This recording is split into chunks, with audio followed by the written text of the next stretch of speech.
Hey everyone, welcome back to the channel. This is your go-to spot for incredible audiobooks and stories that will spark your imagination. If you enjoy the vibe and want to support what I do, please subscribe and give this video a big thumbs up. It really helps the channel grow. Thank you so much for listening, and let's dive right into today's story. One Ruby, here are your keys. I wish the three of you the happiest of days in your new home. Benton Shepherd's impossibly white smile beams as he passes me a keychain, then turns to high-five both my kids at once. He's a self-assured kind of guy, just this side of arrogant. Everything you'd expect from a small-town realtor. Plus, he has the extra selling power of boyish good looks.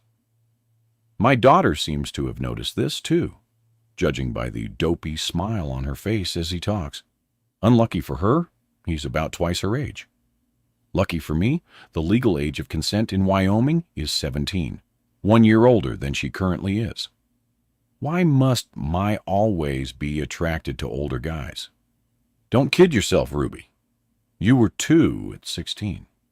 How about you go take your brother upstairs? You can pick your own bedrooms. I suggest trying to snap her out of it. She does the patented teenage groan, but picks up on the hint that I want her and Cameron gone, and turns to grab him by the collar before dragging him up the stairs behind her. Hey, be gentle with your brother, I shout after her as he protests and wriggles under her hold. Benton laughs and puffs out a deep breath. Kids, right? You got any? I ask, always eager for tales of worse-behaved children than my own. God, no, he declares, then seems to catch himself. I mean, not yet, anyway. They're great, though, those 2 of yours. I'm sure they'll love living here in Lone Rock. When do they start school? In 2 weeks. Morris is going to Burwell and Cameron's starting 3rd grade at White Hill Elementary. Hey, I went to White Hill as a kid. I'll bet you anything crabby old Mrs. Cranston is still teaching there. He grimaces. Is it that bad?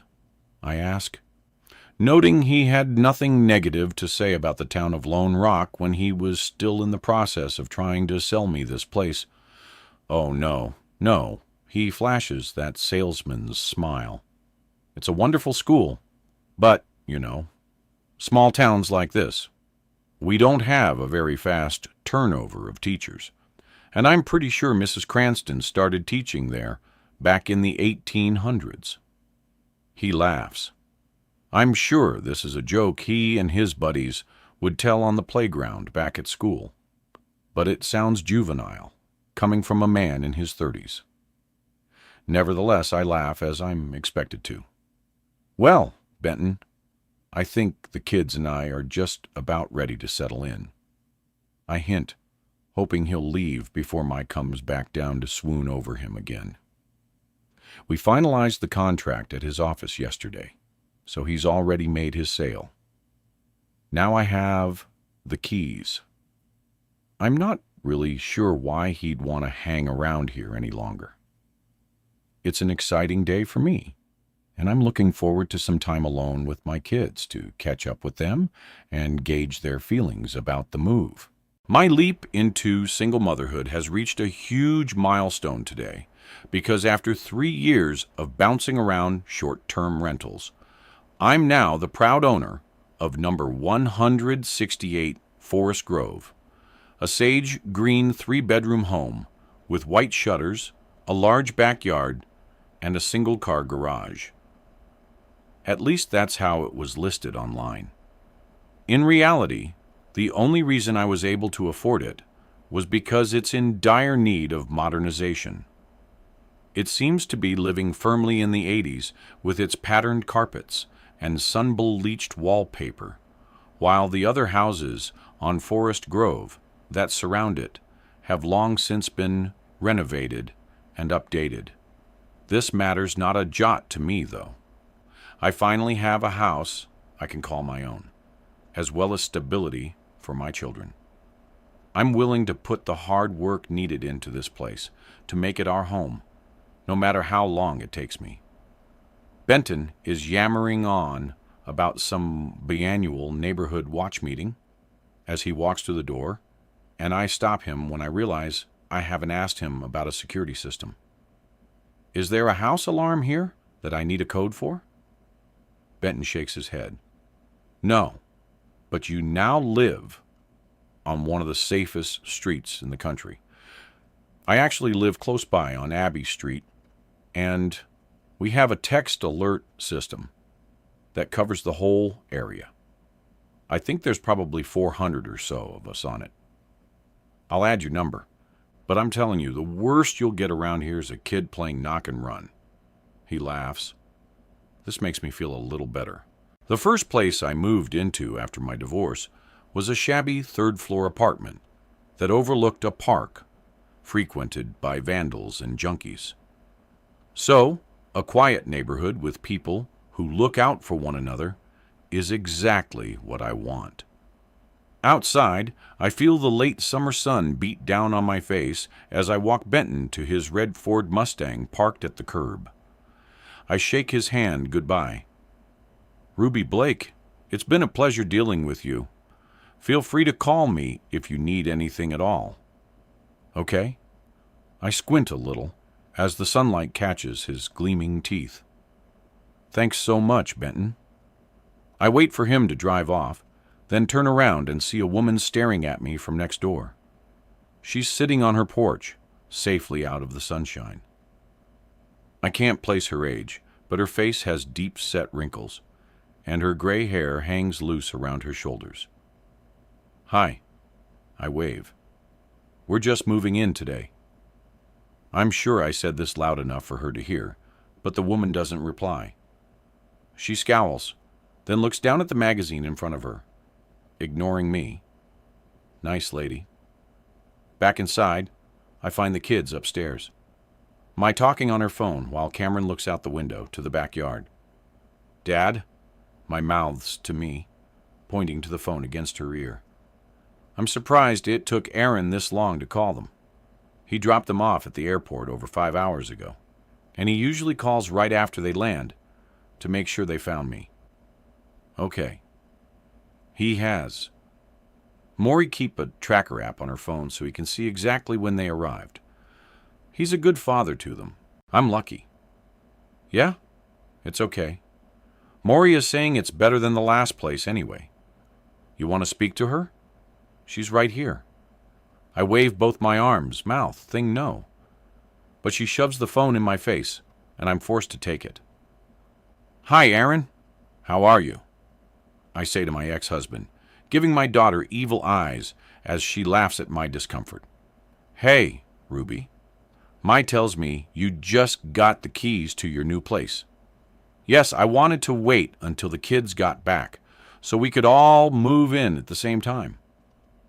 They said they had a great summer with you and Caitlin, by the way. Thanks so much for having them there. You don't need to thank me for having them, Ruby. They're my kids, he says, a thinly veiled annoyance in his tone.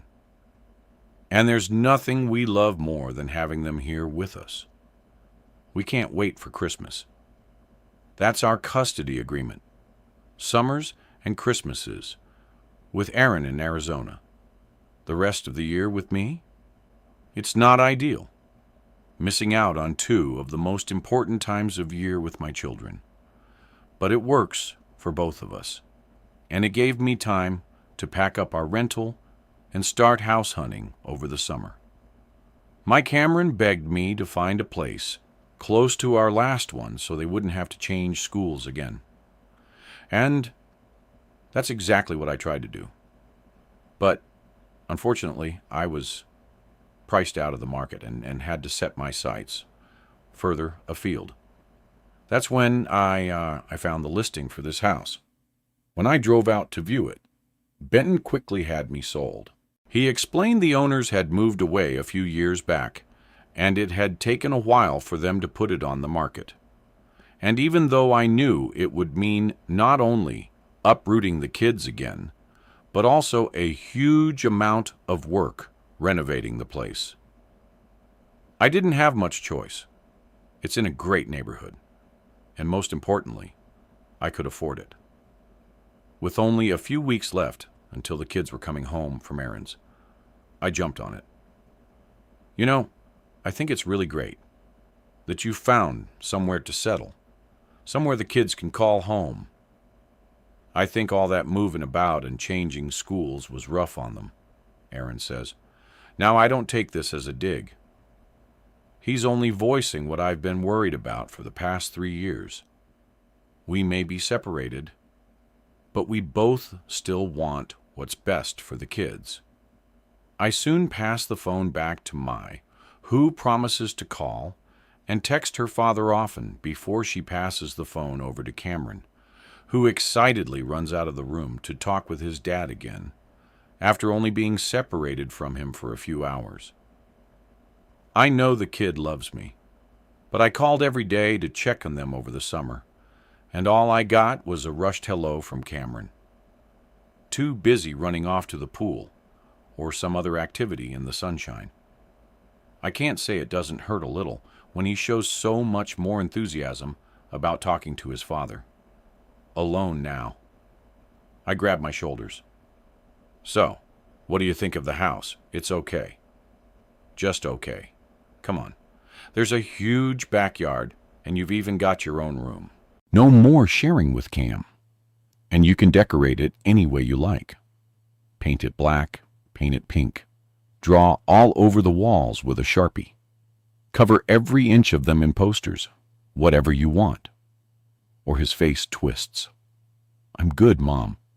The light is fine. Just when I've started to embrace the chaos and unpredictability of parenting a teenager, my daughter is suddenly the sensible one. At what point exactly did the roles reverse? 2. My mom's trying way too hard. When she picked us up from the airport today, she was waiting with a huge welcome sign that she'd made herself with glitter pens and glue-on streamers. It was so lame. It was almost adorable. I think she's overcompensating because we've been away all summer with Dad and Caitlin, and now she's worried we'd like it better there with them. I mean, we do, obviously, but I'm not going to break her heart by telling her that. At Dad's house, we help him and Caitlin cook dinner around their large marble island every night while listening to music and joking about as a family. My dad says there's a kind of alchemy that happens around the kitchen island that you can't replicate anywhere else. And I think he's right. It's definitely not being replicated here, as we eat our dinner now anyway, because what was sold to me and Cameron by our mom as a pizza party tonight is actually just take out on the dusty living room carpet. Sorry about this, guys. The furniture in our boxes of things should be here tomorrow. The moving guy got the wrong day. Mom explains. What are we going to sleep on? Cam asks. I picked up 3 air mattress at the store earlier, so it'll be a bit like camping, she says with an enthusiasm I don't think she really feels. Cameron groans at this revelation, and I nudge him hard with my elbow. I can see Mom's trying to make us feel better about moving here, but at 8 years old, Cameron is thinking only of himself, as per usual. Ow! Mom! Maury just hit me with her elbow. My, leave him alone. And he's half your age, for Christ's sake, Mom yells, then squeezes her eyes closed and lets out a long breath. Sorry, guys. I didn't mean to shout. Cameron and I say nothing, and the 3 of us continue eating our pizza quietly. So how are you guys feeling about starting a new school? Mom asks when it feels as though an eternity has passed. Cameron shrugs, unfazed. Fine. How about you, Maury? Mom turns to me. Awful. Horrible. Like I'd rather die than beat a new girl at yet another school. Yeah, fine. I say. Good, good, Mom says before we delve back into silence.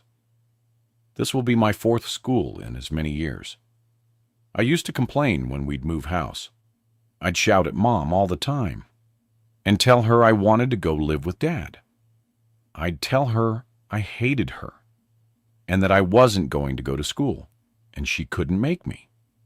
But inevitably, I'd end up calming down and getting used to our new situation before we'd up and move again the following year.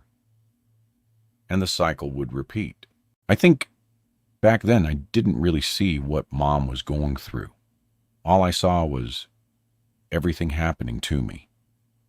Then one day, I found her sitting in her car crying. And when I asked her what was wrong, she told me she thought she was a shitty mom and that me and Cam deserved better than what she could give us. I think those words sparked something inside of me because since then, I'm always more careful about what I say to her.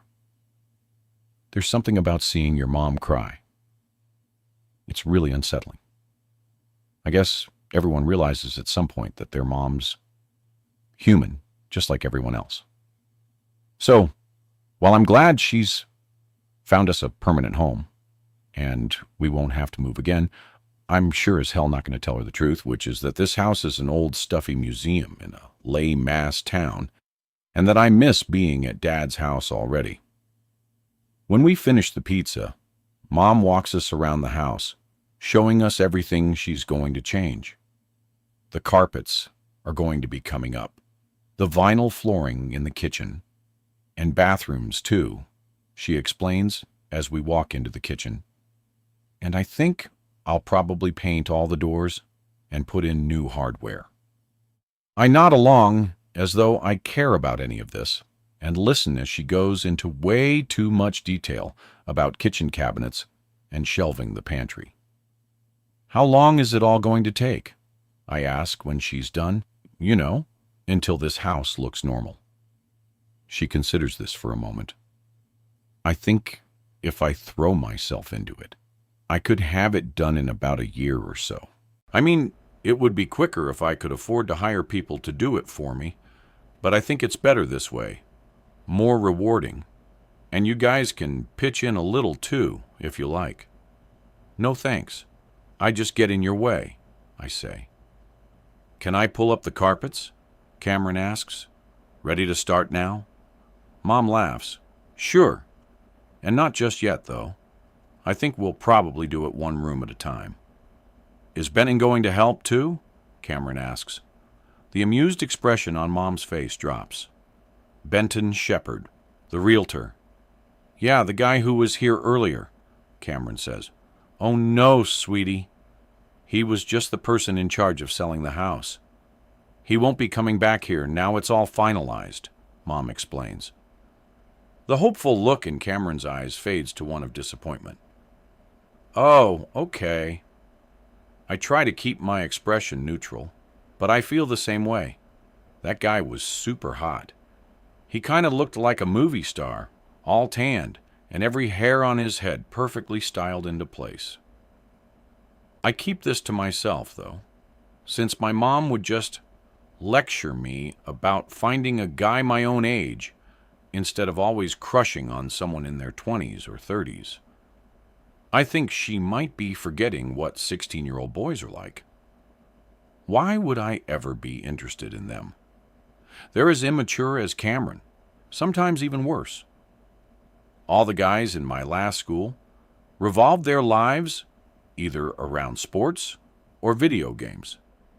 Like that was their whole personality. Sorry to disappoint you, buddy, but Benton is going to be helping us out with the renovation. He only does sales. Mom says I liked him. Did you see his car? The red one? It looked like a race car. It was the coolest thing ever. Cameron thrills.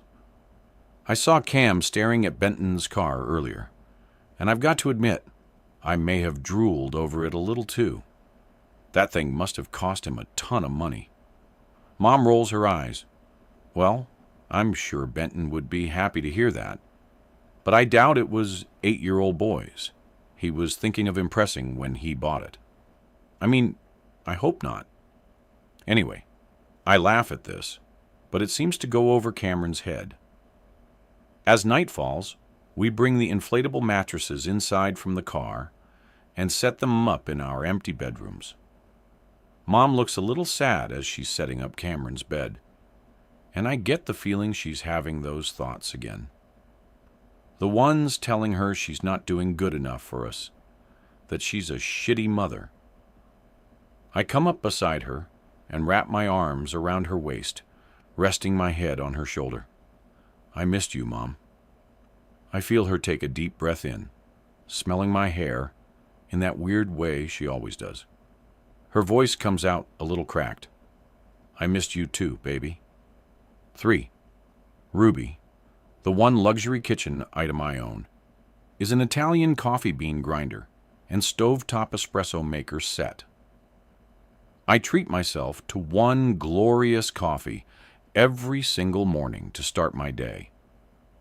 The set was a divorce gift to myself and cost me $100. I'm not sure if it would count as luxurious to others, but for someone like me who uses pans with broken handles and spatulas that are half melted for years on end without replacing them, my beautiful coffee set stands out in my kitchen.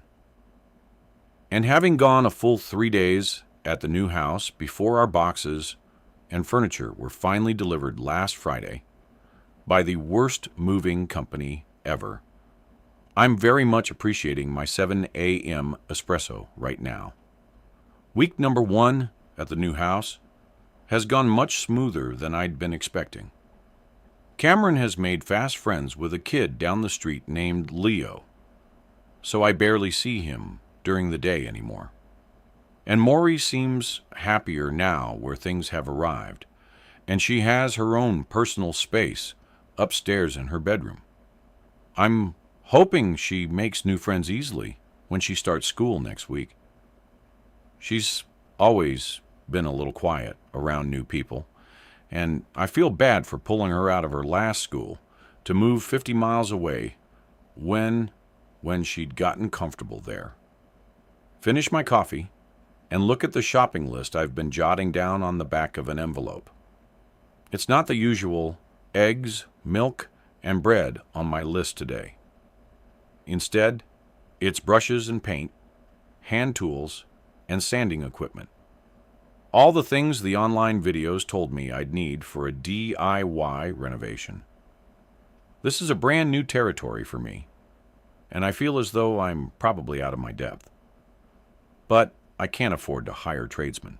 And since there's a lull in my work right now, I have the motivation and time to do this all by myself. I'm going to work room by room, so the whole house won't end up a complete mess all at once, starting with the living room. I'm eager to get it done first because the one thing my kids will do with me as a family is sit down to watch a movie once a week, and I want a comfortable space for us to do that in. Mom, can I go see if Leo can come out to play? Cameron walks into the kitchen in his pajamas, still wiping sleep from his eyes. Cam, it's still early.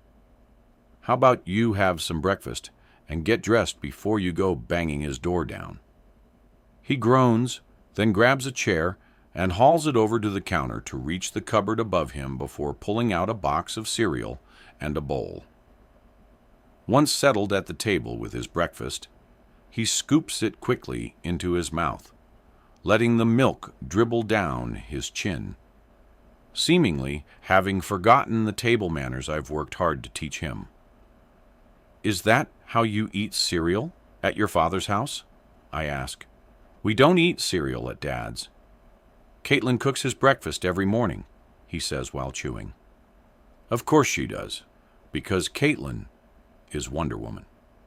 She makes her own sourdough bread, does age-based crafts with the kids, decorates gingerbread men with them, takes them on hikes, and plays board games with them.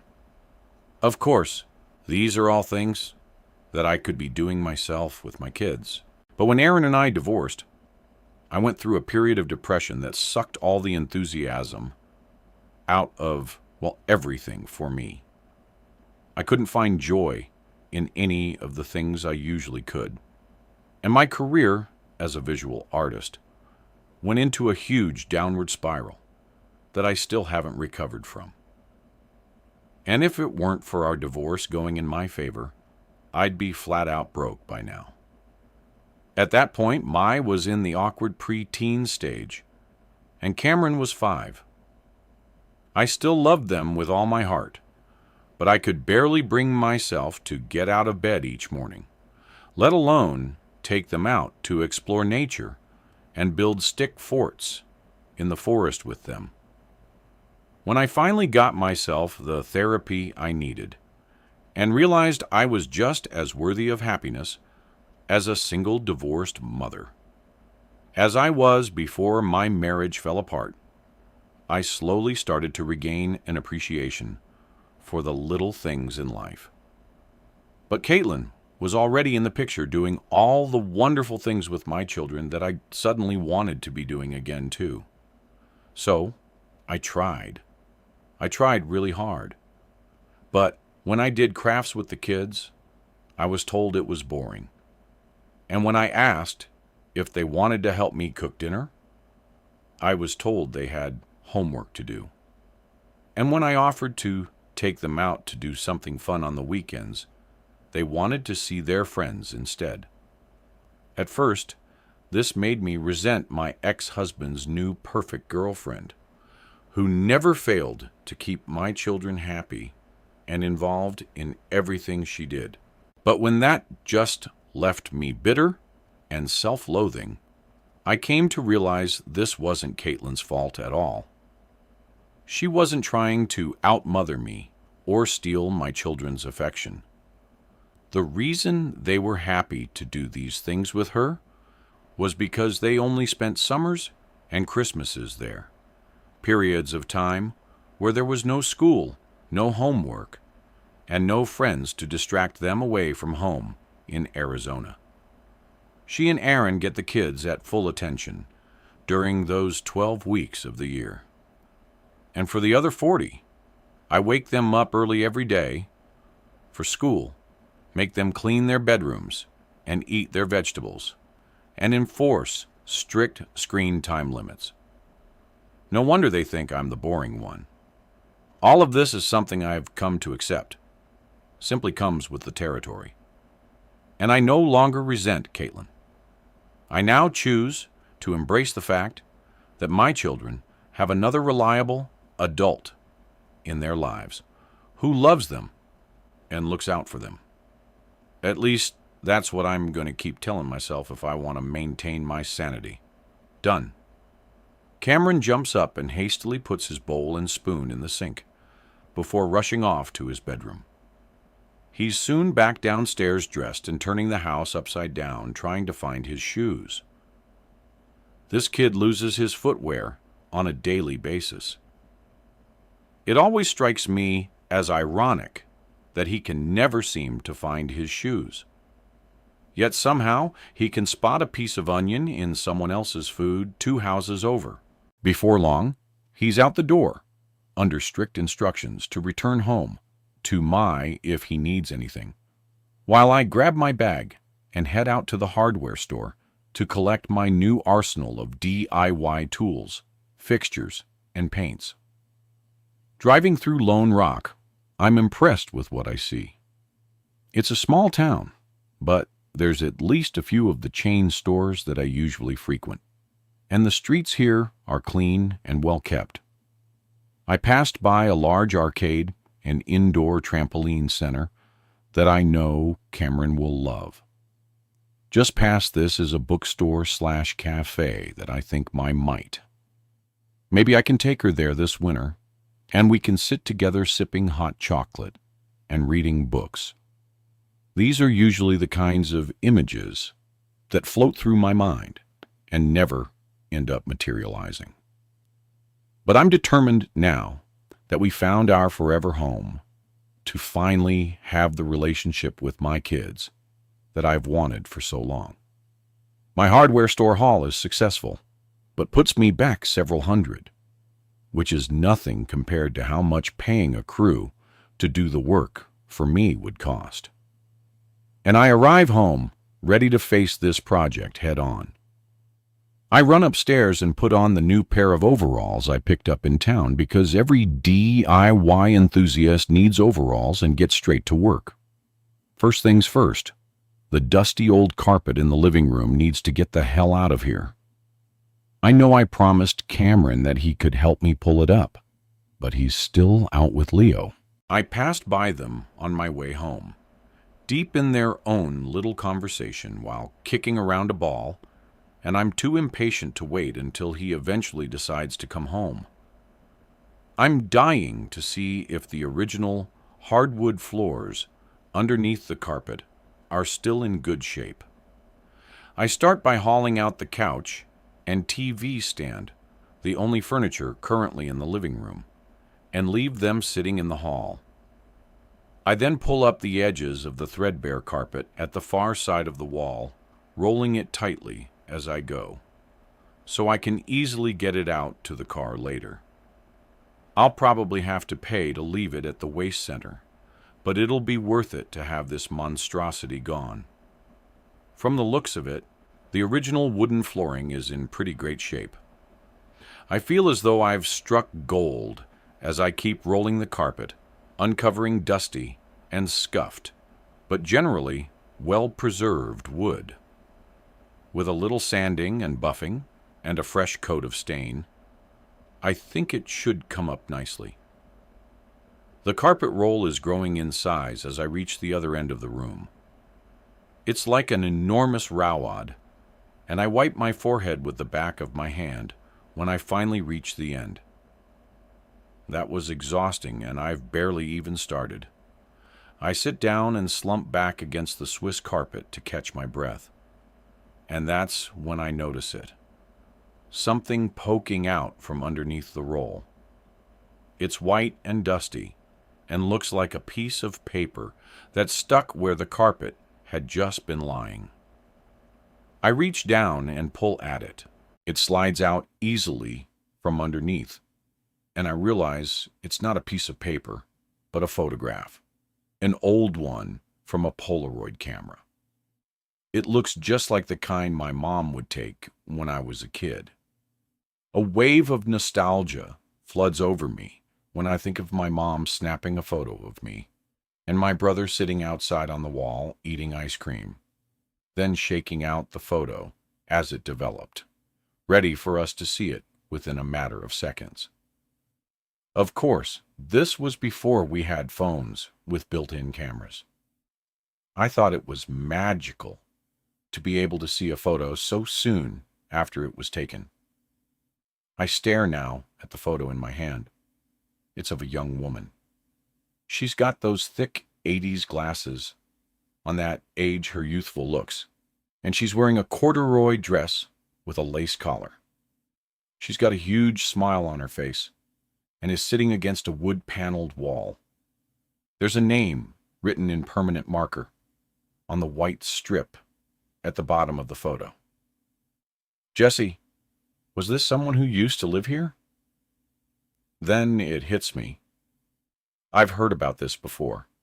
People leaving little mementos around when they're renovating or building a house to be uncovered in years to come by new owners. I'll bet young Jesse didn't think for a second that the carpet they put in wouldn't be pulled up for another 30-plus years, judging by her age in this photo. My guess is she must at least be in her 50s by now, possibly in her 60s. This is such a cute idea. Maybe I should get an instant camera and do the same with a photo of me and the kids for a future owner to uncover. Although it would take a very long time for them to find it, because I foresee myself living in this house until the day I die. I stuff the old photo into the front pocket of my overalls to show the kids later, and begin the near impossible task of hauling the old carpet out to the car, as I wonder where this Jesse is now. 4. Jesse. The rain beats down as Jesse leaves Greer's bar and starts the 20-minute walk back to her apartment. It's a little before midnight, and the streets are already empty. Raindrops fall through the narrow beams of light from the street lamps and look like little shooting stars. She was hoping Steve would be walking back to her apartment with her, but seeing him cozy up to Katie all night had quashed that hope. She guesses he's not into her after all. His loss. Jesse can do better anyway. She's got her own apartment. She makes her own money. She has a degree in economics and can speak 3 languages. Thinking about it now, she realizes that sounds more like a resume than a reason why guys should be falling at her feet.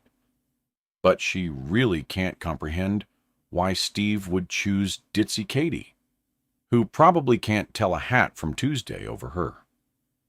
The one who had been working alongside him for over 6 months, flirting wildly every day. Maybe he's scared of powerful women. That's probably it. Jesse's strength intimidates him. That's the reason he chose Katie over her tonight. Or it could have just been because of Katie's giant breasts. Jesse's heel catches in a grade, and she stumbles when it snaps off. Cursing, she reaches down and picks up the broken heel, then carries on her way, doing a pathetic lopsided walk as she goes. She hears a car approach from behind and slow down to a stop before a voice calls out, "You all right? Do you need a ride?" She turns and sees a man staring out the open window. He has kind eyes and a disarming smile. "I'm okay, thanks." She smiles back. "Are you sure? Because it looks like you're limping." She holds up her broken shoe, and he laughs. "Come on, hop in, and I'll take you wherever you're headed. It's okay." Really, my apartment's just down the street from here. She's sure he's just a considerate kind of guy, but she's not stupid enough to get into a car with a complete stranger in the dead of night. "Okay, well, have a nice night." He winks and begins to drive away slowly. Jessie continues on, and by the time she reaches her apartment, the rain has drenched through her clothes. She stands at the top step in front of the door, hand fumbling inside her bag, trying to find her keys. Water droplets are falling against her glasses, and she can't wait to get inside. Strip off these wet clothes and get into bed. She finally finds her keys and brings them up to the lock, but it's so dark. She can't see to get the key into the keyhole. From behind her, she hears a noise and begins to turn around to see what it is. She doesn't even get a chance to scream before the large object comes at her head with great force, and she falls to the ground. Jessie wakes up in darkness. Where is she? What's happening? Something is moving, humming underneath her. She's in a vehicle. She's in the trunk of a car. She knows this is wrong. She knows the pain in her head is wrong, and that she should probably be screaming and shouting and begging for help. But for some reason, she can't seem to find a way to make herself do this. She feels heavy, like she weighs twice as much as she usually does. And her tongue is sitting weirdly in her mouth, like it's not hers. She can't tell if her eyes are open or closed because everything looks the same either way, and the vibrating underneath her has turned to bumping. She's being shaken back and forth like a rag doll. Why can't she find the strength to move, to scream? What is wrong with her? This seems to continue for a long time before the bumping turns to thuds, and the thuds to bangs as it feels like rocks or stones hit the bottom of the car. Where is she being taken? It feels like a rough dirt track. There's nothing even remotely like that nearby to where she lives on the outskirts of the city. How long has she been stuck in here? The bumping slows down, and she feels the car come to a stop. With the engine off, she can hear the rain hit against the metal above her, and she suddenly remembers what happened. Her keys. She was looking for her keys. There was a guy. A guy stopped to ask if she wanted a lift home. She just left Greer's bar, where Steve was all over Katie. She remembers it all now. A door slams, and a moment later, the trunk opens, and Jessie stares up into the night sky. Raindrops fall on her face as she squints out into the low light and sees a face looking down at her. It's him. It's the guy who offered her a ride earlier. She opens her mouth, but when she tries to speak, no words come out. Just a noise that doesn't sound at all like her voice. "Come on, sweetie. Let's get you inside." "You're not feeling too well, are you?" he says, pulling her up into his arms and walking her through the rain. She wants to struggle, but her limbs hang loose and useless. What's going on with her? There's a wooden cabin in front of them now, old and uncared for. Is he taking her in there? No. No. Her mind is screaming out at her to stop him, to stop this and get home. But why? Oh, why will her body not respond to her mind's frantic please? The rusty hinges on the door cack as the man opens it up and walks inside, still holding her like a little child across his arms. "Okay, darling. I'm going to put you in bed. I think your medicine has you feeling a little sleepy," he says, walking her through the dim, bare main room of the cabin and into a small bedroom. Medic? What medicine? Has he given her something? Is that why she's feeling like this? Unable to find the strength to move or fight. He lays her down on a bare, dirty mattress and covers her up with a rough woolen blanket before leaving and going back through to the main room. She can hear him in there moving things about, the sound of water running and a gas stove clicking to turn on the flame.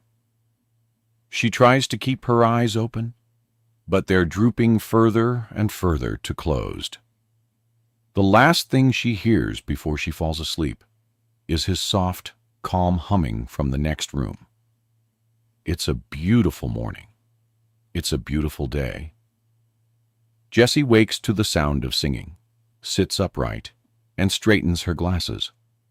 There's light coming through the window across from her, and the realization of where she is comes crashing down on her. The man walks over with a tray and places it on the bed beside her. "Orange juice and a bran muffin just for you." She grabs the blanket and pulls it closer to her, ignoring the food. "Who are you?" "You can call me Charlie.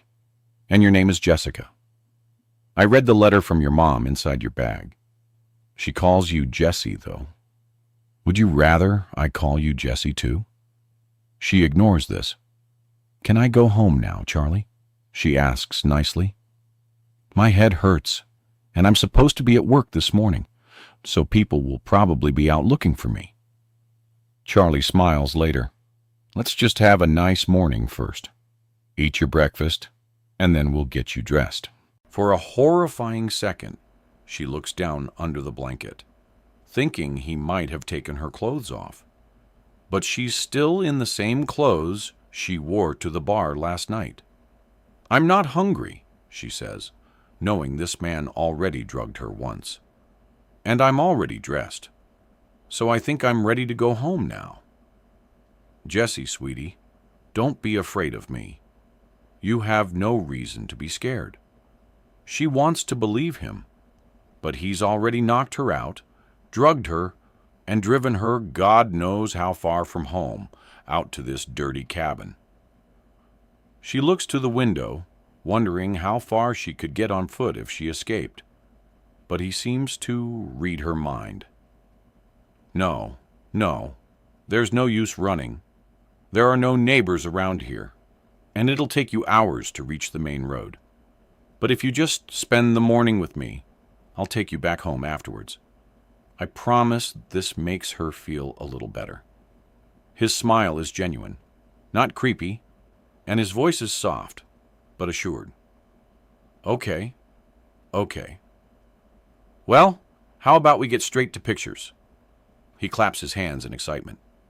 Pictures? Her voice wobbles. Yes. Now, I know you probably want some privacy, so I've left your clothes in the bathroom over there, so you can change alone. She looks to where he points and sees a wooden door. Well, go on, he chimes. His expectant eyes follow her as she gets up from the bed slowly, a little shaky on her feet, and walks toward the door. There's light coming from inside, and she steps in, hoping to see a window. But a bulb hangs from the ceiling with a chained string, and bare wooden walls surround the doorway. No window. She closes the door behind her and uses the toilet before washing her hands and assessing herself in the mirror. The top of her head hurts from where he hit her last night, but other than that, she doesn't seem to have any marks or bruises. This guy is crazy. She needs to just follow his orders and hope he makes good on his promise to bring her back home afterwards. She sees material folded on the shelf and picks it up. It's a dress. Just do what he says and get this over with Jessie. She takes off her clothes and puts on the dress. The fabric is thick, and she's already sweating by the time she gets the zip on the back done up. She looks in the mirror and tries to straighten her hair. She steps out of the bathroom and finds Charlie waiting for her, leaning against the doorway to the main room. He lets out a gushing sigh and thumps his fist against his chest. Beautiful. It's perfect. Give me a twirl. Jessie spins uncomfortably in a slow circle. Okay, we're ready to do this. He claps his hands and leaves the room for a moment before coming back in with a camera. It's one of those ones that spits out the pictures itself. He directs her to sit down and shows her exactly how he wants her positioned, casually leaning back against the wall. We're just taking a picture, and then you're bringing me home, right? She asks. Yes, but Jessie, this is really important. I need you to smile for me, okay? Because if you don't give me a big smile, then I'm not going to be able to let you leave just yet. Do you understand? She nods. Okay. Are you ready? Yes.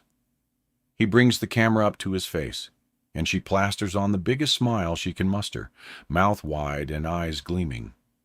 The camera flashes brightly, then makes a noise, and a square of film slides out the front.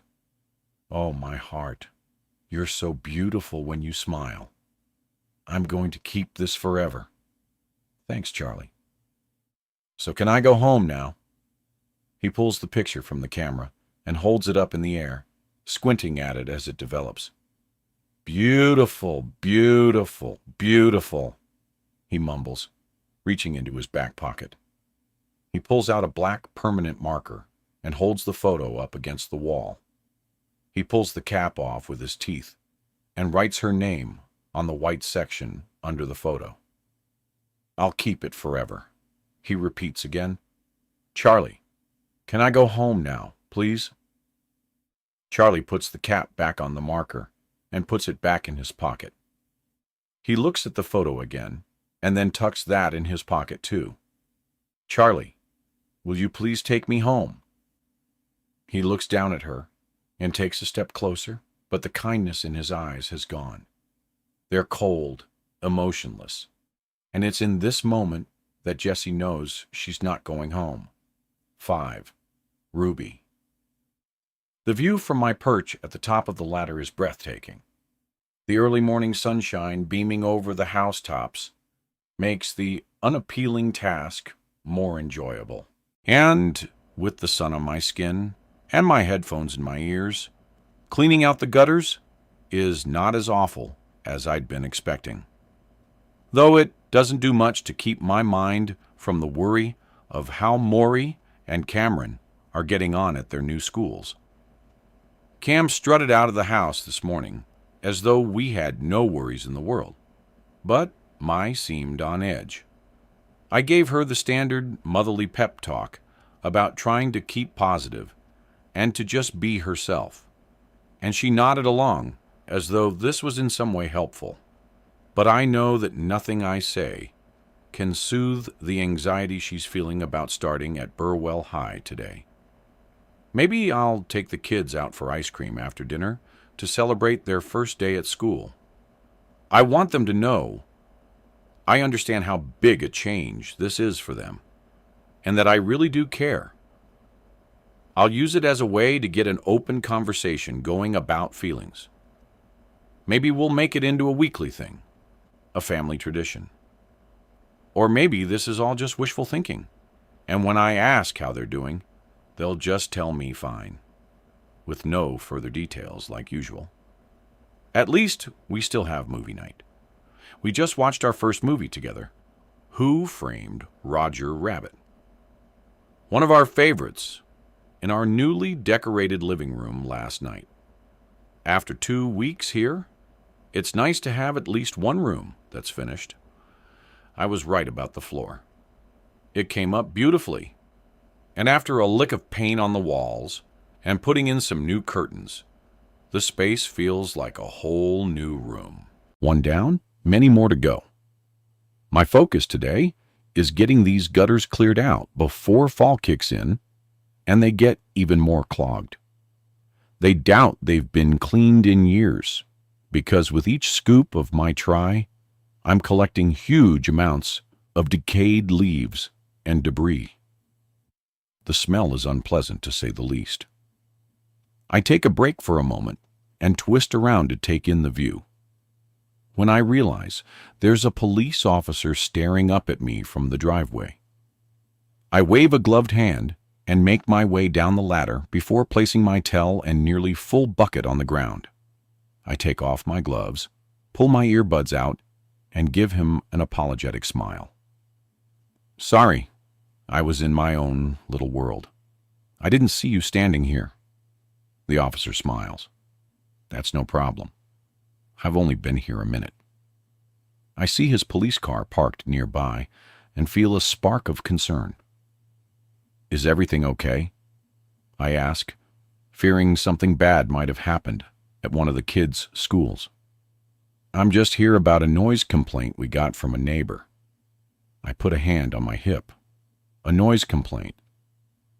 Are you sure you've got the right house? Yes, ma'am. The complaint concerns construction work being carried out on your home late last night. I laugh and point at the door to the house. Well, I did use a sanding machine on my front door yesterday, but it wasn't late at night. I stopped around 7 p.m. to watch a movie with my children. You weren't using any loud power tools. After that time? No. And the sander isn't even that loud. The officer nods in understanding. Okay. Well, that all sounds reasonable to me. We have to follow up on complaints, you see, but a lot of them really amount to nothing. Sure, I get it. No problem, I say. Are you able to tell me who the complaint was from? The officer shakes his head. No, sorry. He walks back to his car, and as he drives off, I look around at the houses nearby. I haven't had the chance to meet any of the neighbors yet, but my guess is the complaint must have been from one of the houses either side of ours. There's only a gap of 10 feet or so between each property, so I guess they could hear me doing work outside. But rather than come and tell me it was bothering them, they called the cops on me. Some people, I swear. I'm about to put my gloves on and head back up the ladder when I see three women approaching from down the street, hips and arms pumping dramatically. When they see me, they all wave in unison. I wave back and stay put while they power walk over to me. "Hi, you must be our new neighbor," says the woman in the middle. "I'm Felicity Parker, and this is Kendra and Harriet." "Ah, so this is Leo Parker's mom. Cameron has spent so much time playing with him. I'm surprised I haven't seen her around until now." Felicity is tall, blonde, and beautiful in the kind of way that only wealth can bring. No makeup, no surgical tweaks or fillers. Just the delicate skin of a woman who has had the money to take good care of herself her whole life. Her two friends look a little like knockoff Barbie dolls standing next to her. I wiped the gutter grime from my hands onto my jeans. "I'm Ruby. I just moved in with my two children a couple of weeks ago. Yes, my son Leo talks about Cameron all the time. It seems as though they're the best of friends already." Felicity's eyes sparkle happily. "I know. It's so sweet.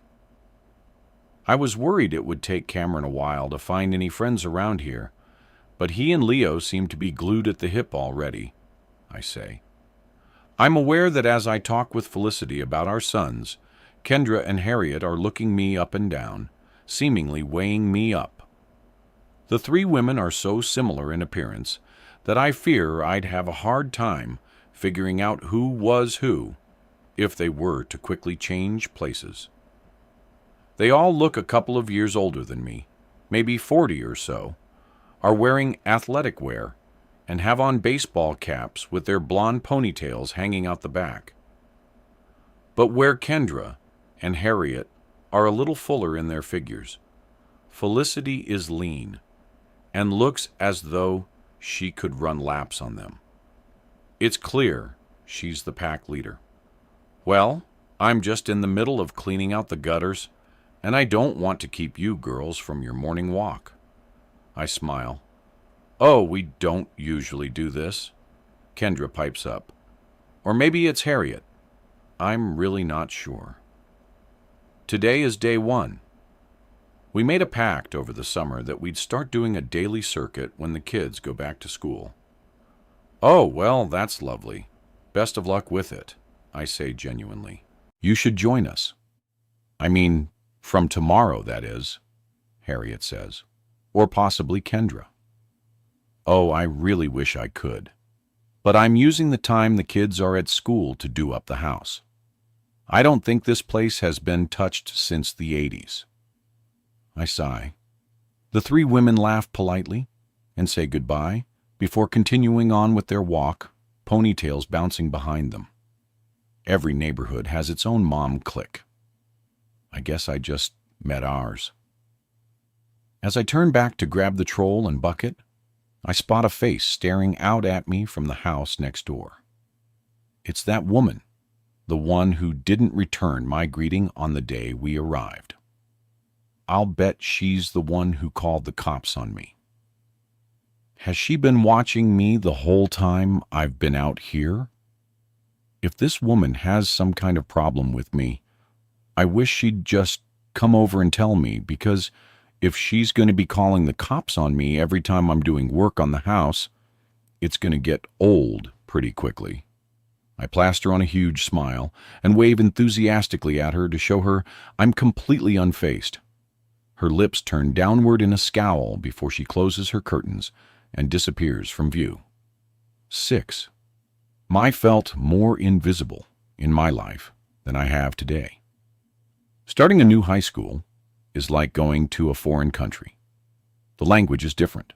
The culture is different. While everyone walks around the place with purpose, you have no idea where the hell you're going or what you're supposed to be doing. It took me months to feel comfortable at my last school, and it seemed like the second I began finding my place, we had to up and move again. My mom thinks it's as easy as just staying positive and being myself, and everything will be totally okay. But what does that even mean? be myself. Well, I was myself today, and that tactic got me exactly nowhere. I sat through classes, I ate my lunch, and talked to no one. Nobody seemed to see me or notice that I was there, not even my teachers. And it's not as though it's like that for every student. They already know each other. They're already joking around with each other and whispering in class and hanging out in the halls together. If anyone else was feeling as alone and desperately out of place as I was, they were doing a great job of hiding it. I get off the school bus and make the short walk back to the house, dragging my feet as I walk. I want to go back to Arizona. I want to go back to staying up late and waking up whenever I feel like it. I want to joke around with Caitlin, tease Dad with her, have barbecues by the pool, and compete with Cameron to see who can make the biggest splashes jumping in the water. I want to eat dinner, out on the deck in the evenings, and talk with Dad and Caitlin about the future, them taking an interest in the things I want out of life. It was like a dream being there this summer, and now I'm in a nightmare. I'm stuck in a town that I don't want to be in a school I don't want to be in. I don't know anybody around here, and I'm living in a house that's so ugly inside that I wouldn't invite a friend around, even if I had one. Dad's house is huge, and he and Caitlin made bedrooms just for us when they first moved in. Cameron's has a bunk bed that looks like a castle, and there's a dragon painted on the wall. Mine is coral pink and has mermaid bedding and a beautiful white desk. They decorated the rooms back when Cameron was 5 and I was 13. So, it's not exactly what I choose now, but it's still much better than what I've got here. A bare white room with just a bed. I know it's not fair to compare them because Mom is just an artist and doesn't make much money, whereas Dad's got a job at a big shot company where he gets sent around the world to do business deals and sell products. So I get that I can't expect the same at Mom's house as at Dad's, but a lot of the time I find myself wishing they'd never divorce so that we could all just live at Dad's house together and be happy again. At least Mom has finished doing up the living room, which actually looks kind of okay now. I mean, it's not sleek and modern like my dad's house, but at least that gross carpet has gone. Mom showed me an old photograph she found underneath it of a girl with frizzy hair and huge glasses and the ugliest Eights dress you could imagine. She thought it was really sweet that someone had left it under the carpet all those years ago for future owners to find. And she pointed out how beautiful the photo was. But when I looked into that girl's eyes, I didn't see that. I saw pain. I've had to smile through a lot of stuff in the past few years, even when I didn't feel like it. And the smile on that girl's face didn't look genuine to me. It looked forced, like she was trying to make someone else happy. As I turn the corner onto our street, I see a guy approaching me. He's got dark blonde hair that hangs down over his eyes, and as he passes by, he pushes it back from his forehead and smiles at me. I smile back and keep walking. I risk a look behind me, and I see that he too is looking back to see me again. I snap my head around, embarrassed that he caught me checking him out. He's majorly hot, and I really hope he lives on our street. That might make living here a little easier. I walk through the door and barely get the bag off my back before Mom is on me telling me she missed me and asking how my first day at school went. Yeah, fine, I say. walking through the kitchen and pulling a glass from the cupboard. Fine. So it all went well? Yeah, it was okay, I say, before gulping down an entire glass of water. Did you talk to anyone? Make any friends? She asks. Yeah, I guess there were a few girls there I was talking to. I ate with them at lunch. My mom seems to melt with relief at this. Oh my great. She hugs me from behind as I put the glass in the sink, and I wait it out until she lets me go. I knew it would go well for you today. You've got such a strong spirit. I'm not surprised those other girls were drawn to you. You're fun and approachable. I almost laugh at this. If I could choose 3 words that least describe me, they'd probably be strong, fun, and approachable. Apparently, my mother sees somebody completely different when she looks at me. But I don't want to hurt her, and I can't bear the thought of her crying over me again. So, everyone will be happier if she just thinks things are going super for me. A thought now occurs to me. Is she doing the exact same thing as me? Just keeping her head down, not complaining or making a big deal out of things to make everyone else feel more comfortable? I stand there looking into her eyes for a moment, trying to see it. Is she as miserable as I am? She smiles and hugs me again. My baby, I'm so glad your first day went well.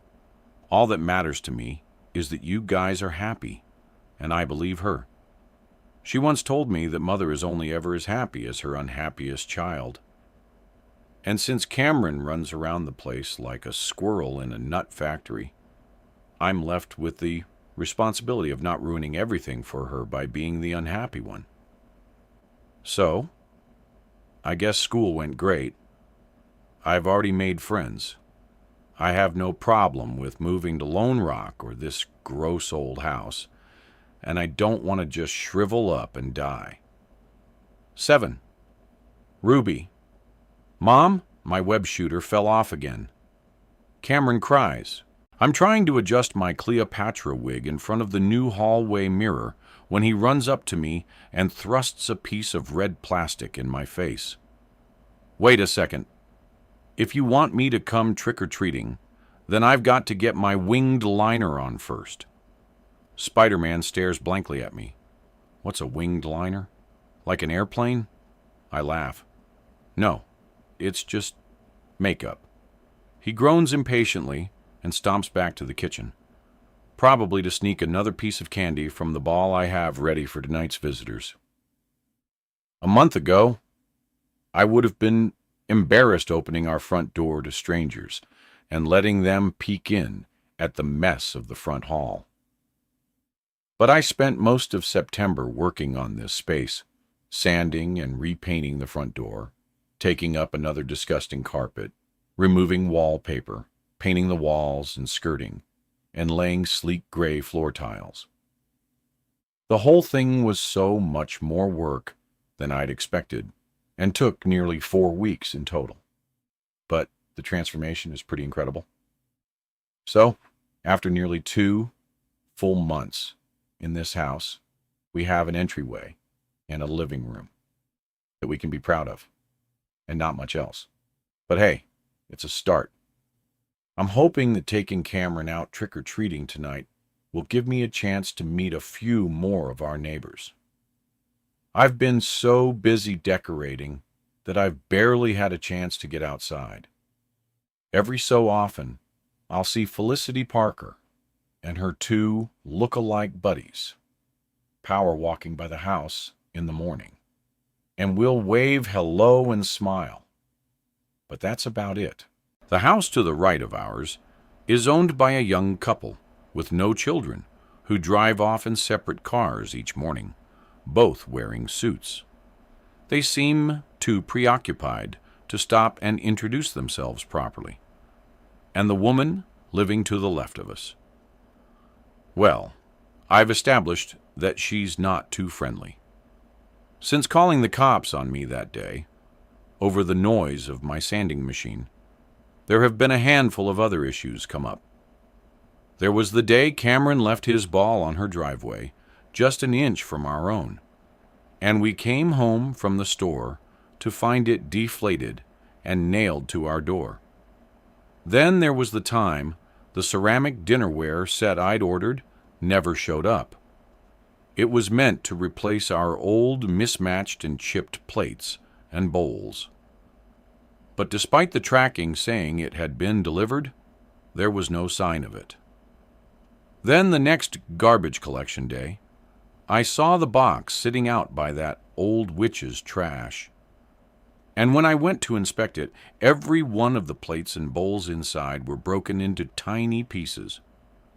My guess is they were delivered to her house by mistake. And instead of bringing them over to us like a normal human being, she decided to destroy them and put them out for collection, where I could easily see them. The woman is insane.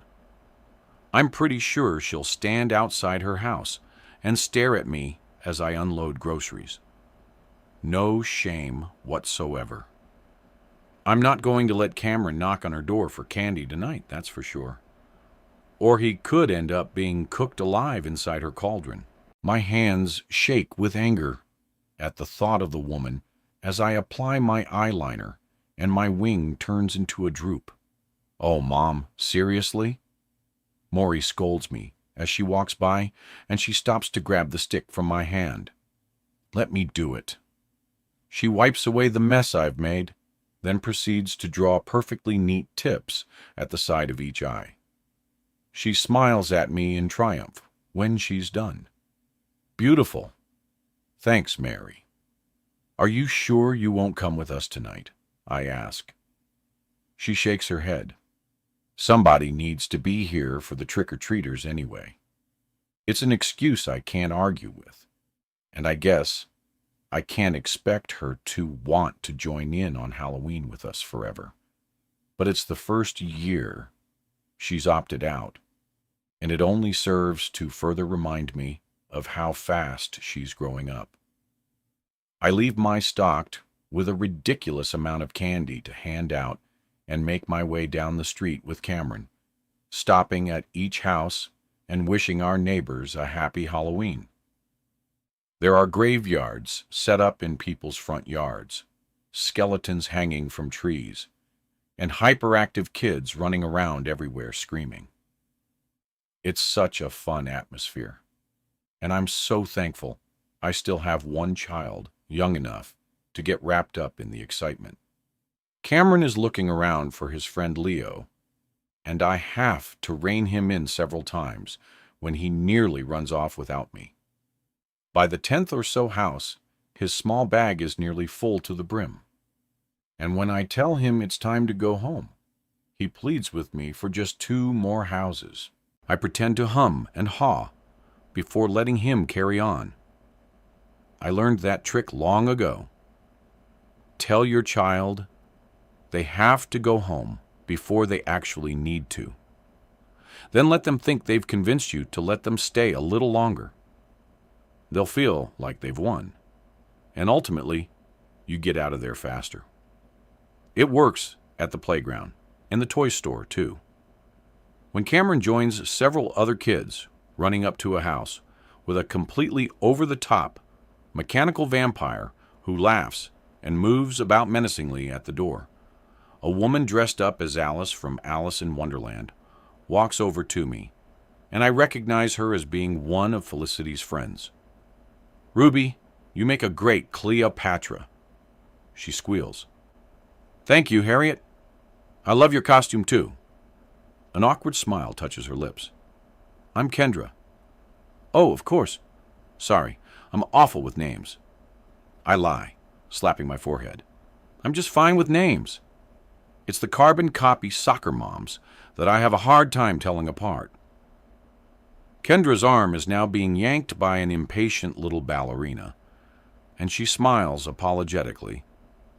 Grace won't let me stop and talk to anyone for more than 2 seconds tonight. We say goodbye, and I watch her being dragged off by her daughter to visit more doors when all of a sudden a pair of hands come down over my eyes from behind, and I nearly jump out of my skin in fright.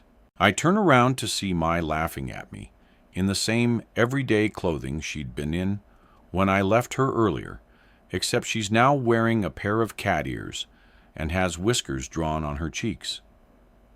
"You came?" I cry.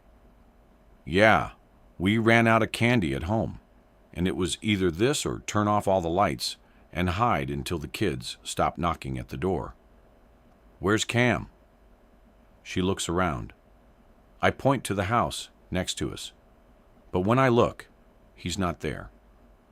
I turn around in a circle, searching for him, but I can't see him anywhere, and my heart starts drumming in my chest.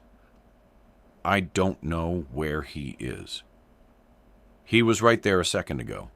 Calm down, Mom. I'm sure he's fine.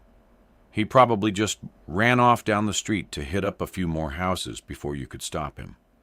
She's probably right, but it doesn't stop the panic that's steadily rising in my chest.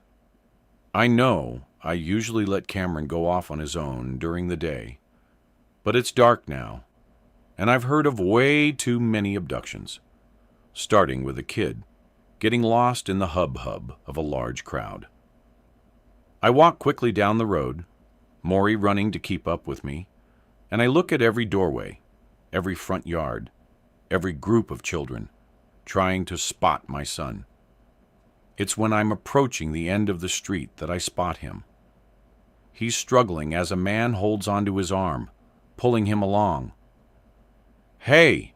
I shout. "Hey, get off of him! Leave my son alone!" But before I can do anything about it, the man opens the door to one of the end houses and drags Cameron inside, shutting the door behind him. 8 my panning by the time I catch up with Mom, who for some reason is standing outside a stranger's door, slamming her fist loudly against it. "Hey, get out here!" She turns to me, gesturing frantically with her arms. "My call the cops right now." "What? Why?" I say, no idea what's going on. Before she can answer, the door opens, and an annoyed-looking man and a guy about my age, who is clearly his teenage son, stand in front of us, confusion painting their faces. I recognize him immediately. He's the hot blonde guy who I passed by that day on my way home from school. The guy who turned back to check me out just as I had been doing the same. "Can you please stop banging down our door?" The man says, "What's going on?" My mom steps up close to him, her hands on her hips. "Where is my son?" The man looks around his driveway and then back at her. I have no idea." "Who are you, Cameron?" My mother shrieks, trying to get a look inside the house, then giving up and pointing a finger at the man. "I saw you take my son. I'm calling the cops right now." The man looks lost for words, and just as my mother pulls out her phone and begins dialing, a little boy approaches the door from inside the house. He's wearing a Spider-Man costume with the mask hanging down, and I recognize him as Leo Parker, Cameron's friend. I think I saw Cam dunking for apples outside the Jensen's house," Leo says timidly.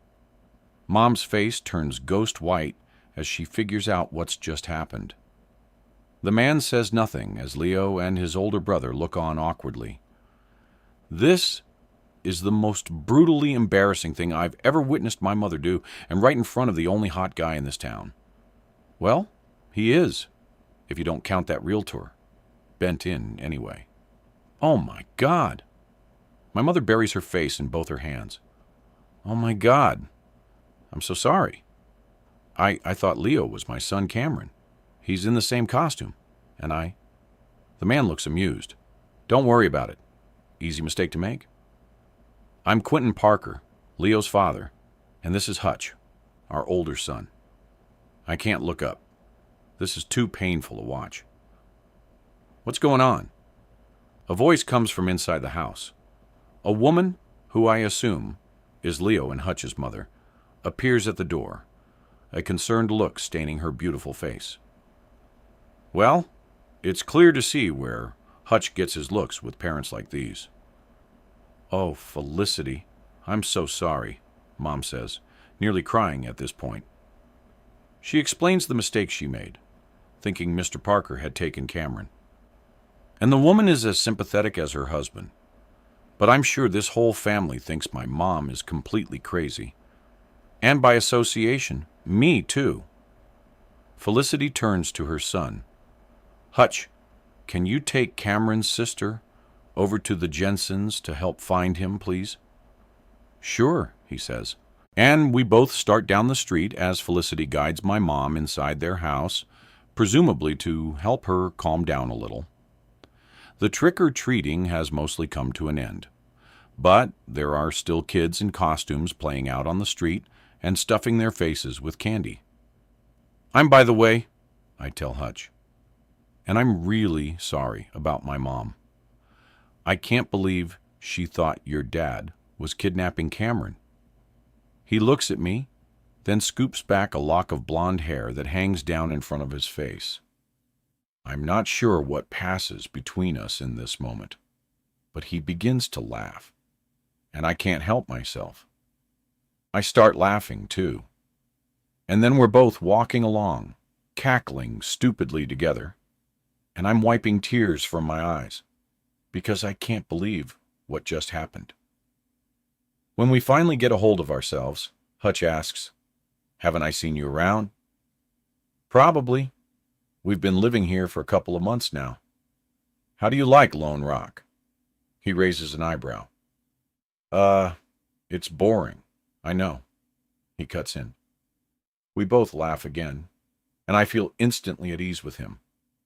In the short time it takes to get to the Jensen's house, Hutch tells me he's turning 18 in a few days. He's a senior at Hyde Academy, a private school where I'll bet each term costs more money than my mom makes in a year, and his passion is robotics. At the last part, I perk up. Really? Me too. I took a robotics program they ran at my last school. It was kind of basic, but it was the only class I ever looked forward to. I'm the only person I know who actually likes that kind of stuff. Well, I guess there's two of us. His eyes sparkle in the moonlight as he talks. My dad and I do builds together every weekend. You should come over and join us sometime. I don't want to seem too eager at this. An offer that sounds like the best thing I've ever heard.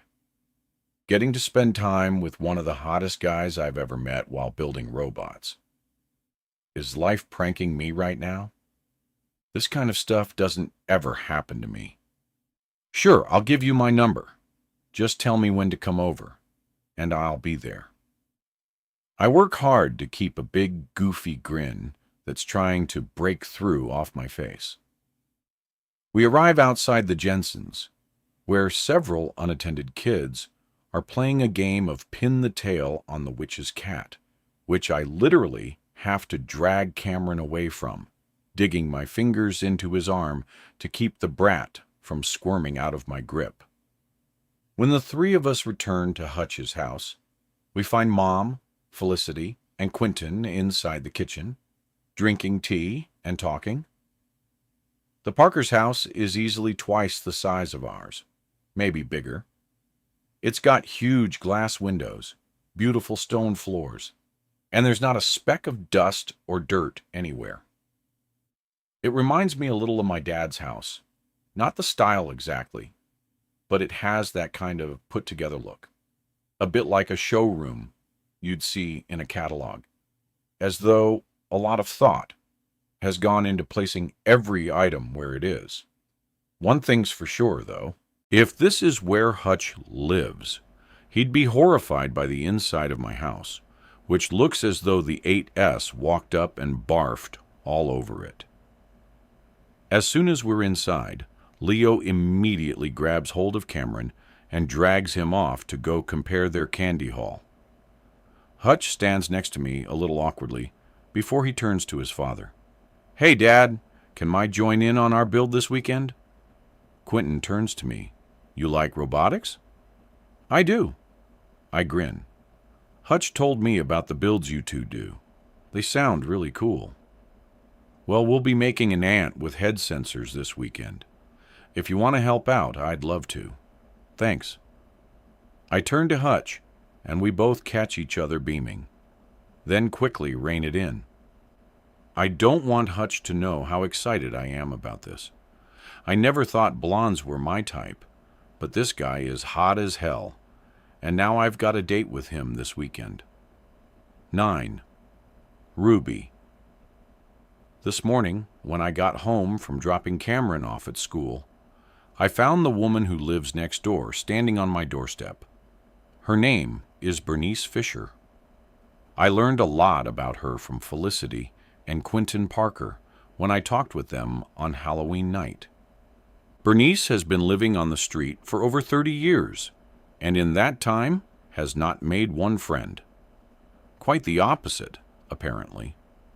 The Parkers told me that everyone on this block has their own stories of run-ins with Bernice. I'm not even close to the first person she's called the cops on, and I doubt it was the first time the officer who'd spoken to me that day had been sent out because of a call Bernice Fisher had made. Quentin told me she'd once reported him for dealing drugs to children after she'd seen him passing his son a packed lunch outside their house. Another time, she'd accused him of breaking and entering when he'd been out helping families tidy up the neighborhood after a bad storm. The feeling around these parts, I take it, is that Bernice Fisher is stark, raving, mad, and I have the special honor of living next door to her for the rest of my days. Seeing her on my doorstep from inside my car this morning, arms crossed against her thin frame, eyes narrowed, and waiting, I strongly contemplated reversing my car, back down the driveway, and ignoring her completely. When I had finally found the courage to get out and face her, she ordered me to remove the bird feeder that's been sitting in my backyard for the past 2 weeks. The bird feeder that Cameron made at school and is so proud of. According to Bernice, the bird feeder is attracting more birds into her yard, and she plans to hire somebody to come over and power wash her back deck due to the mess they've made. She then demanded that I give her $200 to cover the cost of this. And since I don't have $200 to spare and wouldn't give it to her even if I did, I politely declined. But I did agree to take down the bird feeder. Cameron will be disappointed. He's been enjoying watching the sparrows and goldfinches fly in and out of the yard from his bedroom. But I've got so much to do already that it's easier to just avoid any more confrontation with Bernice. The top of my list of things to do is start working on the kitchen. Seeing Felicity and Quentin's house the other night left me feeling even more deflated about the state of my own home. A knot forms in my stomach when I think about Halloween night. I can't believe I accused Quentin of trying to kidnap Cameron and was about to call the cops on him. Am I any better than Bernice Fisher? Is this where she started before it all went downhill for her? Accusing her neighbors of everything under the sun, terrorizing the street for the past 30 years? It really was just a simple mistake. I mean, the kid was wearing the exact same costume as Cameron, and they're pretty much identical in size. But my reaction was completely over the top, and I can't count the number of times I apologized to both Quentin and Felicity that night. They were more understanding than I would have been in their place, that's for sure. Doesn't help me feel any better that they're this perfect couple with 2 beautiful children, who both attend private schools, of course, and a huge house and money to throw around. Felicity even coaches Leo's little league team, while Quentin works on science projects with their older son Hutch on weekends. They're the family Aaron and I wanted to be. We never did manage it, though. I don't for one moment regret our divorce, which went quite amicably, but that doesn't stop the little stab of pain I get when I see families who not only make it all work, but have so much to show for it, too. I can't offer my kids a home with two parents, or a huge house, lots of money, or to coach them in their extracurricular activities. But I can try my damnedest to make this home one that they don't hate returning to each day or feel ashamed at the idea of bringing friends over to. I'm tackling it one room at a time. And today I'm going to show this kitchen. Who's boss? I've had my morning coffee. The kids are back at school. And I'm armed and ready with a tool that looks a whole lot like a crowbar. It might actually be a crowbar. I'm not sure. But I'm ready to pry the old yellowing laminate cabinet tops from the otherwise decent cupboards and drawers sitting underneath. All the cupboards need are a lick of paint, and then I can affix to them the second-hand but good as new countertops. I scored for next to nothing online. Then I just need to replace the old grapevine pattern tiles with the plain white ceramic ones I picked up from Home Depot. And voila, a whole new kitchen for less than $400. I'd planned to wait until the weekend to start this particular task because I thought, maybe we could all do this one room together as a family. But after learning that both my children will be spending this entire Saturday over at the perfect Parker's house, my doing robotics with Hutch and Cameron on a Lego play date with Leo, I figured I may as well just get started all by myself. I'm not sure how much longer I can wait for this magical future I've been envisioning to arrive. The one where my children and I spend one full day together bonding or playing or just hanging out. At some point, I might have to accept that my kids just don't want to spend the precious little spare time they have with their mother. I suppose I'm happy about my finding a friend. So close by, though. Seems like a good kid. Mai told me she has a group of friends at school she hangs out with, but I've noticed that she never goes out with them at weekends or over at any of their houses. I'm starting to wonder if they really exist. I know that despite Maury's genuine interest in robotics, the real reason she wants to go over to the Parkers this weekend is to get closer to Hutch. He's got a Disney Channel kind of face and the floppy blonde hair to match. I saw the look in her eyes at their house. The girl is crushing hard, and it's adorable. And since there will be some parental supervision involved, I have no issue with her spending time with Hutch over there. Then again, if it all ends in tears, as it so often does with teenagers, she'll be stuck living on the same street as Hutch until they move away for college. But love and heartbreak are all par for the course at her age, and I won't be the one to get in the way of her path. Not that she'd let me if I tried. I start on the far side of the countertop, wedging the bar underneath and levering it upwards. I hear a little crunching noise, and the side of it lifts up a little. That was easy.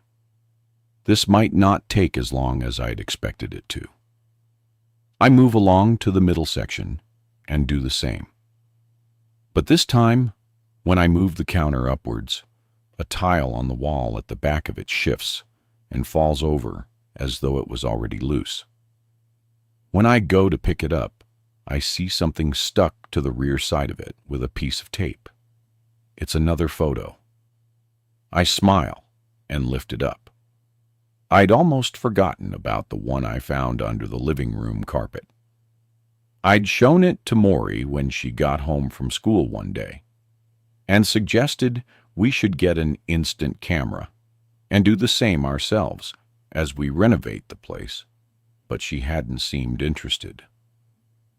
I take the tape from the photo and turn it around.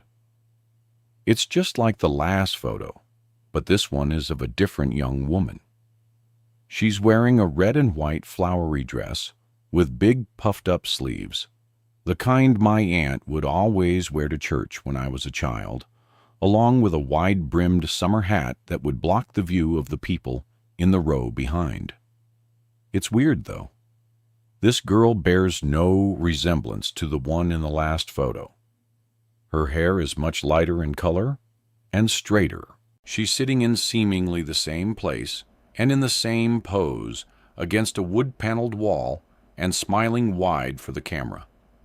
But I can't imagine she's related to the girl from the last photo. Jessie, I remember it had read. This one had another name written below in the same writing as the last. Sandra. I stare at the photo, and the same questions run through my mind as with the last. Did it occur to these people that these photos might take another 30 or so years to be uncovered? And what I'd really love to know is what exactly was it that Jessie and Sandra were so happy about? 10. Sandra. Sandra wakes to the sound of footsteps in the next room. Her limbs are heavy, and her head is spinning. For a moment, she thinks she's at home in her own bed before she smells the musty odor of damp wood, and the terrifying reality sets in. He brought her here last night. He told her his name was Charlie, and that he worked for Manning Models as a talent scout.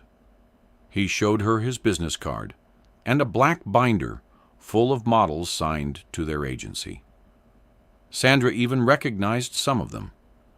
That was when he asked her to come to his studio. His enthusiasm was so infectious that when he promised this was the start of an amazing future for her, she believed him like an idiot. She knew by 20 minutes into the drive that he wasn't really a model scout. His avoidance and vague answers to all her questions tripped the alarm in her mind, and she knew she needed to get away from this man, and fast. It's not like she hadn't seen the warning signs when he first approached her, but stupidly, she ignored them so badly, wanting to believe. The thing is, when a guy like Charlie picks you out from the crowd and tells you you're one of the most beautiful girls he's ever seen, and that he's going to make you a household name, well, you should walk away right then and there.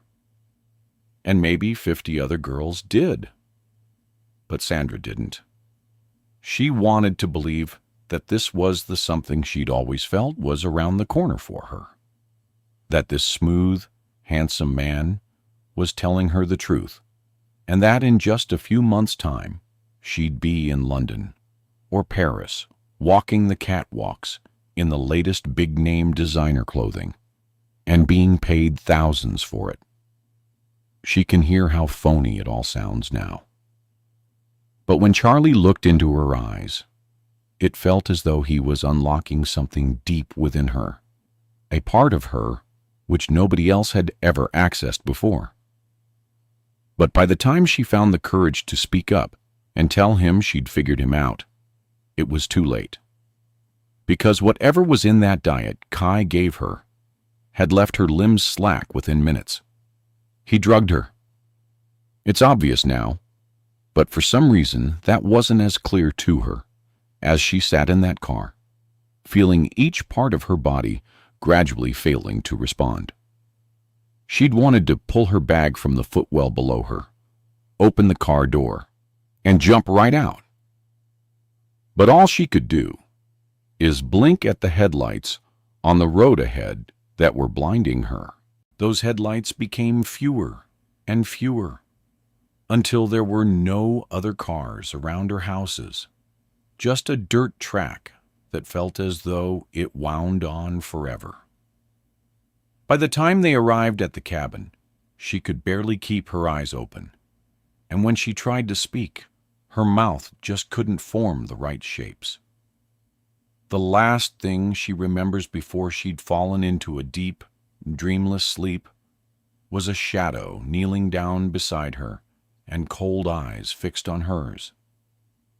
Now in the early morning light, she tries to lift her head from the mattress and listen closely to the sounds coming from the next room. The fog that's been clouding her mind begins to clear.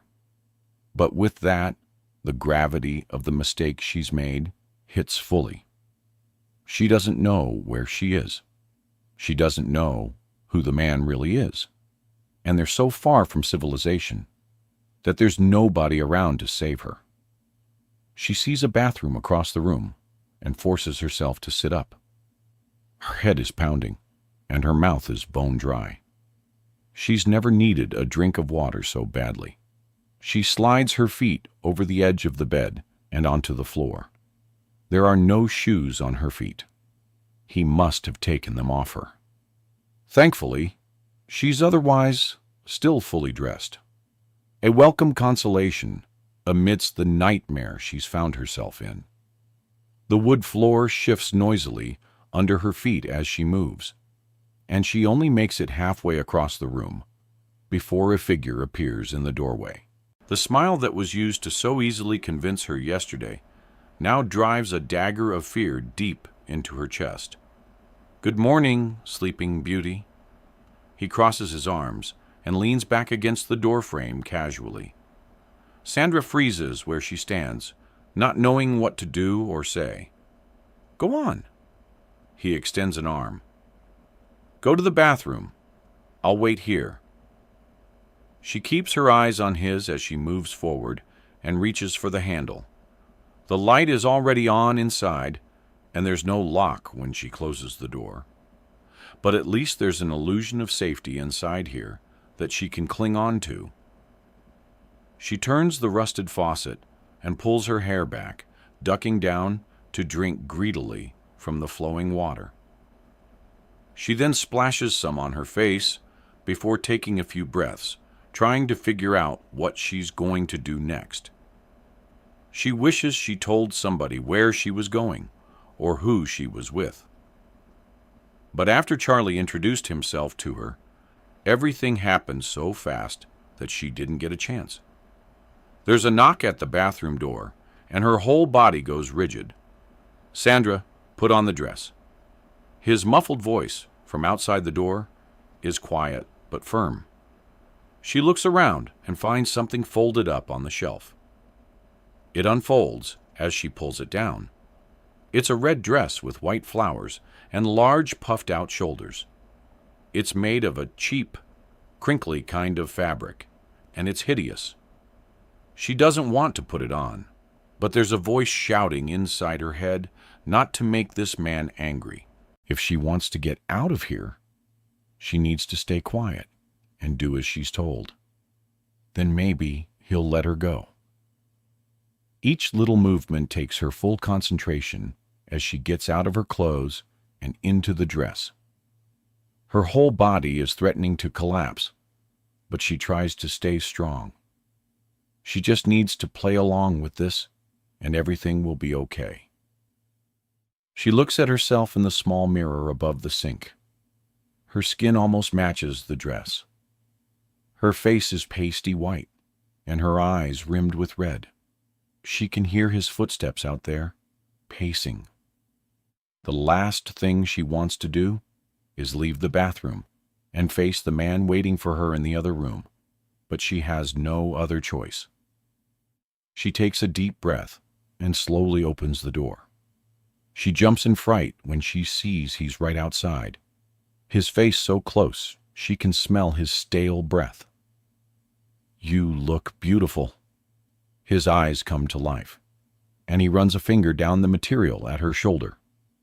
He's holding a camera in one hand and uses it to gesture to the wall across from the bed. "Sit down over there." "Can we go outside?" she croaks. "Sandra, A little advice. If you want a good picture taken, never argue with the photographer. There's an impatience in his voice that scares her. Sandra knows he didn't bring her here just to take photos, and she can only pray that she finds a way to escape before his real plans are revealed. She walks to the side of the room and sits down slowly against the wall, looking up at the lens pointed her way. No. Charlie lowers the camera from his eye. Come on, sweetheart. You've got a smile. She tries to morph her features into a smile, but it's as though she's forgotten how. Did you not hear me, Sandra? Smile, he shouts, and she flinches. I just want to go home, she whimpers, her words sticking together as she speaks. Sandra, this was supposed to be nice. You're my model, remember? And I just want to take one photo, that's all. She swallows down a lump in her throat. Okay.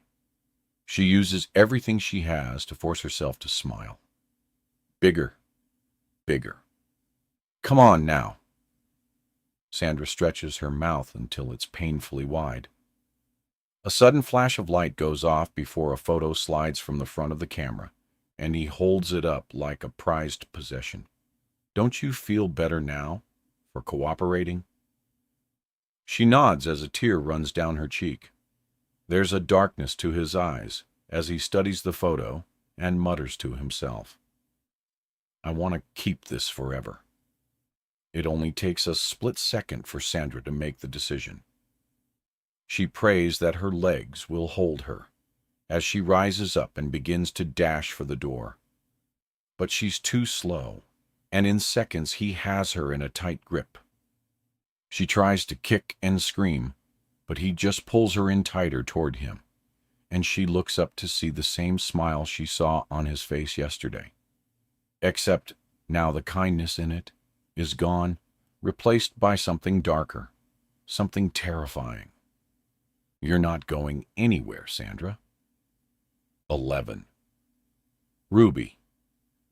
I pull up outside Cameron's school just after lunchtime. In my rush to get over here, I forgot to grab a jacket, which I'm now regretting as I get out of the car and make the short walk to the front entrance. The chilly breeze biting through the thin fabric of my sweater. When Cameron told me yesterday about a small scuffle he and another boy had gotten into at school over a wolf sticker, I hadn't thought it anything serious. He'd said he'd planned to put the wolf sticker on the picture collage he'd been working on and had left it on his desk while he went to go sharpen his pencil at the trash can. When he returned, he found the boy had taken it and stuck it firmly to his own collage. Cameron had gotten angry and tried to pull it off the boy's paper, and the boy had shoved him, resulting in Cameron telling the teacher on him, "Your typical 8-year-old squabble." But the call I got from the principal 30 minutes ago, requesting that I come in right away to meet with him about another incident Cameron was involved in with the same kid, has me worried. Cameron is not the kind of kid who goes around starting fights. He's gentle, considerate, and tends to make friends with every kid he meets. So this leads me to believe the problem isn't him. It's this other child. Cameron seems to love going to this school, so I don't want anything to ruin that for him. Inside, it strikes me, as it has done in the past, how strange it is that every single elementary school smells the same, like markers and floor cleaner, mixed with teachers' despair. I quickly find the main office and explain why I'm here to the school secretary, and she directs me to the principal's office down the end of the hall. When I knock on the door and poke my head into the room, Principal Salisbury is sitting behind his desk, talking on the phone. He looks up and smiles at me apologetically, flashing 5 fingers my way. I close the door and sit on one of the 2 chairs outside his office. After a moment, A woman walks by and glances my way. She smiles, and when I smile back, I realize it's with an almost shameful expression. It doesn't matter how old you get. Sitting outside the principal's office will transport you right back to your childhood. Mind if I sit? I'm shaken from my thoughts when I see a man with dark hair and work combats approach me and point at the seat next to mine questioningly. Go ahead. I smile. Thanks. He sits down and leans forward, clasping his hands together. In trouble with the principal. I laugh. That's how it feels. I get a hint of this man's scent and discreetly breathe in deeper. He smells great, like freshly cut pine mixed with soap. I'm Justin Thomas, by the way, Xavier's dad. He holds out his hand. I'm not sure who he's referring to. For a moment before it clicks that he's here for the same reason as me, and I reach out to shake his hand with a hesitant smile.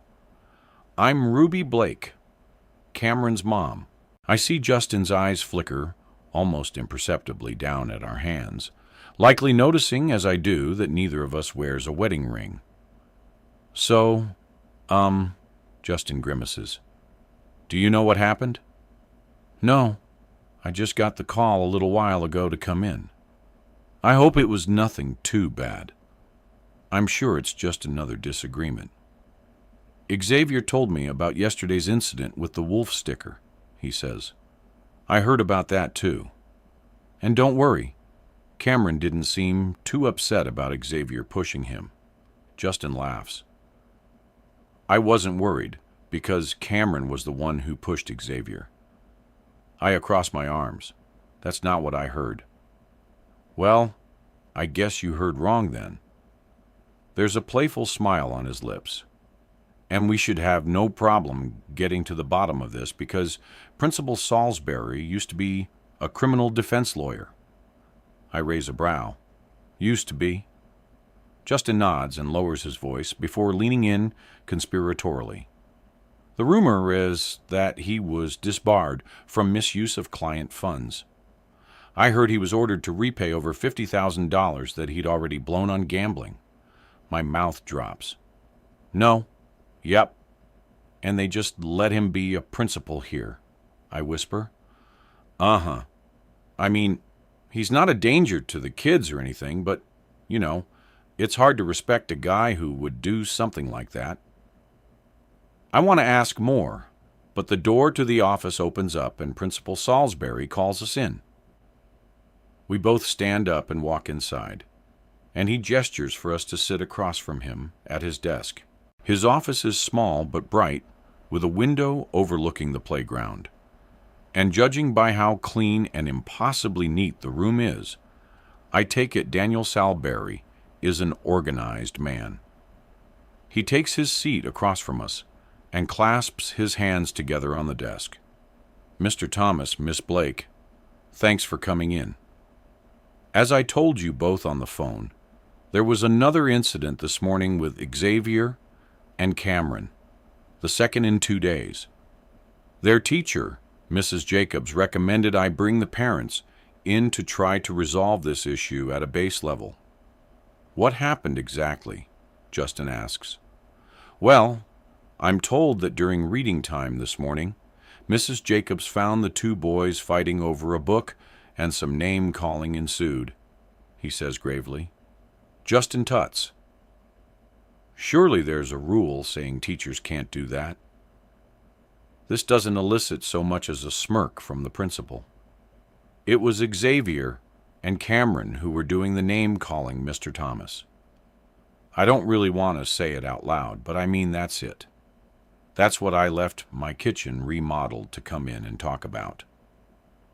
I know it's been a long time since I was at school, but my memory is that boys of that age would routinely throw names back and forth at one another, get each other in headlocks, then be back to friends by lunchtime. This doesn't feel like a call the parents in kind of situation, and I can't help but suppress a chuckle over the idea of Daniel Salisbury going from questioning witnesses on the stand to mediating a discussion where the subject is two boys calling each other poopy heads. It appears that Justin is on the same train of thought as me. Did either of the accused physically assault the other? Principal Salberry clears his throat. This is not a versus issue, Mr. Thomas? And no, there was no physical fight. But I believe there was an incident yesterday where one of the boys shoved the other. Yes, that was Miss Blake's son, Cameron. He shoved Xavier over a wolf sticker. Justin shoots me a raised brow, daring me to contest him. Not true. It was the other way round. I say it's not important who Principal Salisbury doesn't get to finish his sentence, as Justin turns to me, ignoring him. Not only that, but I put it to you that your son is a repeat offender. Xavier told me he once saw Cameron skip a line for a pudding cup in the lunch hall. He says clearly enjoying this. I scoff and cross my arms. Oh, please, unreliable witness. Justin nods as though he's on to something, and I heard that he routinely tootses and blames innocent bystanders. Oh, objection. I can't stop myself. On what grounds? Justin tips his head, daring me. Relevance. I turn back to the principal, and I'd like that remark stricken from the record. I'm not keeping any records of this conversation, Miss Blake. Principal Salisbury sighs. Actually, I'd say it's quite relevant to establishing your son's character. Justin posits. It seems as though we might be grating on Principal Salisbury's nerves, because he leans back in his chair and tries to rein the conversation in. I think you're both missing the point here. I'd just like to reiterate that this is not a versus issue.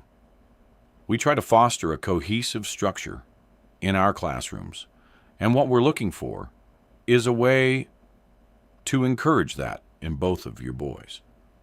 Justin nods in agreement at this and scoots his chair forward.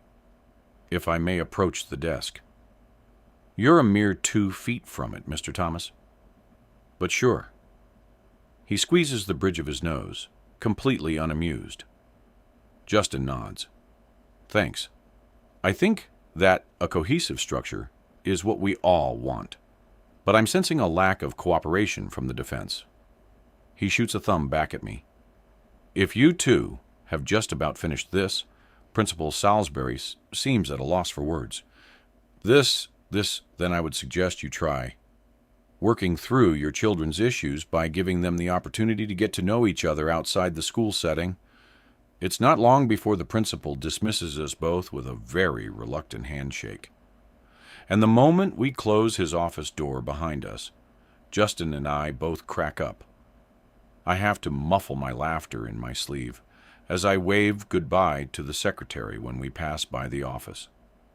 I think that went really well, Justin says chipperly as we walk out the door into the cold outside. I raise an eyebrow. Well, I don't think he'll be calling either of us into his office anytime soon again. Anyway, he looked like he wanted to punch you. You mean cohesively structure his fist with my face? I laugh at this. Schools have changed since our day. Huh? You can say that again. I once got pushed into a huge mud puddle by the biggest kid in my school. My principal saw it with his own eyes. And you know what he did? What? Nothing. He just held out a hand to pull me back up and told me to go clean myself off. This about tracks with what I remember from childhood, and I'm so glad things have changed since then.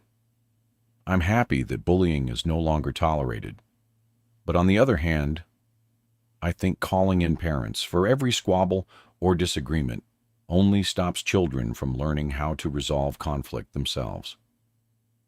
When I reach my car, Justin stops next to me. He leans against the hood and crosses his arms. I think Principal Salisbury might be onto something, though. Maybe we should get the boys together. I pause. Oh, well, sure. I guess if you give me your number, we can arrange something soon. Maybe take them out for ice cream if you want. Justin smiles. Great. It's a date. 12. My. Okay, my. You want to pass the body shell over? I pick up the shell and pass it to him. Here you go, Mr. Parker. I told you. Call me Quentin, Hudge's dad says, placing the shell around the body of the ant, hiding the magic we've been working on all afternoon underneath it. Sorry, I say, then look at Hutch next to me and make an oops face. Hutch laughs, and his dimples show. There's no denying it. He's cute. Freshly 18 this week. He's 2 years older than me, but he's already taller than his father and has a maturity beyond which I've ever seen in a guy his age. Spending today at the Parker's house, working on this robotic ant project with Hutch and his dad, has been the best experience I've had since moving to this crappy town. And judging from the sounds coming from downstairs, I'd say Cameron enjoys being at the Parker's house better than ours, too. He and Leo are supposed to be doing Lego down there, but I'm pretty sure they've just been having a Nerf fight for about an hour now. In our house, there would be no room for both a delicate robotics project and an all-out Nerf war to coexist. But the Parkers have a dedicated project room upstairs that holds everything from Felicity's sewing machine and reels of fabric to a completed 7,000-piece Lego Millennium Falcon, which Hutch and his dad built. There's a huge wooden table in the middle of the room, with benches either side of it, and a wall with shelves the whole way up that has every kind of craft supply imaginable. This is a family who do things together, create things together. It shows, too, in Hutch's relationship with his father. And I've been trying to put my full attention into this build, but when you're working right alongside a guy this hot, your mind begins to wander. Okay, kids, I think you can take over from here. I'm going to go check on the boys. They probably have the whole house covered in Lego by now. Pudge, you show my how to work the remote, Quentin says, then leaves the room. I notice he leaves the door open a little, probably to make sure that robotics are all Hutch and I are doing in here, alone with him now. I scoot a little further up the bench closer to Hutch as he explains the controls. Okay, you just move this up. And he smiles as the ant moves forward. This is so cool, I say. Way more advanced than what we did back in my old school. My dad and I started with the basics as well about a year ago, and we've just kind of been working our way up from there, Hutch explains. I take the remote and move the little ant back and forth, and Hutch is so close now that I can hear his breath near my ear. At the press of a button, the ant turns and walks in the other direction. I try to focus, but my thoughts are elsewhere. I wonder if I'm on his mind as much as he's on mine. I know he's attracted to me, too. It's obvious, with the little looks he's given me today. Even so, I can't come on too strong because I'm afraid of what his reaction might be. But since that day we walked past each other and both looked back at the same time, he's been on my mind. His blonde hair, his deep blue eyes, and the wanting look on his face when he glances my way. Hutch's fingers graze mine as he picks up the ant, which threatens to fall off the table, and we both pull our hands back as though a bolt of electricity passed through us. We laugh nervously and get back to playing with the ant as my mind begins to drift again. If things do ever go further than flirting, I know that nothing can happen here at his house. Not with his whole family here. I'm really glad you came over today, Hutch says. Me too. I grin as our eyes meet. Have you ever been to Lone Rock Falls yet? What's that? A waterfall? Hutch nods. Yeah, and it's pretty great. It's only about 5 minutes from here. I go there all the time. I can take you there sometime if you want. That sounds great, I say. We hear footsteps approaching, and without saying a word, we both instinctively move a little further from one another, just as Quentin comes back into the room. How are you kids getting on? Is the ant working okay? He asks. Hutch clears his throat. Yeah, I think so. Quentin leans between us and picks it up. You two did a great job. Should we bring it down and show the boys? Sure. Hutch gets up and I follow him. We walk side by side as we follow his dad downstairs. We find Cameron and Leo in the kitchen eating ice cream, straight out of the container. And when we show them the ant, they immediately want to give it a try outside. Hutch passes over the ant and the controls to his little brother with strict instructions not to break them. Then he turns to Quentin, who's collecting up dozens of Nerf darts from all over the floor. Hey, Dad, is it okay if I take the car out? My hasn't seen Lone Rock Falls yet, and I thought I could drive her over there real quick to show her. Sure, I don't see why not. Just drive carefully. Okay. He pulls his car keys from his back pocket and flings them to Hutch, who catches them. Outside, we walk shoulder to shoulder down the driveway. I didn't know you had your license, I say. I got last year, Hutch grins. Pasted first time. I'm saving up for my own car, but for now, my dad lets me borrow his every once in a while. I sit in the passenger side, and Hutch starts up the engine. I feel a little nervous about being in a car with a newbie driver behind the wheel, but Hutch seems really mature for his age, and I doubt he's the type to try to impress me by driving too fast. Either way, I make sure I'm buckled up tight before he carefully backs down the driveway. We're only driving for a few minutes before Hutch parks the car on the side of the road.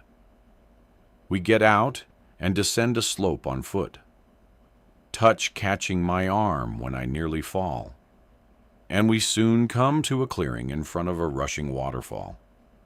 With the embankment hiding the road behind and the water sparkling in the sunlight, it's like suddenly stepping into a painting too perfect to be true.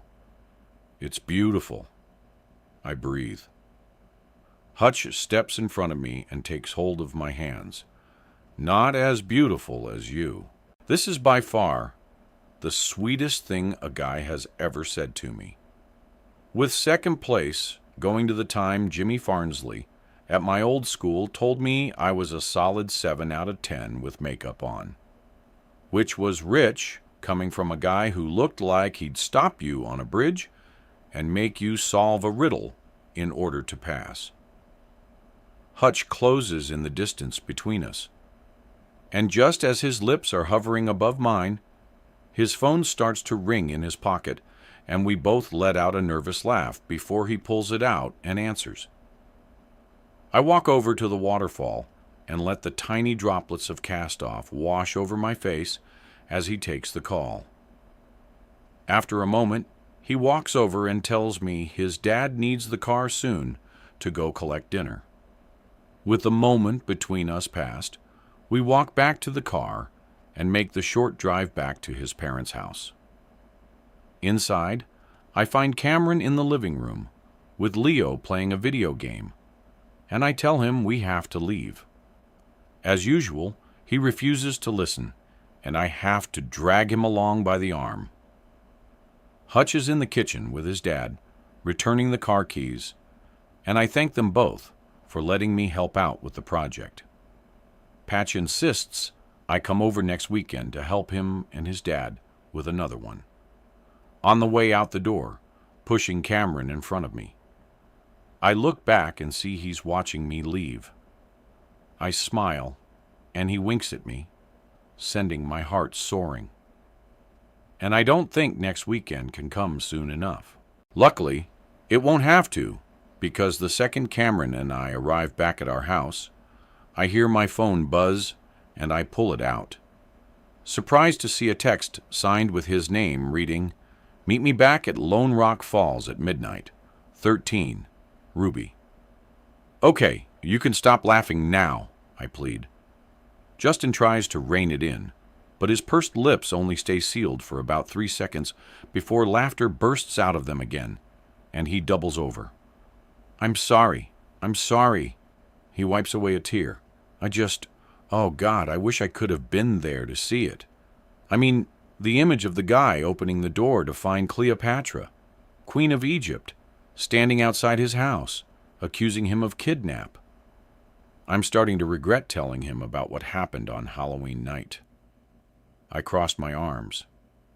Trust me, it wasn't at all funny in the moment. I struggled to maintain a straight face, but a smile slowly creeps across my reddened cheeks. I suppose it is kind of funny. Taking Principal Salisbury's advice, Justin and I arranged to get Cameron and Xavier together outside of school, giving them a chance to get to know one another better. I'd wanted to take them out for ice cream, but when Justin found out I'd just moved into a fixer-upper, he'd insisted that he and Xavier come over, eager to take a look around. I'd been a little apprehensive at first since my kitchen currently resembles a building site, what with a countertop still missing and the floors all ripped up. But saying this to Justin over the phone had only served to further his excitement about seeing the place. He'd shown up with 2 tubs of Ben & Jerry's for the boys and a fully stocked tool kit for me tied up with a red ribbon. I'd gratefully accepted it, being woefully under-equipped for many of the tasks ahead of me, even after my hardware store.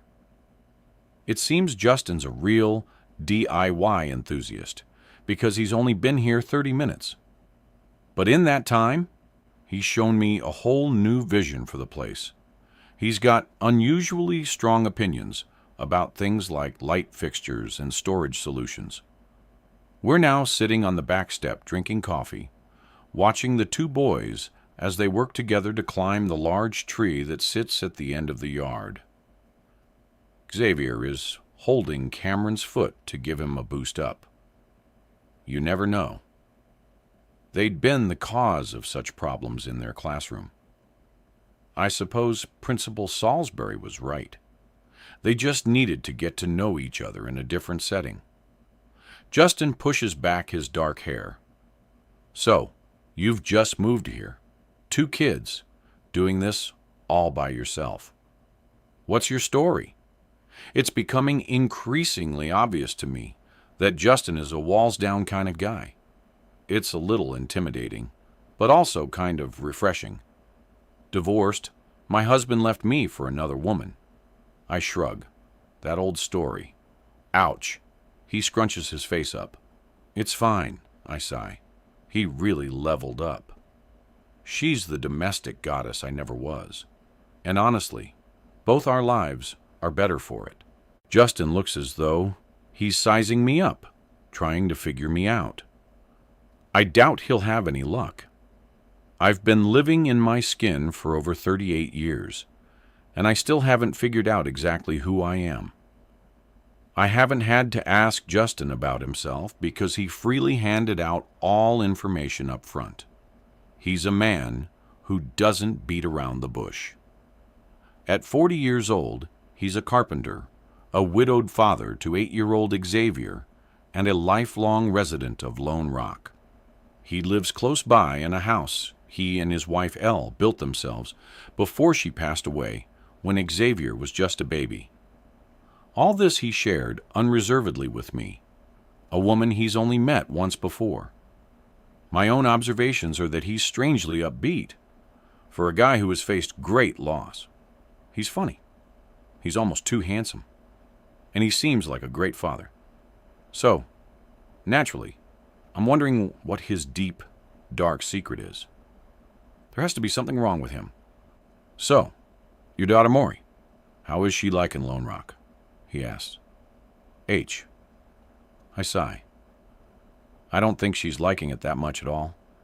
Although, She met a boy recently, so that seems to be helping.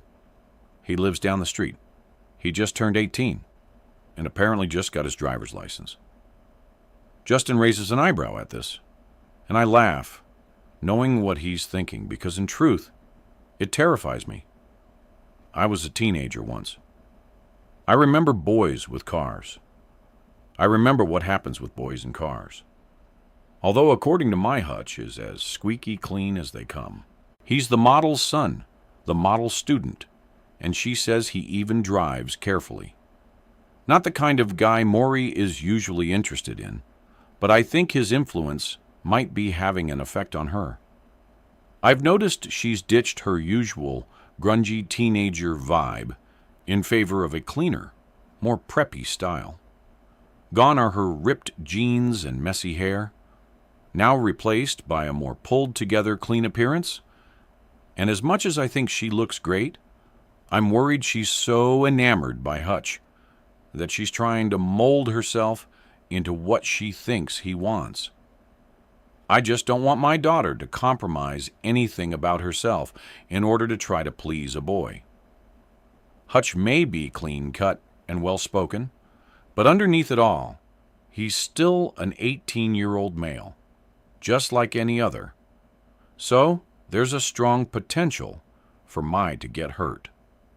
I watch the boys now as they scramble their way off the tree and run around the side of the house with Cameron's skateboard. This guy she's met is from the same family who kidnapped your son, Justin asks. I roll my eyes his way, but answer anyway. Yeah, the Parkers. They're so perfect it's enough to make you want to vomit. Is this Quentin and Felicity Parker? Yes. You know them, I ask, surprised. Justin nods. There aren't many people in this town I don't know. And yeah, you know when people are that perfect, they've got something to hide. I laugh. Funny. I was just thinking something similar about you. Me? Justin points to his chest in disbelief. Yeah. I mean, you're doing this all by yourself. You're juggling work and a house and raising a kid. I mean, Justin holds out his palm to stop me. Hold up. You're doing all that too? Is it somehow more commendable just because I'm a man? His voice is defiant, but there's an amused look on his face. Oh, stop. That's not what I meant at all. I narrow my eyes at him. It's just, with losing your wife, it must be even more difficult.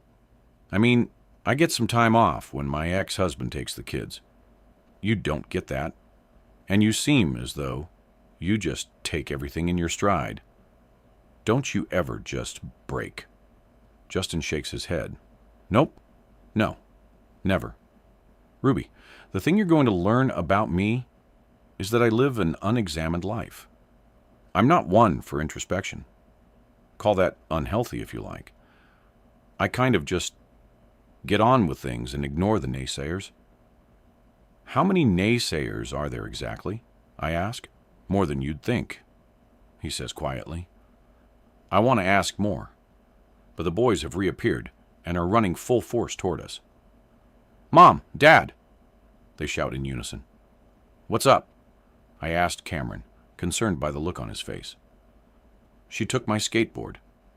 I was showing Xavier a trick, and she just came and stole it from me, he shouts, his voice wobbling as though he's trying not to cry.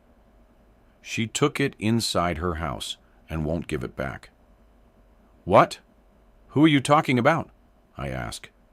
The mean lady from next door, Cameron shouts. Generally, I might presume that Cameron was telling me the abridged version of how and why his skateboard was confiscated. But since he's referring to Bernice Fisher, I totally believe it. I give an apologetic look to Justin before I get up to follow Cameron. I'm starting to wish I'd been told about this woman before I bought the place. Bernice has been nothing but a pain in my ass since we got here. And the thought of living next door to her for the next 20 or more years until she croaks sounds exhausting. I get to her front drive, Cameron right behind me, and march up to her door. "Mrs. Fisher," I shout and knock loudly. I ring the doorbell a couple of times for good measure, then wait. The old witch is hiding in there, and apparently she's not coming out. I open up her mail slot and shout through, "Bernice, I know you're in there. My son wants his skateboard back." Cameron and I wait another minute before we see Justin walking toward his car, with Xavier behind him. Giving up on Bernice, they walk back around to our driveway. "Sorry about this. The woman next door to us has been giving us a hard time since we moved in. I don't know what her problem is." "It's okay. We'd better be getting home anyway," Justin says. "I hope you managed to get that skateboard back." "Yeah," I say. "But then, it'll just be something else with her tomorrow." Cameron runs around the side of the car to say goodbye to his new friend, and Justin takes a step closer to me. "So next time Xavier and I come over, I'm going to install that new countertop for you. Is that right?" "Next time," I say, a little shocked by how forward this guy is. "Yep," he says, popping the P at the end. "We'll see you sometime next week." He winks at me as he gets into his car, and I watch, mouth agape, as he drives off. I'm not sure I've ever met a guy like Justin before. So cocksure and uninhibited. Cameron pulls at the side of my top. "Mom, I really want my skateboard back." I look back at our neighbor's house, then nod to him. "You go inside. I'll get your skateboard back for you." Cameron runs into the house, and I metaphorically pull up my sleeves as I, a mother scorned, march right up to Bernice Fisher's house, ready to stand up for my son. But the strangest thing happens when I get to her door. My hand is out, poised to knock, when the door swings open, and Bernice stands there, a dark look clouding her haggarded face. She shoves the skateboard into my hands and looks right into my eyes as she speaks quietly. "Do not trust Justin Thomas. He was the one that did it," she says before slamming the door in my face. 14. "Maury, if you told me when Mom first moved us out here 3 months ago that I'd soon be dreading leaving Lone Rock to go to my father's house in Arizona, I'd have said you were out of your mind, certifiably insane. But it's been 2 weeks since I first visited Lone Rock Falls. And since then, I've been back 4 times. Each time after nightfall, when Mom and Cameron are asleep. I stay up some nights, my phone in my hand, waiting for the text to come. And on the nights it does, I make the 15-minute walk in the dark to the waterfall, where I find him waiting for me. The first night I snuck out to meet him there, he'd leaned down to kiss me, and it felt as though my legs might drop out from underneath me. But each time we get together, I feel more and more comfortable, wrapped up in his arms. And the fact we're keeping this a secret from everyone makes it all the more exciting. And on the weekends, when I go to the Parkers to join in on the robotics builds, the best part of the day is when we find a stolen moment together to share a kiss. So, the thought of Christmas break being just around the corner and having to leave him behind and not see him for over 2 weeks feels like torture. I may as well be stabbed in the heart right now. My mom knows that I find Hutch cute. I've told her, of course, and she teases me about it when I go to his. But if she knew the truth about the make-out sessions, I know she'd put a stop to me going over there. My mom still thinks of me as a child. She even calls me baby, for God's sake. I love my mom, and I know she's trying really hard to make our home better. But it's a complete mess. And I'm so much happier when I'm at the Parker's house. I think Cameron is too. Last Saturday, after our latest robotics build with his dad, Hutch had waited until we were alone and pulled me by the hand behind the door. His face was just inches from mine. "Will you stay for dinner tonight?" I felt his fingers lace with mine, and I smiled. I'd love to. So, with Hutch's mom's blessing and a text reply from my own mom saying it was okay, both Cameron and I had joined the Parkers for dinner that evening. Cameron and Leo sat next to each other, pretending their slices of garlic bread were airplanes crashing into the broccoli rainforest, while Felicity and Quentin had conversed with me and Hutch as though we were their equals. We discussed history and what places and time we'd love to have seen. And Quentin had even proposed a question to everyone at the table. If you could meet anyone in the world, dead or alive, who would you choose? Felicity had said Marilyn Monroe, which I thought was funny because she kind of looks a little bit like her but with long hair. Quentin chose some physicist that I'd never heard of. Then Hutch chose Abraham Lincoln and I chose Ada Lovelace, which Quentin and Hutch both said was a great answer. Although, if I had been honest, I probably would have said Taylor Swift. But I thought they'd be less impressed by that. After we'd all had dessert, homemade apple pie with whipped cream, and the whole evening was just so great that when it was time for me and Cameron to leave, going back to my mom's small, messy house and dealing with her annoying questions. What did the Parkers make for dinner? Did Cameron remember his table manners? Did you both say thank you to Felicity and Quentin before you left?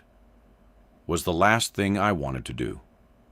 The only consolation was that before I left their house that evening, we'd quietly made a plan to meet again later since it's the last chance we'll have before I leave for Arizona in a few days. We're going to meet at Lone Rock Falls again, our usual spot at midnight. Mom always falls asleep at about 10 o'clock. And Cameron, who spends his whole day bouncing around the place like a kangaroo on a pogo stick, is dead to the world from 8 o'clock onwards every night. So, I have no worries of either of them catching me sneaking out. When I step out of the house, I pull my coat firmly around myself and watch my breath steam out into the cold December air. Walking by each house, I take in the twinkling Christmas lights and lawn decorations, which make the whole street feel festive and alive. My mom hasn't put up any decorations this year. She says there's no point because it'll just be her alone there until we get back from Dad's house after New Year.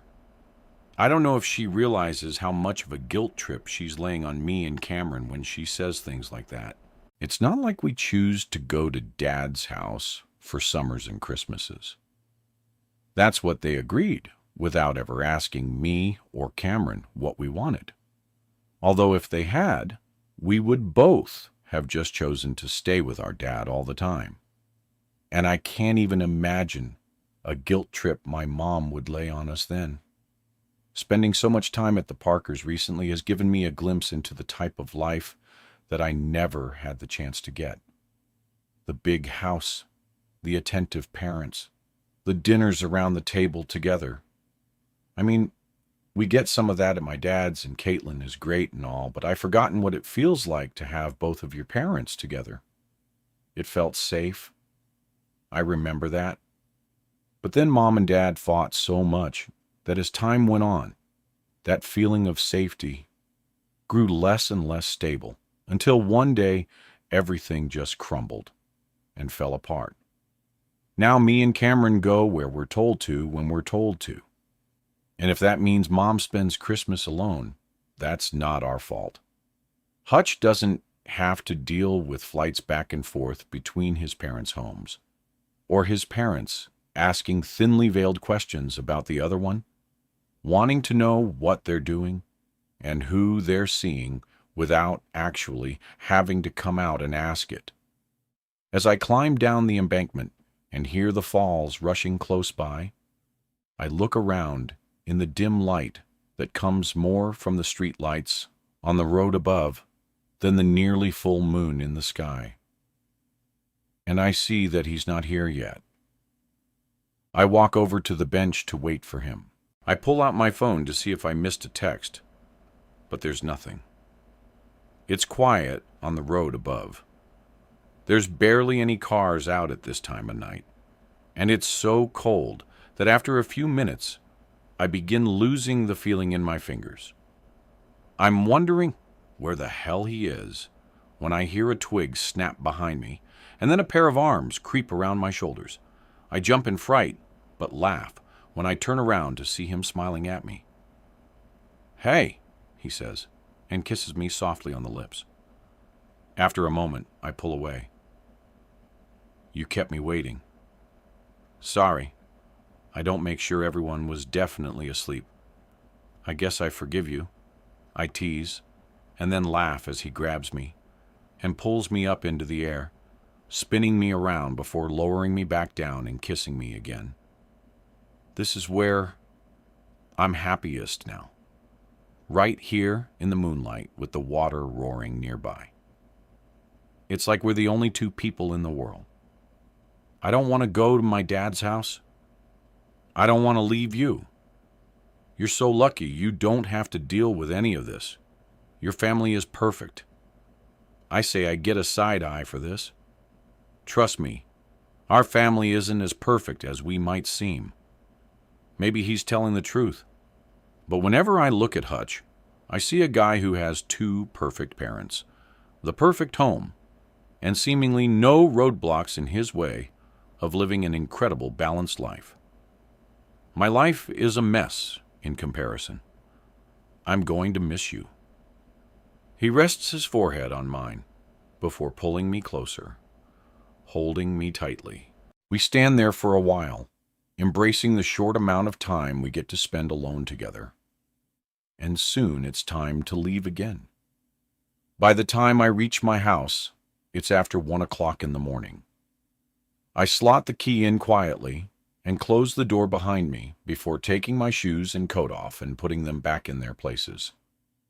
I'm 2 steps up the stairs when I hear her voice. "My in here, please."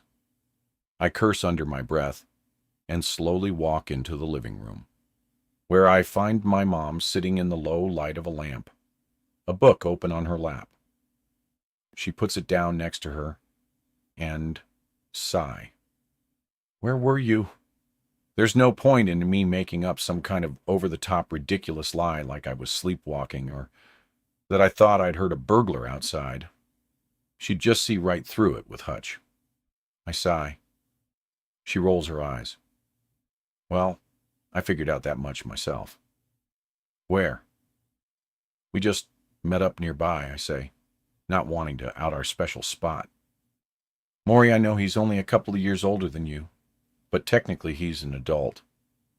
And if you two are, we're not having sex, Mom," I say. "Hutch is sweet and respectful, and you have nothing to worry about." "So why the sneaking around?" she asks. I try to find the right answer to this. I don't know. There's always other people around when we're at his house. We just want a little time where it's just the two of us, you know?" Mom nods in understanding. "Okay, I get it. You know, it's not that long ago that I was a teenager." I have to look down at my feet to stop myself from rolling my eyes. The amount of times Mom has reminded me that she and Dad were high school sweethearts, and that she was only 22 when they had me, and that she's a young mom, is embarrassing. It's as though she thinks it makes her cooler, or more relatable, in my eyes. But if there's a difference between her and the older moms around the place, I don't see it. I'm sorry for sneaking out. It's just, this was my last chance to see him, and I'm going to really miss him when I go to Dad's next week, I say, honestly. Mom gets up from the couch and hugs me tight, then kisses my hair.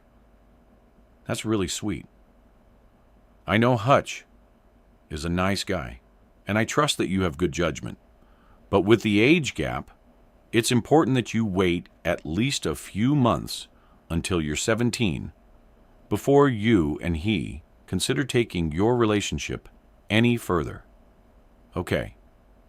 Her voice is kind, but there's no hiding the underlying sternness to it. Just like you and Dad did, right? I can't resist.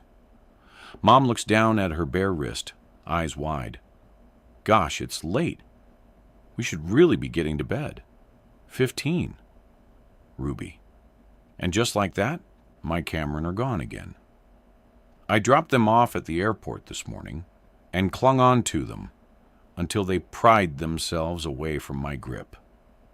Their father will get to enjoy the holiday season with them, and I'll be wishing them a happy Christmas over the phone again.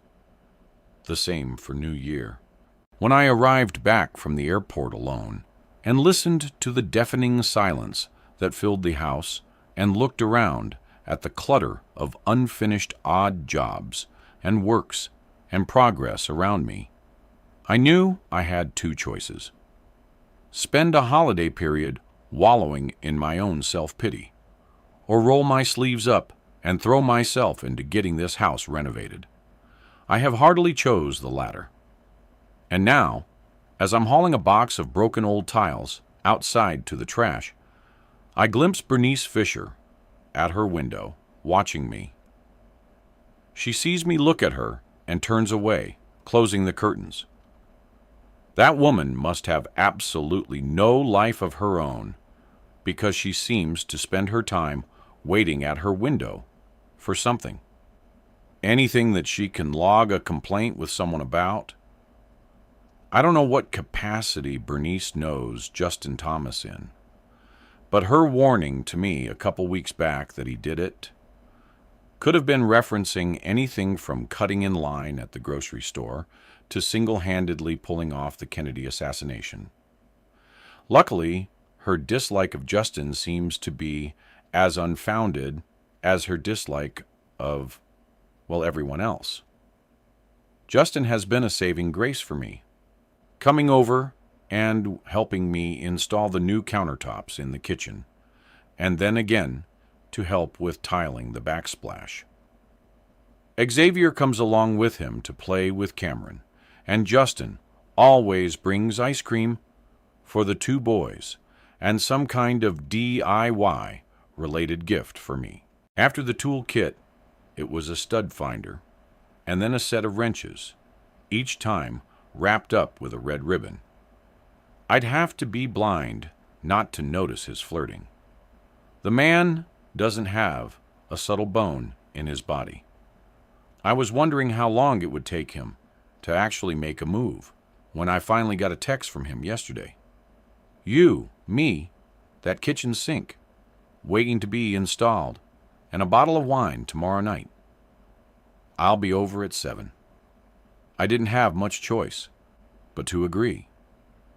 I've been putting off installing the new sink I bought for the kitchen, and the offer was very much appreciated. And the fact that I've since meticulously shaved, exfoliated, blow-dried my hair, and bought myself a brand new set of lace underwear is purely coincidental. Since my split with Aaron, I've only been on one date. It was a blind date set up by a mutual friend, and it was going great until midway through our meal, when he got a text from his ex-wife asking him to come over to help fix her laptop. He literally got up mid-plate of spaghetti, threw 320s on the table, apologized, and left. That kind of put me off the whole dating thing for a while. And since I haven't really been putting myself out there at all, it's been a long time since I've had any prospective suitors. So, the fact that there's now an attractive man who not only knows how to take the lead, but has taken it upon himself to help fix up my house is a new development in my life. You won't find me pushing back against. And I guess there's no ex-wife to compete here with because she's dead. Oh, God. Did I really just think that? As I mentally beat myself up for this, I haul sections of the old kitchen countertops into the back of my car, ready to dispose of just in time to see Felicity and her two gal pals approaching out on their morning walk. It's hard not to notice.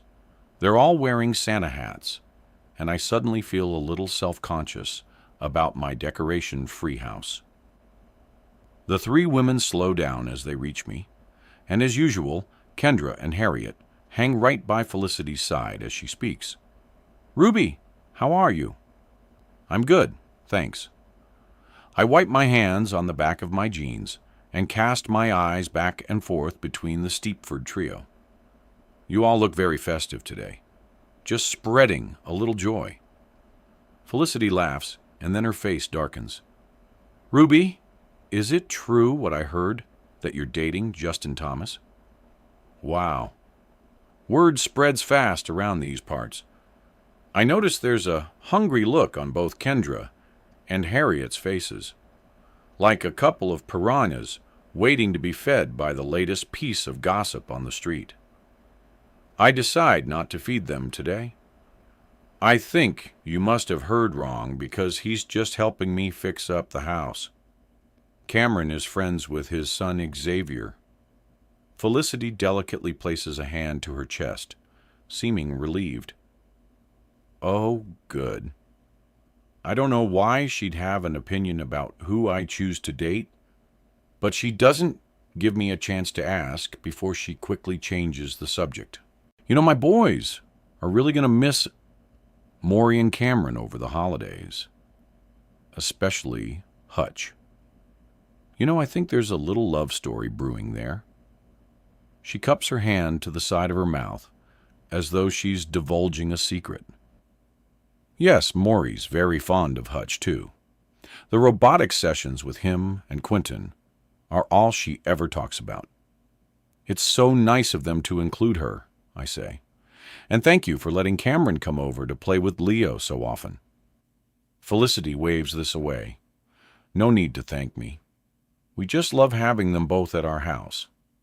It's starting to feel like they're family, and we see them so often." This comment, although I'm sure meant warmly, sends an icy dagger through my heart. I'm used to my Cameron preferring their father's house over mine. But now I have a whole new set of competition closer to home. The simple fact is that my kids seem to want to spend time with anyone anywhere, rather than be with me in our new place. The three women, having successfully spread their joy, carry on down the street, and I spend the next hour pulling furniture and toys out of Cameron's room in order to access the floor. Like the rest of the original wooden floors in this house, they're in rough shape and will need sanding down and staining. I won't get all of that done today, but I'm determined to get a start on both the kids' rooms in the hope I can have them looking great for when they get back. The downside to this is that the upstairs hall is small enough already without more clutter added to it.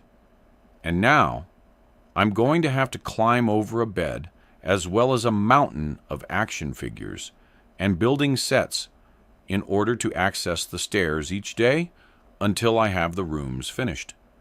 But I know it'll all be worth it in the end. Once I have Cameron's room completely cleared out, every movement I make inside there echoes sadly around the bare walls. I try to pump myself up a little by setting up a portable speaker and putting on an upbeat 80s playlist. I figure everything else in this house is stuck in that decade. Why not just go with it? As the synth pop sounds of AHA's Take On Me start blasting out, I dance around the room with my dustpan and brush sweeping up the random bits of debris I find. There are pieces of yellow card that Cameron seems to have cut up into hundreds of tiny squares and left lying around. There's a withered apple core, which he must have thought was a good idea to fling into a corner rather than bring down to the trash. And most annoyingly, there are various foam stickers stuck to the floor, chunks of which stick stubbornly to the wood when I try to pull them up. I'm kneeling down, working on scraping at the remnants of a monster truck sticker, when I rest a hand on the floor beside me, and one of the boards cack, as though it's not properly attached. I stand up and move to the speaker to turn off the music, then walk back over to the same floorboard and rest a foot on it. With the music off, the creaking sound is louder, and I'm surprised I haven't noticed it before, until I realize it's sitting right where Cameron's bed usually is. I'll just have to nail it back in. I'm about to go fetch the tool box Justin gave me when a thought creeps into my mind. And when I reach down to pull at the top of the board, lifting it up, I somehow already know what's waiting for me underneath. But this time, when I look down and see the photo lying in the dust, right where I'd somehow known it would be, it's not intrigue that I feel as I had with the last two, because I can no longer make sense of what it is that I'm finding. Starting to feel like these aren't just little keepsakes that were hidden away all those years ago to surprise the next owners, but some kind of dark pattern that I can't decode. Because this photo isn't of Jessie like the first one I found, or of Sandra like the second one I found. This one is of another girl in another dress smiling brightly up at the camera from the same unknown spot as the last ones, along with the same black writing below. And this girl's name is Erica. 16. Erica. Erica walks into the movie theater alone. She collects her ticket alone. She goes up to the concession stand alone and picks up a large popcorn, a large Pepsi, and a huge Hershey's chocolate bar. All for herself because she really doesn't give a damn anymore. Maybe Bobby is right. Maybe she has gained some weight recently. Maybe she'll gain some more. See how he likes that. Maybe if he was a better boyfriend and didn't stand her up so often and break their plans just to go and hang out with the guys instead, then she might be inclined to watch what she eats a little more to please him. But since he can't even be bothered to come watch one freaking movie with her, she's just going to eat the whole lot and forget all about Bobby Granger. Erica's mom once told her that if a man really loves you, he'll move mountains to be with you. Bobby won't even move his behind off Eddie's couch to come meet her 2 blocks down the street. So, that says a whole lot about how he feels about her. She's going to break up with him. She doesn't need him. She said this before, but this time, she really means it. She's done with Bobby for good. She takes a sip from her drink as she shuffles along an empty row of seats to the sweet spot right in the middle, then places it in the holder as she settles down into the plush red velvet seat. The lights go down and the trailers begin to play. But rather than pay attention to the new movies coming out, she can't stop thinking about Bobby. This is how it always goes. Erica tells him she's done. He says fine. And then, after a few days, one of them calls the other, and they get back together until the cycle inevitably repeats. It's been nearly a year of this since she first met him. And between that and him always having something to say about how she looks or what she's wearing or what she eats, she's just sick of it all. This will be the very last time that Bobby Granger stands her up. She's so lost in her own thoughts that when she sees a guy sitting a few seats across from her, in this otherwise empty row, she wonders how she didn't notice him come in. There's barely anyone else in the theater. Just a group of noisy teenagers who don't even look old enough for a slasher movie like this. And a couple down the front occasionally getting pelted with popcorn by the rowdy teens. If Erica were those two, she would get up and go thump those brats. But the couple just seemed to be trying to ignore it. As the opening credits start, the man on her row moves up into the seat right next to her. "Hi," he whispers in the darkness. "I think I might have joined the wrong room. Is this not the new Schwarzenegger movie?" "No, this is Screen 4, Clover Hill Massacre. The Schwarzenegger movie is playing on Screen 2. Damn it. And I'll bet I've already missed the start of that, too. You're not missing anything. Trust me. I saw it last week, and it's one long cheese vest from start to finish." The screen suddenly lights up brightly, illuminating the man's face. He's clean-cut, smoothly shaved, and has a strong jaw that offsets his boyish features. He's drop-dead gorgeous. "You know, I hear this movie is pretty good, though." "If you like slashers," Erica says, "you may as well stay in here now that it's already started." He seems torn for a moment before he looks at her and smiles. "Sure, why not? I'm Erica, by the way." "Charlie." He holds out a hand, and she shakes it. Charlie stays where he is and settles back into the seat as he puts his drink into the cup holder beside him. The movie gets into the real gory stuff right away. Exactly the kind of thing Erica loves, with a group of college kids running through an abandoned warehouse. A crazed maniac in a dark mask chasing after them. One of the guys, a tough-looking jock, gets cornered, and a knife flashes on screen before a river of blood begins to run.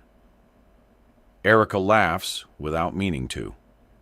She doesn't know why, but horror flicks always have the opposite effect on her. The characters are always dimwits. The girls are just vapid shells, with loser boyfriends who treat them like crap until the killer cuts him up, and we watch as the girl runs around cluelessly in the wrong direction, right smack bang into the killer. This movie is no different than the others she's seen, and she's loving every second of it. Oh my God. Charlie puts a hand to his mouth. He looks as though he's going to get sick. "Are you all right?" she asks, worried he'll barf all over the floor next to her. "Yeah, I'm okay." He tries to take a sip of his drink, but it gargles, the cup empty. "Crap. Here, have some of mine." She passes her cup to him, and he takes a sip, holding on to it like a lifeline. "Thanks. I'm just not used to watching these kinds of movies. It's so graphic." He grimaces. That's cute. But Erica doesn't want to make him feel stupid for having a reaction to the sight of fake blood and violence. He's obviously just a sensitive guy. You just have to think of it like a comedy. A comedy? I don't know. All the stalking and killing kind of freaks me out, if I'm honest. "Erica, sorry to sound like such a wimp," he says. "You don't sound like a wimp." She smiles. "I think that's sweet." He smiles back, still clutching her drink. They return their focus to the movie and watch as a girl runs up a set of stairs, screaming as a dark figure approaches slowly from behind. "See? It's funny because she's basically falling right into the killer's trap," she says to Charlie. "She's doing exactly what he wanted her to do. Now, he has her trapped." "Is that right?" he asks. "Yep, and she'll die off screen as we hear her screams ring out from behind a closed door. I know these movies well enough to know what's coming up," she explains. Sure enough, not 1 minute later, the girl is dead, and they see blood trickle out from the room on the screen. See? Erica says, "You're good," he says, and passes back her drink. "Thanks." She takes a long gulp, her mouth parched from the entire bucket of popcorn she's finished off. As the movie goes on, Erica explains to Charlie, who confesses he's never really watched the genre before, about the common cliché used in horror movies. He's impressed by her knowledge on the subject, and as they continue on, engrossed in conversation, she finds herself forgetting all about Bobby and his stupid friends. This is the kind of guy Erica needs. Charlie is sensitive and interested in what she has to say, although for some reason, as she's explaining about jump scare killer resurrection scenes, she finds it hard to get her words out properly. She guesses this is what happens when she talks uninterrupted for any length of time. She wouldn't know, given that Bobby always tells her to shut up when she goes on about anything she's interested in. Charlie is leaning close to her now, and she can smell his aftershave. A soft, smoky smell with woody undertones. It's sexy. Their eyes are no longer on the movie, but locked on each other's. And when the final credits begin to play, and the lights come up, his hand is resting gently on hers. They get up and walk up the steps of the movie theater, but it takes a lot of effort for her to stay coordinated. It's like she has to think about every single movement as she goes. Charlie seems to notice this as they make their way through the lobby and looks concerned. "Are you okay?" I don't know. "I think so," she answers, confused by what she's feeling. "I think I need to just get back to my car." "No problem. I'll walk with you." He smiles, and his eyes glisten happily. As they walk out the main entrance of the movie theater, her legs become a little numb, and she stumbles as she steps out onto the sidewalk. She holds onto Charlie's arm to catch herself, embarrassed. "Sorry, I don't know what's wrong with me. I feel a little dizzy." Charlie puts an arm around her waist and speaks softly into her ear. "That's okay, Erica. You can just lean on me." 17. Ruby. Justin arrives at 7 on the dot, bottle of wine in one hand, a laser level wrapped in a red bow in the other. I take both from him when he holds them out. "You know, you can't always bring me something every time you come over. Soon I'll have more tools than a hardware store. But thank you. Don't ever let it be said that I don't know the way to a woman's heart," he says, walking through to my kitchen, as though he owns the place. This is the first time Justin has come over without his son in tow. Having left Xavier with a sitter for the evening, Justin seems to have a different air about him now that he's not on daddy duty. It could easily be mistaken for arrogance, but the impression I get is that Justin is a guy who doesn't have the time or patience for ambiguity. If he wants something, he'll tell you. He has the confidence of 10 men.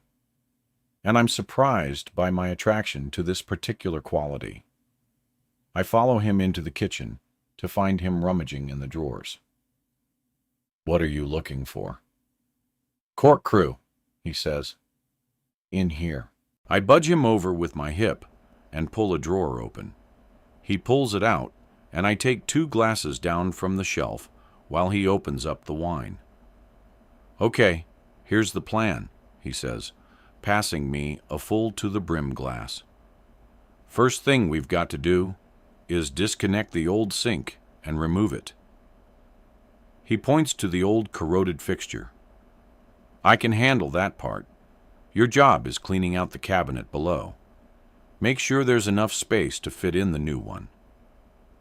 I take a large gulp of wine and salute him before kneeling down to clear out the cabinet, removing pots and pans and setting them aside. I've never been on a date like this, so casual and productive. And I've got to say, it's a lot more relaxing than any dinner at a fancy restaurant.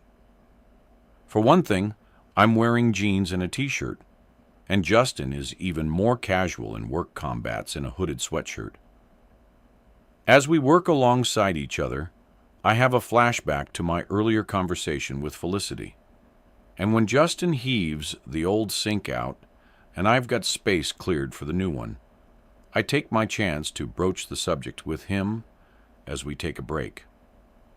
Something strange happened today, I say, sitting at the table. Oh. Justin joins me, wiping his hands on a cloth as he sits. Felicity Parker asked me if you and I were seeing each other romantically. Justin's lip twitches up into a smile. That is strange, because I was going to ask you the exact same thing. I laugh. That wasn't the strange part. You see, I told her that we're just friends. She and her friends are busy buddies, and I don't want to fuel that gossip train. Oh, I can't say I'm not disappointed. Justin lowers his head. Well, that's just the thing. I say Felicity wasn't. She kind of seemed relieved when I told her that you and I weren't an item. Huh? He says, apparently unsurprised. And strangely enough, I had another neighbor, Bernice Fisher, from next door, warn me off of you too. Why do you think that is? Justin's face darkens. Well, I think I can take a wild guess. I tip my head, confused. Justin doesn't say anything for a few moments, and I'm beginning to worry when he finally looks up at me. There was a rumor, after my wife El Pass passed, that I killed her. My mouth drops open, but no words come to me. Yeah, crazy, right? Justin says, they all thought it was impossible that such a beautiful woman with a nice house, a loyal husband, and a brand new baby could ever take her own life. I placed my wine glass down and put my head in my hands. I'm so sorry, Justin. I didn't know. When you said your wife had passed, I had assumed she was sick. She was sick, he says gravely. She had postpartum depression. She was battling the hardest thing she'd gone through in her life, and I was the only one who could see it. To everyone else, she was Elle Thomas, the proud new mother who always wore a smile as she showed off her baby boy. I've never seen Justin's mood resemble anything close to serious before, and I feel awful for bringing this up. I can't believe anyone could think that he would hurt his own wife. I've only known him for a short time, but he's been so selfless and giving, and he's obviously a wonderful father to Xavier. I'm so sorry that people thought that about you, Justin. To compound the pain of it all for you like that? I trail off, not knowing what to say. Justin looks down at his hands for a moment before he taps the table and gets up. That's all in the past. We don't need to talk about it. I nod silently, then watch him snap back into work mode as though nothing just happened. All right, we have the old sink out. Now we need to make sure the plumbing is in okay shape. He picks up a wrench from the toolbox. You hold the pipes steady while I work on them. I'm a little thrown by what I've just found out, but I try my hardest to regain my composure and join him at the sink. When Justin finishes tightening the last bolt, he wipes his hands on his jeans before turning to me with a proud smile. All done, he proclaims, beaming at the sleek stainless steel fixture that now adorns my countertop. I'm impressed. You really know what you're doing. I aim to please. He shoots me a sly wink. We clean up the mess we've made, then move through to the living room. Once we're settled beside each other on the couch, I reach into my pocket. I want to show you something. I pull out the 3 photos I found and pass them to him. He takes them and flips through them, studying each one, a puzzled look on his face.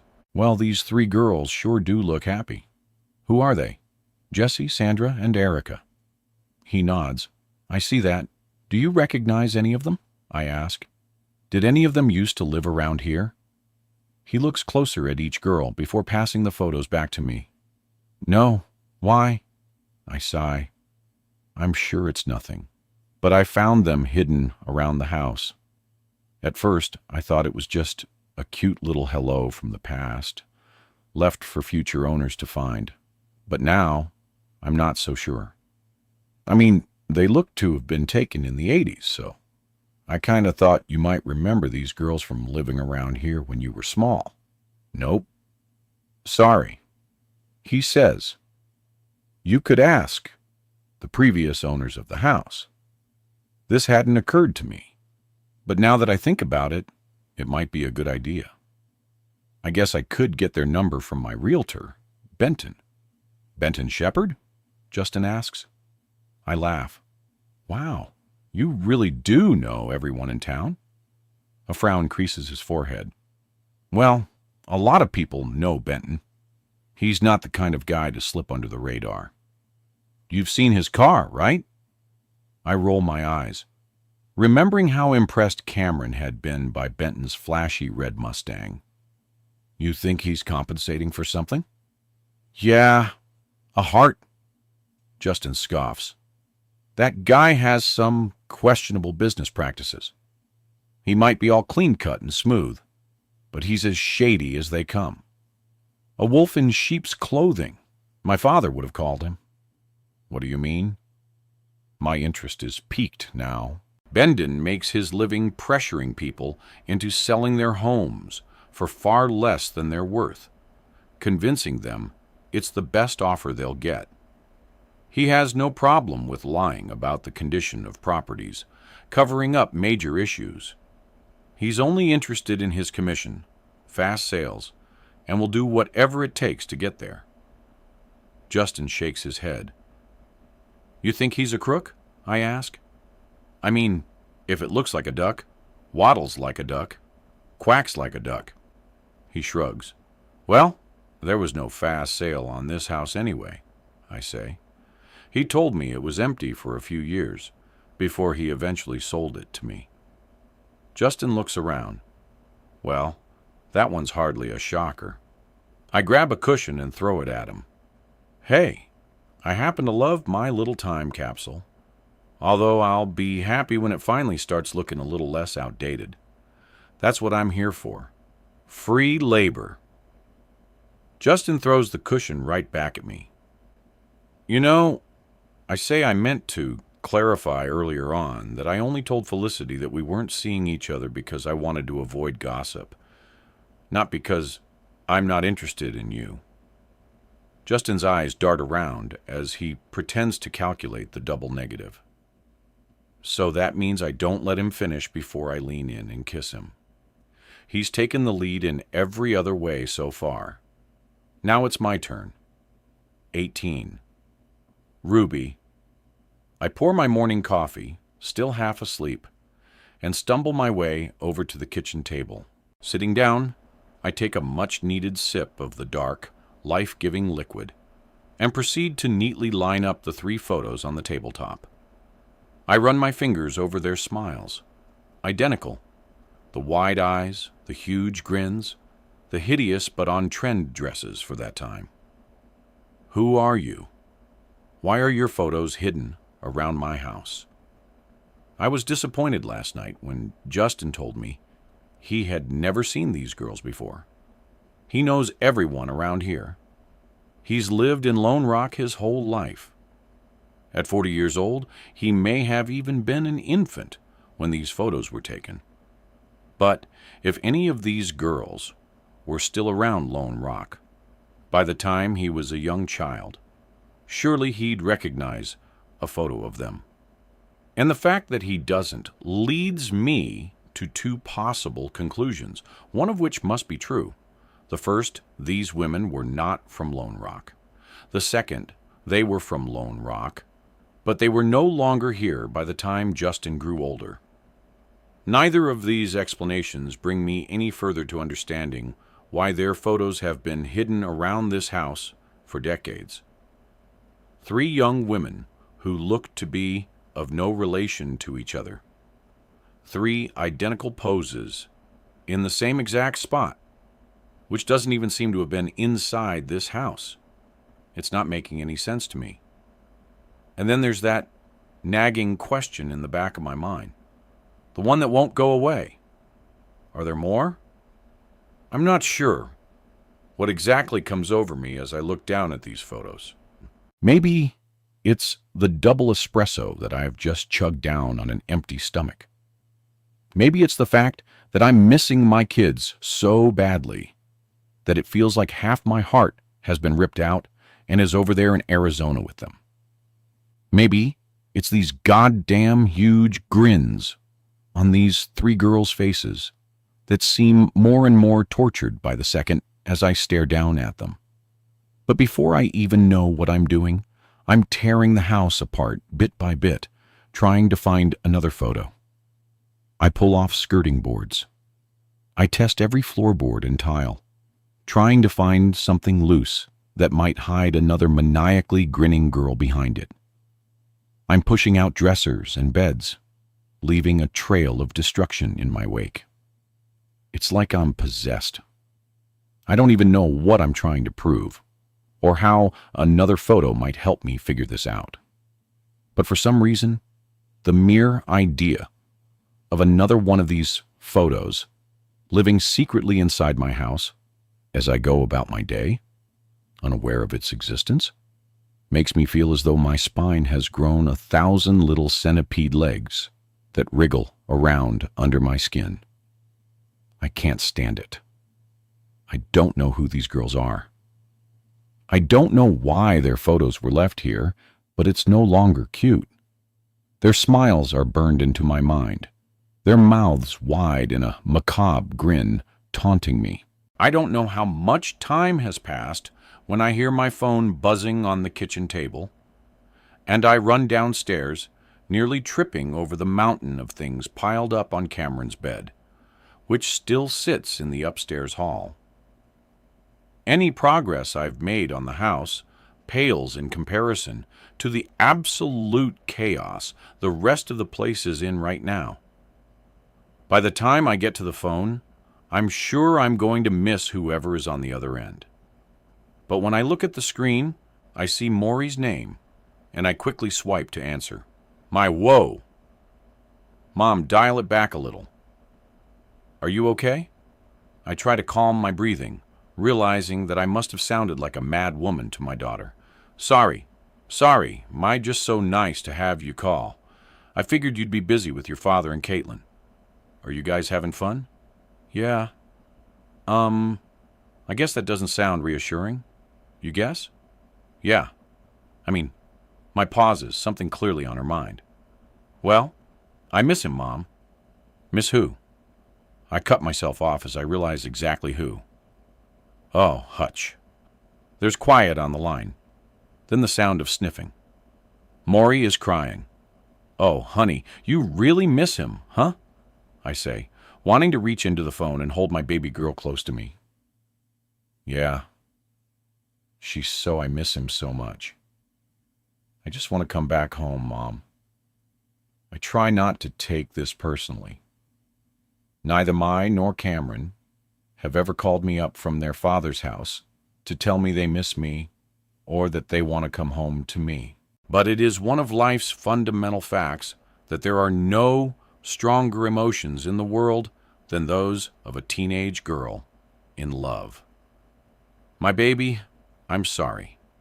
I know you, Miss Hutch, but you'll be home in just a couple of weeks, and you two can catch up then, and you'll have so much to talk about after the break.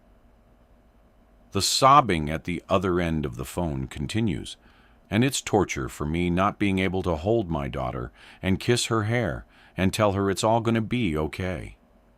It's completely irrelevant that in a year from now, she will probably have forgotten this boy. and have moved on to another. The fact is, at her age, love is all-consuming. Every hour of every day is spent thinking about that person who makes your world go round. It's been a long time since I've had feelings like that, but I remember those days.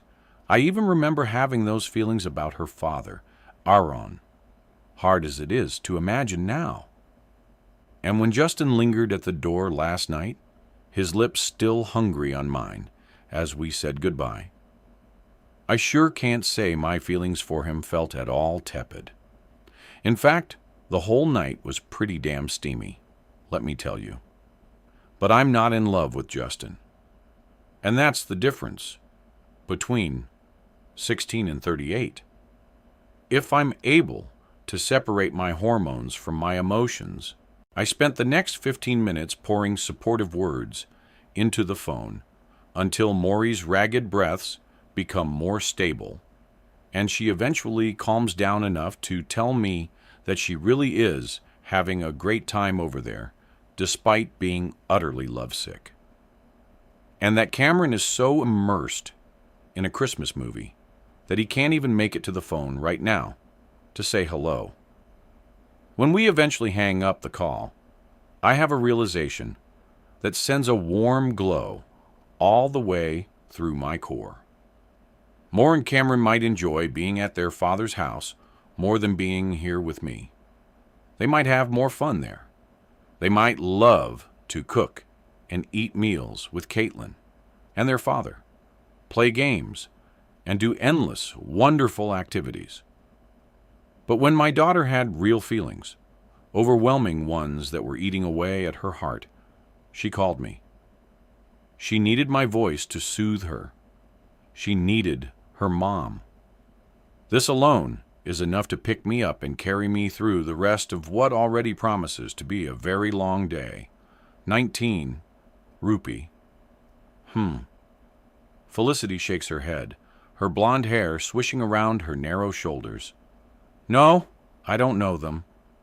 My heart sinks. I'd come over to the Parkers' house after speaking with Mai to ask them about the photos. But Felicity had insisted that I come in and try a slice of her homemade cinnamon cake. I'd been hoping Felicity, or Quentin, might be able to tell me who these girls are. My manic searching this morning didn't turn up any additional photos, but I just can't shake the feeling of unease that settled over me. I don't know who these women were or how their pictures ended up in my home, hidden in the most obscure places, but their haunting smiles seemed to follow me in my mind wherever I go, seared now into my consciousness. Honey, how about you? Felicity calls her husband over from where he pours us coffee.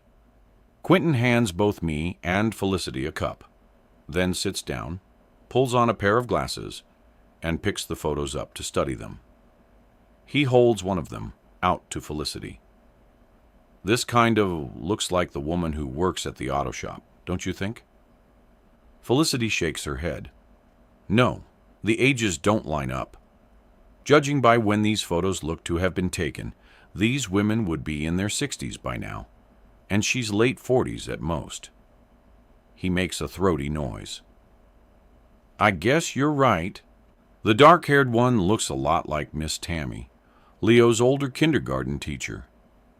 It's possible this could be her mother, Felicity suggests. Quentin shakes his head.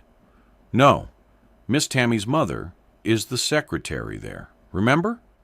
She was the one who showed us around that first day? Oh, yes, that's right, she muses. It's been so long, I forgot. Wasn't she the one that sang us the class rules in the tune of Twinkle, Twinkle, Little Star? The couple both laugh at this, and I can see this is getting me absolutely nowhere. Felicity passes back the photos to me. Sorry, we can't be of more help. You could always try contacting the previous owners, Stan and Anita Desmond. You know them? I ask, sliding the photos back inside my handbag. Used to, Felicity says.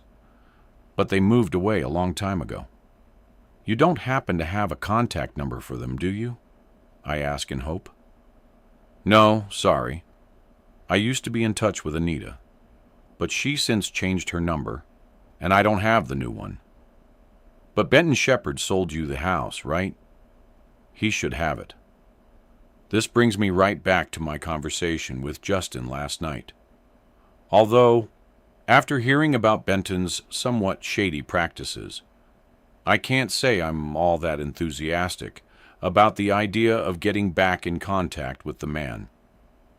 When our coffee cups are empty, and Felicity and Quentin walk me to the door, I can't help but share with them my conversation with Mai this morning, and her emotional reaction to missing Hutch.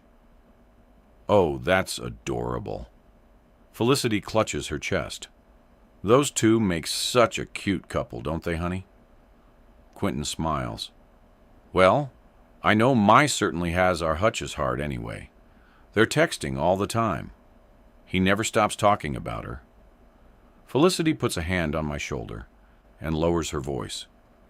I want you to know, I did have a talk with Hutch about the age difference, and he told me he's waiting until she turns 17 next month to officially ask her out on a date. Something a little more romantic than a robotic session with his father. That's sweet, I say. I don't have the heart to break it to them that my Hutch have been secretly meeting up for weeks behind their backs. When I get home, I don't waste any time trying to find Benton's number. With 1 week until Christmas, he'll likely soon be out of the office until the new year, and I want to get to the bottom of this before the kids get back from Arizona. After emptying my handbag out onto the coffee table, I find Benton's business card among the rubble and type the number into my phone. The photos stare up at me from the coffee table as I pace the living room, my call ringing out unanswered. The eyes of the girls in the pictures seem to follow me as I go, watching me. After everything Justin told me about Benton Shepard last night, he's not someone I particularly want to be calling for a favor right now, but I don't have much choice. He must have a number for the previous owners of this house, and I don't know where else to find it. I tap my fingernails impatiently against each other as I wait for him to pick up. Shepard's real estate. How can I be of help today? Benson's voice finally comes through the line, smooth and slick. Benton. Hi, it's Ruby Blake, I say, my voice steady. Ruby, it's great to hear from you. How's everything with the new house? It's wonderful. I stretched the truth tight enough to snap. But there's something I hoped you could help me with. Fire away, Benton prompts. I need to contact the previous owners if that's possible. I have some questions for them. Questions? Benton sounds curious. Yeah, just about the history of the house and such. I say, oh, well, I can tell you all of that. The last owners moved in when it was built in the early 80s. They moved out to live closer to their grandchildren a few years back, and were the only owners of the property until they sold it to you last August, he explains. Yes, thanks. You mentioned all this when we met before, but I have some more in-depth questions I'd like to ask the last owners myself, if you could give me their number. I hear Benton exhaling between his teeth. No can do. Sorry, giving out clients' personal information goes against our policy here. I'm sure you understand. I had a feeling this would be the answer, but I was hoping Benton would be the kind of guy who wouldn't care too much about bending the rules. The thing is, Benton, I'm concerned about some items that I've found around here, I say. There's a moment of silence on the other end of the line. What kind of items, Ruby? I don't feel like sharing anything more with this guy. Just some personal things that I'm sure the last owners would like to have back. Benton now speaks softly. But That's no problem at all. If you drop them into my office, I'd gladly pass them on. Something about this offer sets my senses on alert, and I have a strong feeling that giving these photos to Benton would not be a good idea. You know what? It's really not that important. I'm sure they took everything they wanted from the house. I backtrack. Are you sure, Ruby? Because I don't mind. Yes, it's fine. I rush. I've got to go. Happy holidays. I end the awkward exchange feeling a little rattled. Why did it seem like Benton knew exactly what the items I was referring to were? I mean, he couldn't, could he? He was easily born a full decade after these photos were taken. A part of me just wants to throw the damn photos in the trash and forget all about them. But I know that wouldn't shake the questions from my mind. Who are these girls? Why does nobody around here remember them? And why were their photos left hidden here? Despite their beaming faces, I can't escape the suspicion that something bad happened to these women. And what's more, after our phone call just now, I can't shake the feeling that Benton Shepard somehow knows more about this house than he's telling me. 20. Ruby, can I ask you something? Justin turns in his seat to face me. Shoot, I reply, glancing from the road to him and then back. What did the brake pedal ever do to you? I roll my eyes and ignore him. Tunnel vision on the red light ahead of me, waiting for green. No, seriously, he continues. You seem to hate that thing, kicking it at every time you need to come to a stop.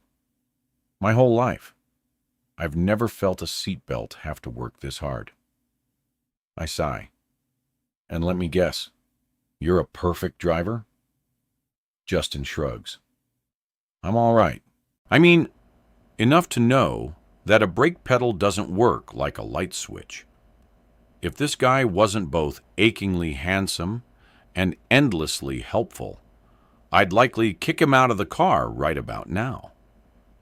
But since I was the one to ask Justin to keep me company while I make the drive out to Arlington Mills, I have no choice but to take his driving critique in the half-serious manner in which it's meant. I'll try not to be so heavy-footed with the brakes, I say sarcastically, then sigh. I'm just a little nervous. After my call with Benton yesterday, I was afraid I'd hit a dead end in my search to find the identities of the smiling girls, until I realized that thanks to Felicity and Quentin, I already had the previous owners' names, and an online search for Stan and Anita Desmond had brought up an address in Arlington Mills, about a 3-hour drive from Lone Rock. Without thinking it through long enough to hold myself back, I'd called Justin and asked if he could find Xavier a sitter so he could join me on a road trip. In typical Justin fashion, he'd said yes without even asking me where we'd be going or what we'd be doing. In truth, there are 2 reasons I asked Justin to accompany me today. The first, because I enjoy his company, and this is a chance for us to spend some time alone together. And the second, because a little voice in the back of my head is telling me that if I'm right, and that something may have happened to these girls all those years ago, then I should probably have some backup when I drop in on these people unexpectedly. The best case scenario is that the couple are happy to be reunited with the photos and can tell me who the girls are. So, you think this couple will have the answers? Justin asks. Well, if they don't, I think I need to consider bringing it to the police, I say. I mean, the Desmonds were the only ones who owned the house before me, which means if they have no explanation for the photos or how they got there, then somebody else put them there. Justin seems to think on this. Why would somebody do that? I have no good answer to that. And as the road stretches out endlessly before me, my hands grip the steering wheel tightly. With every mile that passes, my anxiety grows. What if they refuse to speak to me? What if they've never seen these photos before? There's no good evidence to suggest that anything bad happened to these girls, but my gut is telling me that something is very wrong about this whole thing. Ruby. I hear Justin's concerned voice beside me as I signal to exit the freeway. An hour now from our destination. I think you've worked yourself up about this. It's probably nothing. I mean, if you ask me, those girls look as happy as can be. I sigh, trying to calm my nerves. Yeah, I'm sure you're right. You know what else I think? Justin's voice is uncharacteristically serious. I think it's a week before Christmas. Your kids are out of town with their dad, and your mind is just finding a way to distract you from the hurt that causes you. Don't analyze me, I say, or I might have to do the same to you. I can't imagine it's all that easy for Justin at this time of year either. As a single father of an 8-year-old who doesn't even remember his own mother, it puts it in perspective for me at least. The fact that my children still have their father and get to spend this time with them, even if that leaves me alone for the holidays. Justin laughs. I'm not going to deny that it's a difficult time of year for me. But I'm not the one turning into Inspector Clouseau over here just to escape my feelings.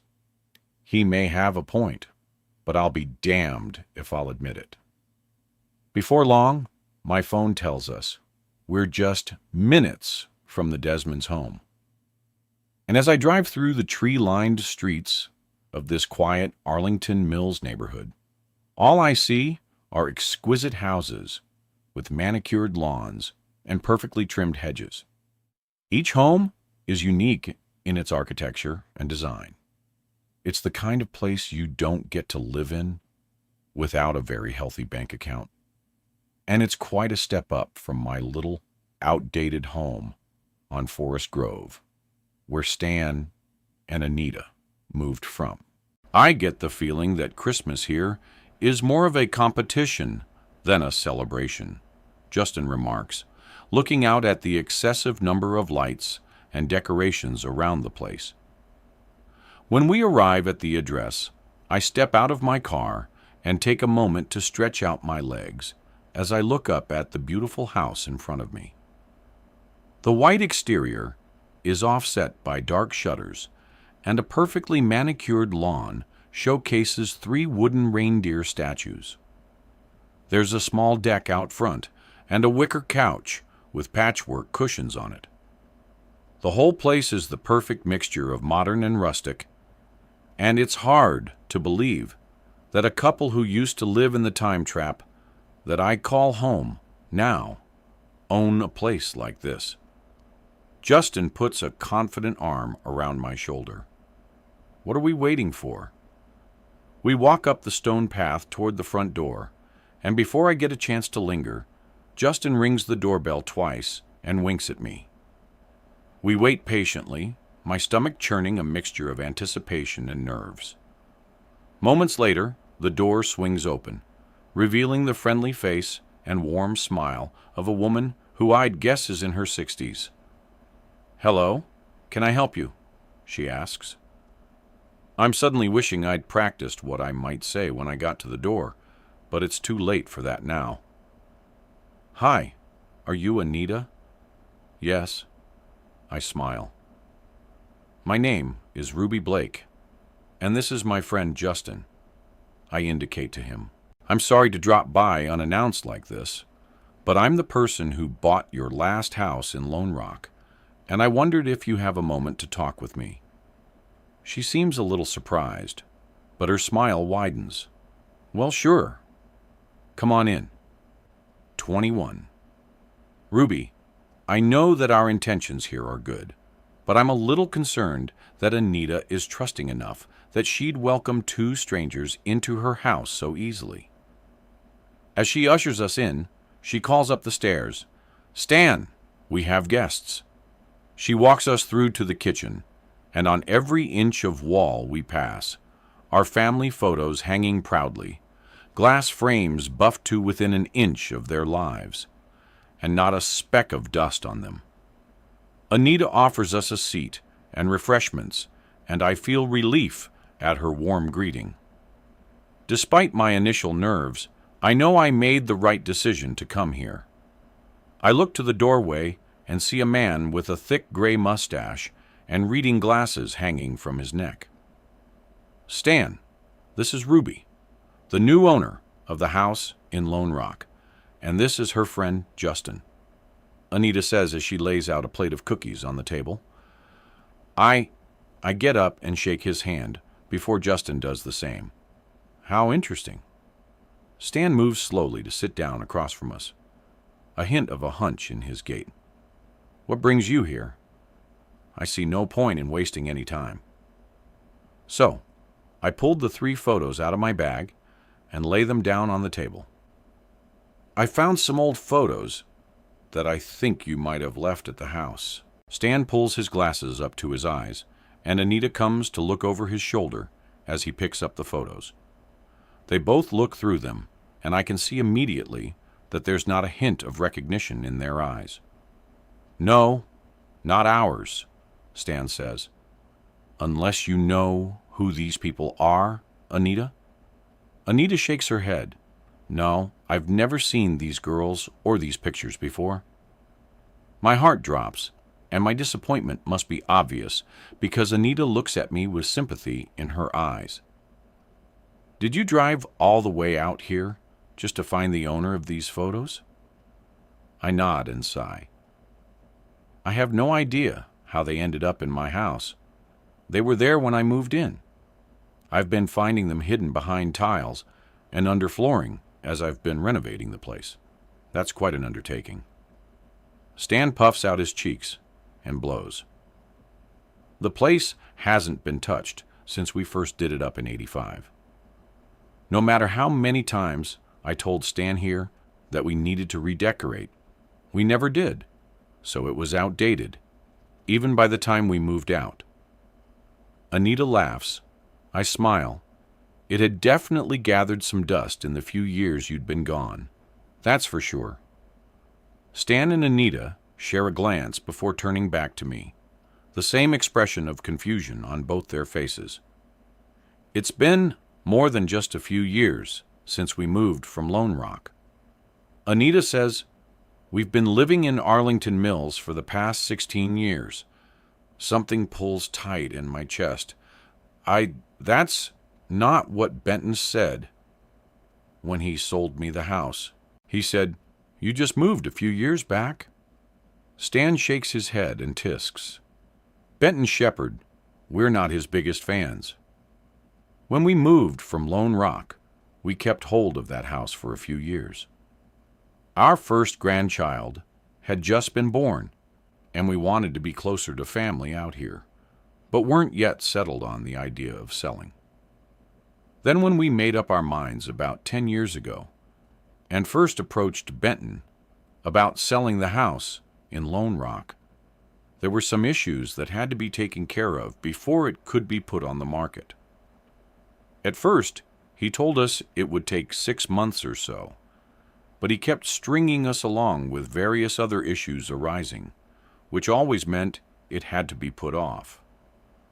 For nearly 10 years, I ask in disbelief. I can't really say I understand how these things work.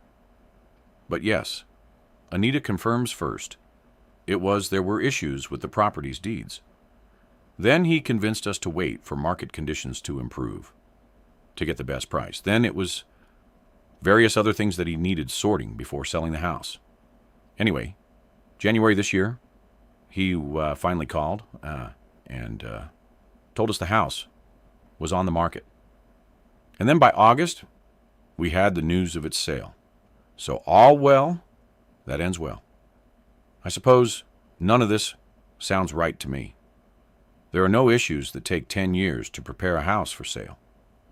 Bendon not only strung this nice couple along for years on end, for reasons that likely only benefited him, but he also lied to me, about how long the house was empty for.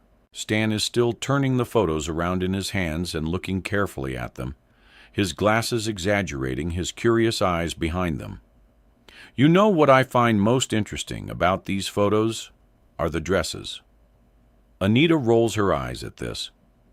Maybe you're forgetting the ad, Stan, but these were the exact kind of things I used to wear back then, too. Stan places the photos back down on the table. Yes, that was the style then. But these photos weren't taken in the 80s. What? What do you mean? I ask. I mean, Stan points at the photos. Look at the back of them. I quickly snatched them up, sure that if somebody had written a date on them, I would have seen it because I must have looked at these photos 100 times by now. And looking at the backs of them again now, I see that I'm not wrong. There's nothing there. I look up at Stan, confused. There's nothing written there. Look closer, he says and points to a serial number printed on the back of the film. It's a jumble of numbers and letters, but there's no date there. I don't understand, I say. Stan's eyes are lit up, clearly excited to explain to us something only he knows here. See? Some Polaroid photos have a unique serial number on the back, which contains information. It might not look like much, but it actually represents the camera model, production batch, and the date that the photo was taken. And if you look right here, he taps the back of one of the photos. At the last 2 digits, the year is right there. I stare down at the last 2 digits on the photos, and my heart begins to drum in my chest. I have to squint to be sure I'm not reading these wrong because the numbers that stare back at me paint a very different picture in my head than everything I thought I already knew about these photos. Stan is right. These weren't taken in the 80s. Not even close. These photos were all taken within the last 7 years. 22. Ruby Shepard's real estate office is situated in a brand new commercial business park on the east side of Lone Rock. It's a step up from what I gather was Benton's last place of business, judging by the warned sign on the small office building that sits empty next to the drugstore in town. I guess he's moving up in life. I pull into the parking lot and take a deep breath to calm my nerves. Having used up his babysitter, Miles, Justin is home with Xavier today, unable to join me on this particular mission. Since leaving Arlington Mills yesterday, I've had some time to think, and I've come to a few conclusions. Namely, Benton Shepard is not only a crook, but he's also the only person who has had access to the house since Stan and Anita moved out years ago, and therefore must know something about these photos. I find a spot near the entrance and turn off the engine before stepping out of my car. Cold rain beats down on the asphalt and bounces off the roofs of the vehicles. I have to hold my hood up against the rain as I make the short dash toward the entrance. The exterior of the office is modern, with large windows that I'm sure, on a nicer day, lets in plenty of natural light. I can see a couple inside chatting to a woman behind a desk. A sign above the door proudly displays Shepard's name, and I push open the glass door to enter. Dripping on the carpeted floor, I wait my turn to approach the reception desk. The walls are full of photos of properties for sale, and the soft scent of fresh coffee floats through the air. When the couple in front of me leave, the young woman behind the desk greets me with a polite smile. I introduce myself only to be told that Benton is out, but shouldn't be too long. I'm offered a seat and a coffee while I wait and gladly accept both. I sit down next to the window and try to think through how to best approach Benton with what I know. There's one fact that he can't escape, He told me the last occupants of my house had moved out only a few years ago. I now know from Stan and Anita that it was actually closer to 16 years ago. This doesn't necessarily change how I feel about the house, but not being truthful about the length of time it had stood there abandoned was clearly a misleading tactic to make the house seem less undesirable. As for the photos, maybe he has a good explanation for them. Maybe they're friends of his, or girls he dated in the past. But like Stan Desmond said yesterday, the old-style dresses in the relatively new photos is the thing that stands out as weird. And it's this, along with the fact the photos were hidden around the house, that gives me the creeps. Here's the man himself. The woman behind the desk sings songs before I spot the red Mustang parked outside and the door opens. Benton walks in, shaking the rain off his shoulders. He doesn't see me at first and approaches the desk with a lowered brow. Atkins, the pulled out of the Clayton sale at the last minute today. Didn't I tell you he was a... The woman coughs loudly, interrupting him and gesturing my way. Mr. Shepherd, Ruby Blake is here to see you. Benton's head whips my way, and I watch the frown on his face morph seamlessly into that salesman's smile I remember. Ruby, what a pleasant surprise. What can I do for you? I don't return the warmth. I was hoping we could talk alone. Sure thing, Jane. Can you hold my calls for 5 minutes? He doesn't wait for her reply before ushering me toward his office at the back of the room. Inside, he closes the door behind us and gestures to the chair in front of his desk. Please, have a seat. He sits down across from me and beams, white teeth glistening. Men like Benton have spent years practicing this winning smile, effortlessly sealing the deal with clients who can't resist his charisma and good looks. But I won't be letting his charm distract me today. This man is a liar. So he leans back in his chair casually. What's up, Benton? I'm not going to waste either of our time. I get straight to it, pulling out the 3 photos. Who are these girls, and why were their photos hidden around my house? Benton's curious eyes go straight to the photos on the desk. He picks them up, and I study his face like a hawk, looking for any spark of recognition. Isn't it obvious? He finally says it's Sandra, Jesse, and Erica. You know them? Relief washes through me. He cracks a crooked smile. Never seen them before in my life. Just going by what's written on the photos. You say you found these at the house?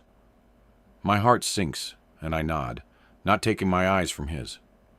Well, they probably belong to the last owners, but like I told you on the phone the other day, I can't give you their information. Sorry. Stan and Anita Desmond. Arlington Mills. I sit back, crossing my arms. Nice couple. Benton's mouth falls open. You found them? Yeah. Beautiful house, lovely neighborhood, and they've never seen these photos before because, as noted in the serial codes on the backs, they were all taken within the last 7 years. And as you know, the Desmonds moved away from Lone Rock 16 years ago. Benton brings his hands together wordlessly. I can see his mind working.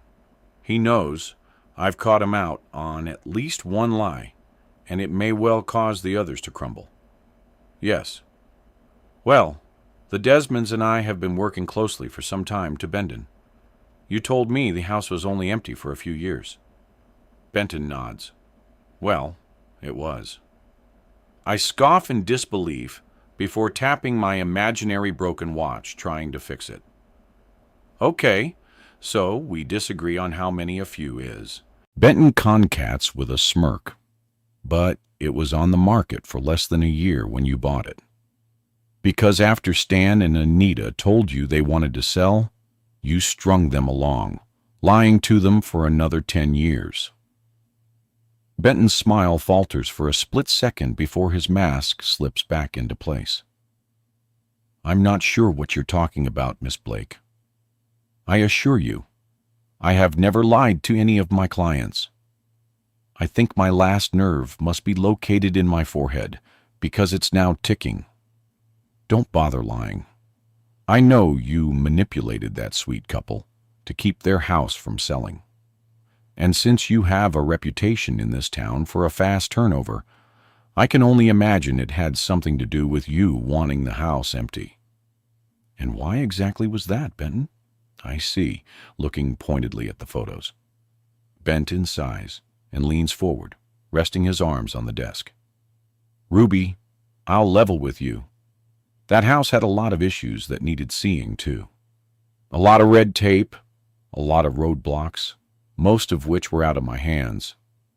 Could I have pushed to speed the process up? Probably. But I always try to get the best price possible for my clients. And in the end, it was an outdated house. And the Desmonds benefited from waiting until the rest of the street caught up with the modern world before selling. He seems to have an answer for everything. The photos, they were put there while you had the keys. How do you explain that? I tap them again now, Benton sighs, and picks them up again. Well, I guess it's possible that one of the contractors or cleaners who came in over that time left them there. They're just photos, though. Are they important in some way? I don't know.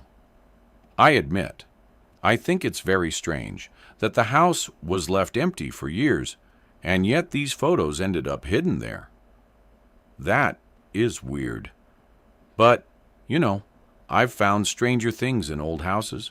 Believe you me? He grinned suggestively. If walls could talk, huh? I don't buy this act for a second because the walls in my house are talking and they're screaming Benton Shepard's name.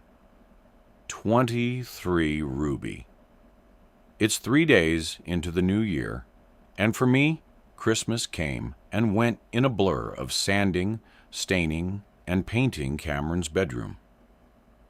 All the while firmly pressing down the empty feelings that come from spending the holidays alone.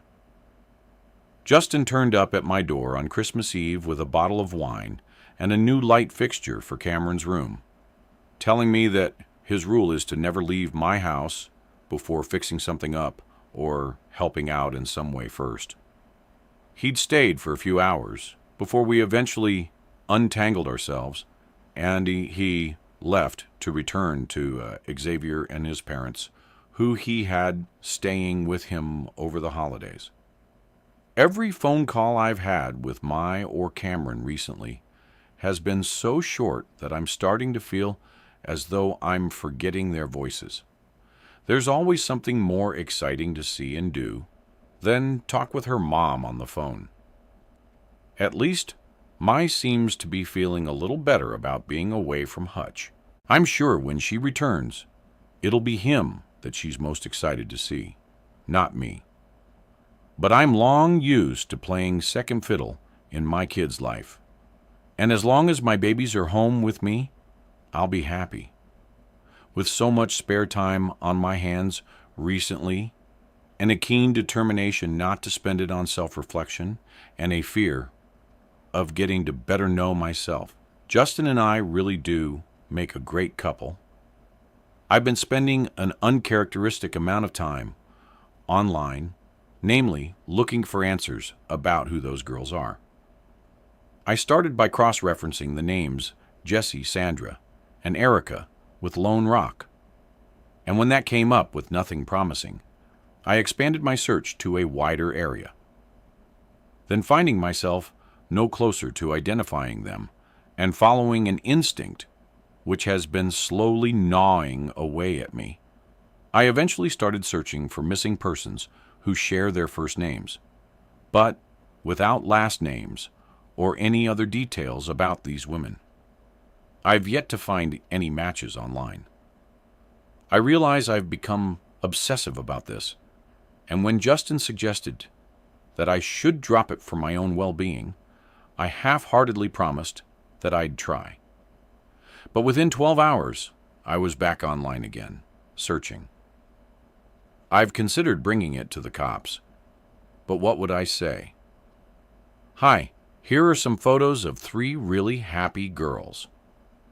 How soon can you set up an investigation room? But I don't even see their smiles anymore. In fact, when I place my finger over the lower half of their faces, all I see is terror in their eyes.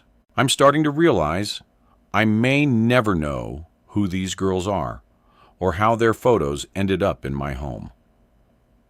All that my conversation with Benton Shepard did was confirm to me that he's about as trustworthy as a small child with a permanent marker. The man lies like the rest of us breathe. And if I'm right about my suspicions, and he is lying about those photos, there's only one reason to protect himself. But then the question remains, why would he have left those photos in the house if he was going to sell it to me? If he wanted to keep them hidden, surely he would have taken them out before giving me the keys. Benton may be many things, but stupid isn't one of them. None of this adds up. I find myself yet again pondering on this never-ending circle of unanswered questions as I take my trash outside. I step onto the driveway and feel the crisp January air against my skin. A lot of people in the neighborhood have already taken down their Christmas decorations, which I'm grateful for, since every twinkling light is another reminder of a holiday I no longer get to celebrate with my kids. As I haul the black sack into the trash cart, I spot Bernice, my sociably challenged neighbor, making her way down her driveway toward me, and I could already sense trouble brewing. She comes to a stop, a scowl on her wrinkled face as she stares my way. I can feel her eyes pouring into me, and I'm reminded again that this will be my life here forever, until the old cow finally drops dead one day. "Good morning, Bernice," I say, trying to keep my tone neutral. She ignores my greeting, her face twisting into a frown. "I want you to know that I'm going to be bringing a list with me next week to the meeting. I'll be raising my concerns there." "What meeting?" I put a hand on one hip. "The residents' biannual safety forum." She snaps, then shoves a piece of paper my way. "This is a copy of my list." I scan the words and feel my anger rise. "For God's sake, Bernice, you can't be serious."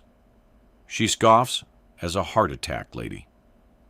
I take a deep breath, trying to keep my frustration in check, and glare at her retreating back as she shuffles away, muttering curses under her breath. I look down at the piece of paper in my hand. There are 15 infractions listed, all in relation to my household. From kids playing too loudly in the garden, to men showing up in the late hours of night, and even dates and times listed, the whole thing is ridiculous. I shake my head. Living next door to Bernice has been a nightmare. I'm so tired of constantly tiptoeing around her. I guess I don't have much choice but to try to find out when and where this meeting will be, so I can go along to defend myself when she pulls out this stupid list. I hear a car horn beep twice behind me and look back to see Felicity and Quentin pulling up their car window, rolling down. "Ruby."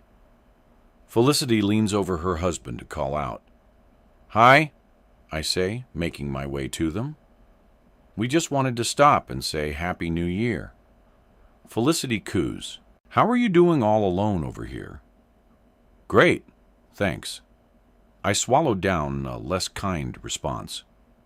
A woman like Felicity, with her handsome husband and 2 perfect sons, probably can't comprehend why such phrasing might cause upset, but I can't hold it against her that her life worked out perfectly, and mine didn't. Quentin leans an arm on the side of his window. "So, one of the kids home. Hutch is about to go crazy waiting on my to come back. Felicity echoes this. Oh, Ruby, you should hear the boy talking about her. It's love, I'm sure. I laugh. That's sweet. They're back on Friday, so I'm sure she'll call over during the weekend. Cameron will be excited to see Leo, too. It's so nice to have new neighbors, with kids the same age range as ours. Felicity says Hutch was just a baby when we moved here, and the kids on the street were all older. And now that he's grown up, it's all babies and toddlers on the street. All Kendra and Harriet talk about are diapers and playgroups.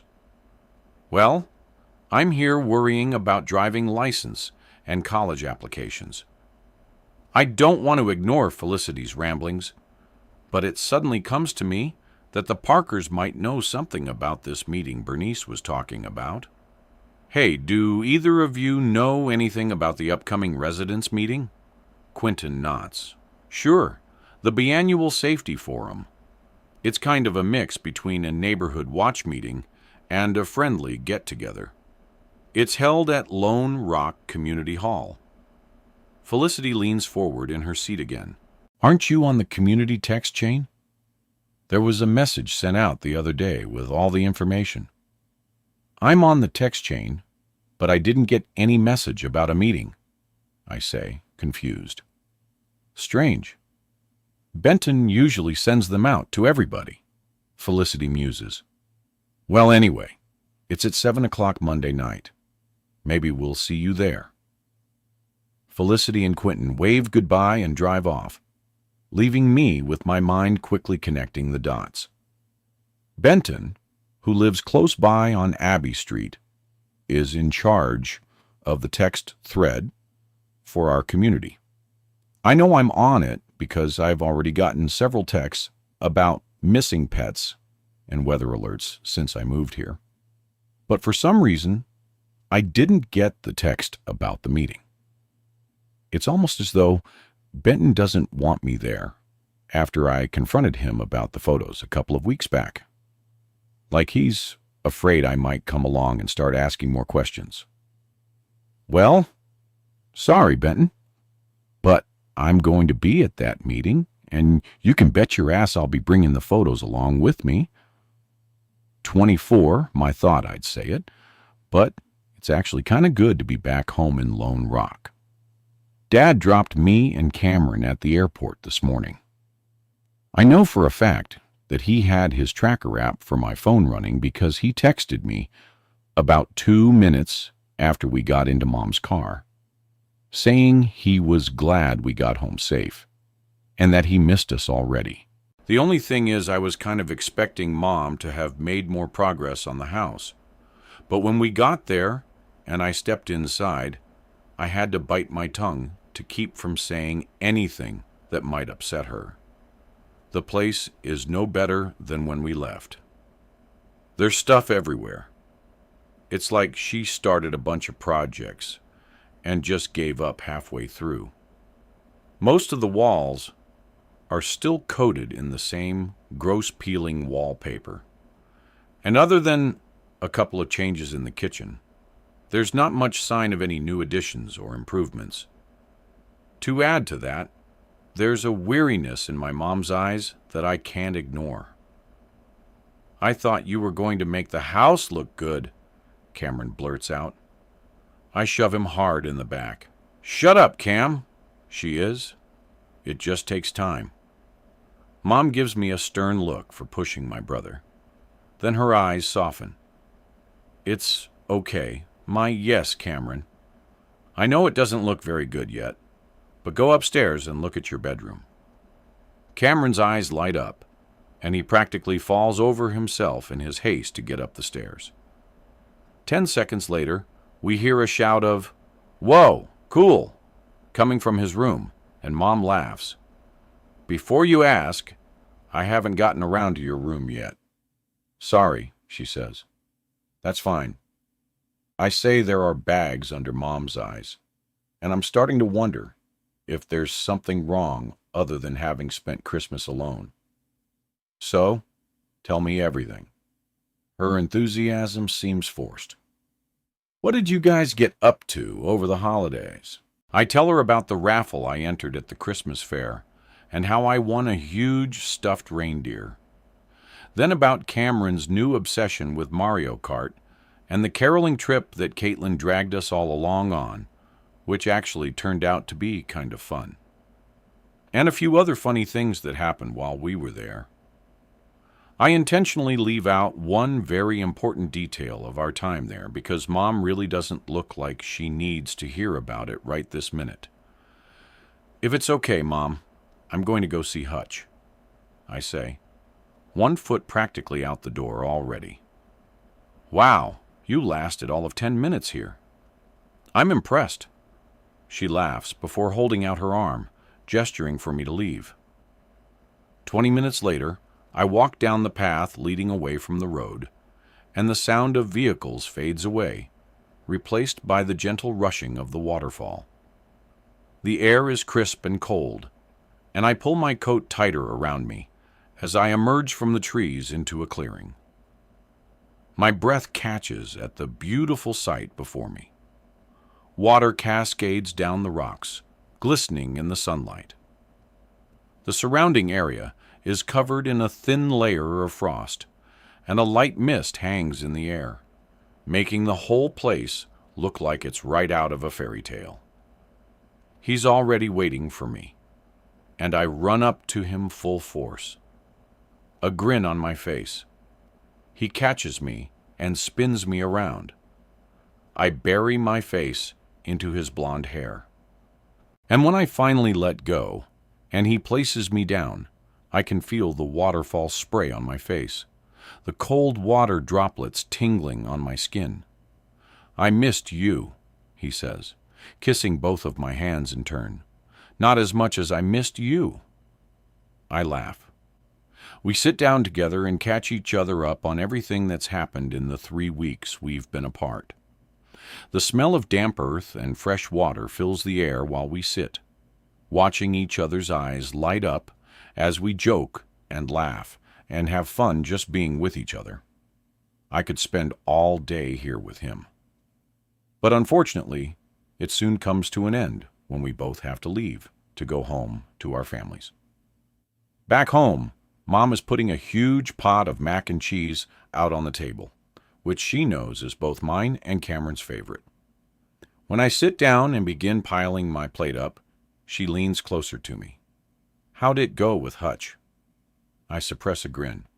Fine, Mom. We just talked for a while. Good. She smiles. You know, I have it on good authority that you can expect to be asked out on an official date next month. Next month? I ask, confused. When you turn 17? Mom nods. Oh, I say, understanding. Now I guess Hutch must have shared with his folks that he's interested in me as more than just a friend. I doubt that was a shocker with the amount of time we spend together. But the idea of Hutch and I going out to dinner or movie alone together seems kind of weird now. Mom, guess what? Cameron says, mouthful of cheesy pasta. What? I kick Cameron under the table and give him shut-up eyes. Ow! Mom! Maury kicked me! He wails. You were talking with your mouth full. I glare at him, and I think you should shut up. Mom stares from me to Cameron and back. What's going on? She doesn't want me to tell you about Dad and Caitlin. He says, God, Cameron, you are such a brat. I kick him again. My, stop it. What are you guys talking about? Mom demands. I put my head down and scoop another fork full of food into my mouth. I guess she's going to find out sooner or later anyway. I just didn't want anything stressing her out even more right now. They're having a baby. Cameron says, we're going to have a little sister. In the 3 seconds following Cameron's words, I see Mom's eyes glaze over, and her face forms an expression I don't recognize. Then just as fast, she jumps up from her seat, a painfully big smile on her face. "Congratulations, guys." She hugs Cameron tightly, and then me. A new sibling. That's just wonderful news. I'm so happy for you both. But I don't think she is really. I search her eyes as she sits back down. Despite the grin pinned firmly on her face as she listens to Cameron talk on and on about what he's going to do with the baby sister, all I see is pain in her eyes. It's like the photos of the women she showed me before. Her face is split into two parts. On the bottom, her lips turn upwards, happy, but on the top it looks as though she's being tortured. 25. Ruby. I pull into the parking lot of Lone Rock Community Hall, my hands gripping the steering wheel tightly, as I search for a spot among the throng of cars already here. The sun has set, and in the orange glow of the parking lot lights, I can see people milling about, their voices carrying through the air. I finally find a spot and turn off the engine, then sit back, rigid in my seat. "You want to talk about it?" Justin asks. "What is there to talk about?" "My kids are getting another sibling, and that's a great thing." And what?" I turned my head to glare at him. I'm starting to regret asking Justin to come along with me to the meeting. He doesn't even live in the catchment area, but I thought it was a good idea to have someone in my corner just in case things go south tonight. And Maury agreed to minding the boys for us this evening. So, here we are. Now, he's psychoanalyzing me when I'm already on the brink of a meltdown, and I don't have much patience for it. "You know, it's okay to have some feelings about your ex-husband having another baby," he says. "Is it?" I turn to him, eyes wide. Is it okay for me to want to scream? Is it okay for me to despise the thought of my kids getting a new baby sister? Is it okay for me to hate Aaron and Caitlin and see with jealousy over them adding a precious new baby to their family while somehow simultaneously being completely content with not having any more of my own? Jason mulls this over for a second. Yes, I think that's okay. I dare to say it's even normal.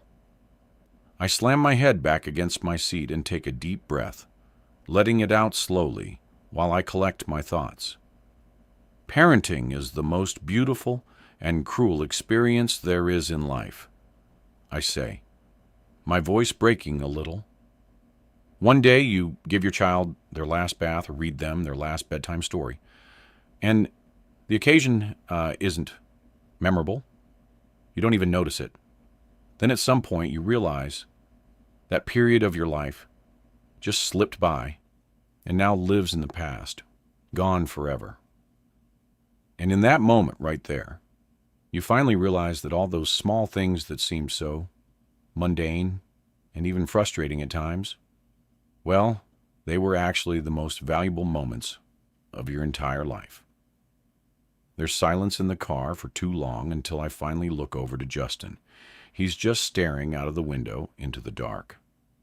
After a moment, he turns to me, his eyes glassy. "Christ, Ruby. Sorry, don't be.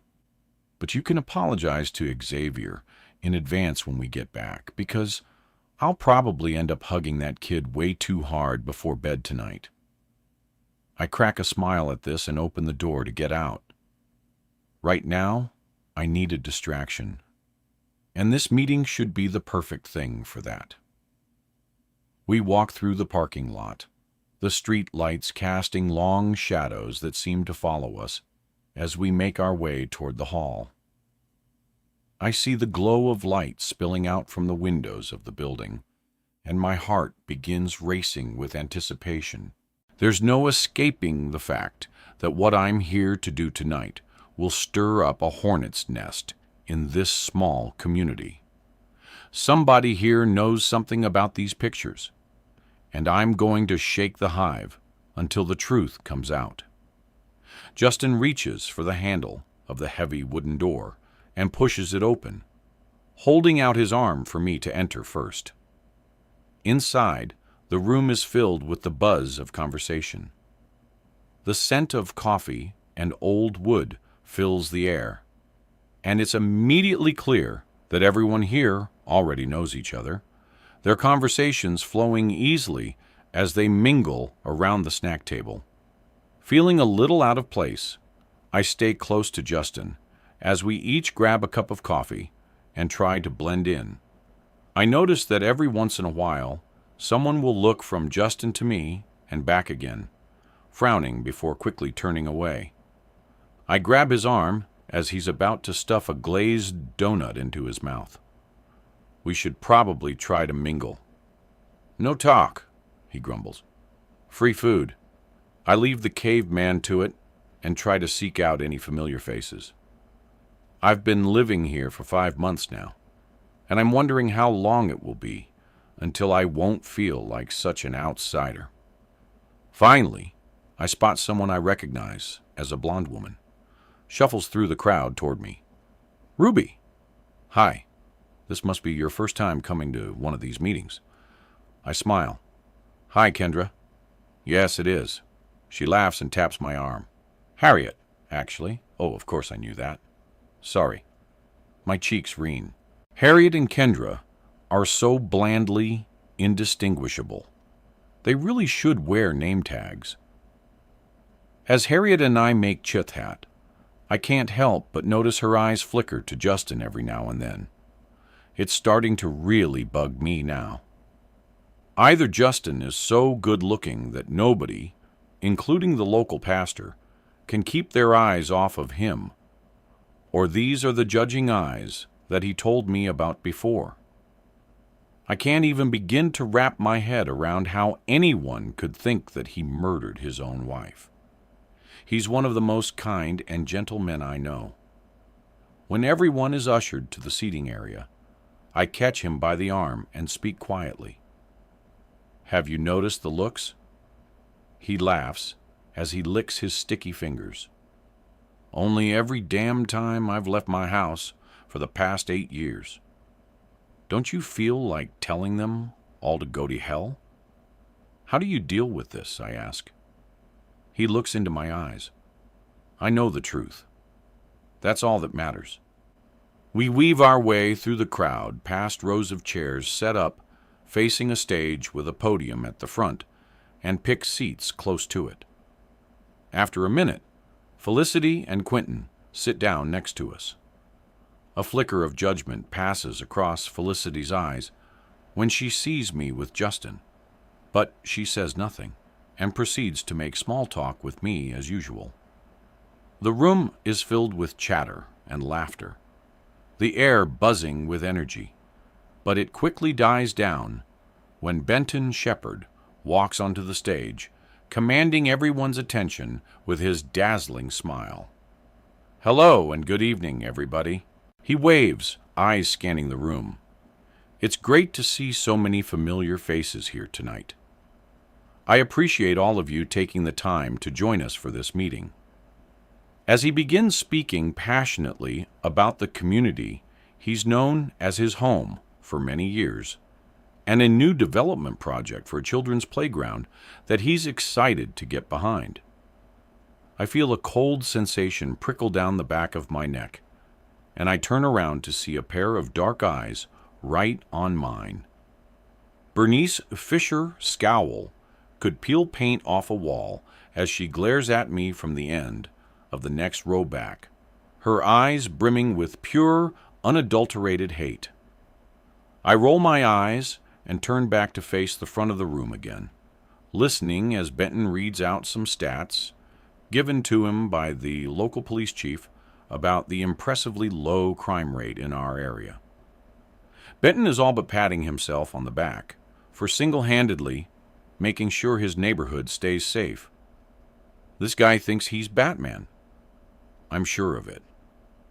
When he's done making sure everyone knows this night is mostly about him, it's time for some others to take the floor. And with each person that faces the room, a better picture of the community builds in my mind. There's Tom and Andrew, who are setting up a men's shed and encourage the guys in the room to stop by. There's Angela, who needs more volunteers to help tend the flower beds at the entrance to Forest Grove, which I, along with several others, gladly raise my hand to. And there's Elijah, who very kindly reminds everyone how nice it is when they make the effort to pick up after their dogs. Everyone seems so nice and friendly. And I'm starting to feel proud to have joined such a balanced and connected community. Unfortunately, that feeling is extinguished when Bernice Fisher gets up to have her say. 26, Ruby. It's impossible not to notice the hushed groans and displeased whispers around the room as Bernice walks slowly up to the podium. Evidently, I'm not the only person around here who is tired of this woman's caustic attitude. Here we go. I hear Felicity sigh. I sink down a little in my chair, trying to stay calm as Bernice takes the podium, list in hand. I knew it was only a matter of time before she'd get up there and start spouting off about me. But now that I see her sour face staring out into the crowd, I want to shrivel up and disappear. I've been raising my concerns for months about a new resident on my street. Bernie starts with no introduction or pleasantries, and since she refuses to listen to me, I have no choice but to address it here. There are some groans from the audience as Bernice pulls her glasses up from around her neck and opens her list. The new resident at number 168 Forest Grove has consistently been Bernice's cut off before she's barely begun, by a panicked-looking Benton who rushes the stage. Bernice, I'm going to have to stop you there. I understand that you have concerns, but there are proper channels for addressing personal disagreements, and this meeting is not one of them. My cheeks are burning. I'm sure all eyes in the room are fixed on me right now, but I dare even look. Bernice crosses her arms and holds her place firmly as Benton closes in on her. You expect me to stay quiet as Ruby Blake invites a killer into our neighborhood? Justin's dry laugh beside me is nearly drowned out by the murmurs that float around the room. Benton now has Bernice by the arm and is guiding her away from the stage. She struggles with him and manages to pull free from his grip. Fine, I'll sit back down. She shouts before turning to the crowd again. But I know, as well as everyone else here does, that Justin Thomas killed his wife. I begin to rise in my seat to defend Justin, but he pulls me back down and shakes his head. She's not worth it, Ruby. Don't bother. An awkward silence falls over the room as Benton returns to the podium. He brushes down his suit and clears his throat. Well, I think that's it for our speakers. Thank you to everyone for coming out tonight, as well as for your continued participation in keeping this community safe and connected. As the crowd claps and bent and blesses everyone with a gleaming smile, I take a deep breath and stand up. A few people are getting up to leave now, and I make a dash for the stage. Benton is just starting to walk down the steps, and he gives me a strange look as I rush past him. Excuse me. Sorry, everyone. I speak loudly. Those who have already gotten up out of their seats begin to sit back down, brows raised. Benton, standing at the end of the row I just exited, crosses his arms. I just have an inquiry to make. I open my bag up and pull out 3 printed sheets of paper. I had the forethought to scan the photos and print them out large before coming tonight in order for everyone to get a better look. I moved into number 168 Forest Grove a few months back, and I found these 3 photos in my home. I hold each photo out in turn to the perplexed crowd in front of me. Does anyone know who these girls are? I wait a few moments. There's a little chatter amongst the audience, but no raised hands or voices. Doesn't anyone recognize even one of them? I plead. Bendon starts back up the steps, and I'm sure he's about to haul me off like he did Bernice. I can read the expression on his face. He doesn't want me showing these around. Wait. I hold my palm out to him and turn back to the crowd, desperate now. I think something bad happened to these girls, and somebody is trying to cover it up. There are confused murmurs from the crowd, but I just speak louder. Somebody left these photos hidden in my house, and I think these are the smiles of people under duress. If anyone knows something, it was him. A shout cuts me off. He did it. He left them there. Everyone turns to look at Bernice, where she stands screeching. She's pointing Justin's way again. I've seen him come and go from the house for years. I've tried to warn you all, but nobody ever listens to me. Fire shoots through my veins at the sound of her high-pitched voice. What is that woman's problem? Why has she got it in for Justin? Thankfully, nobody seems to give Bernice's panicked squawking much mind, and an elderly man sitting next to her takes her by the elbow and gently leads her away as she continues shrieking incoherently in Justin's direction. Bendon rushes up to me, teeth gritted. It's time for you to leave. Most people are getting up and gathering their things now, eager to get away from the circus that's broken out. This is a mess. I haven't accomplished anything here. And now my neighbors think I'm a match for Bernice in the crazy department.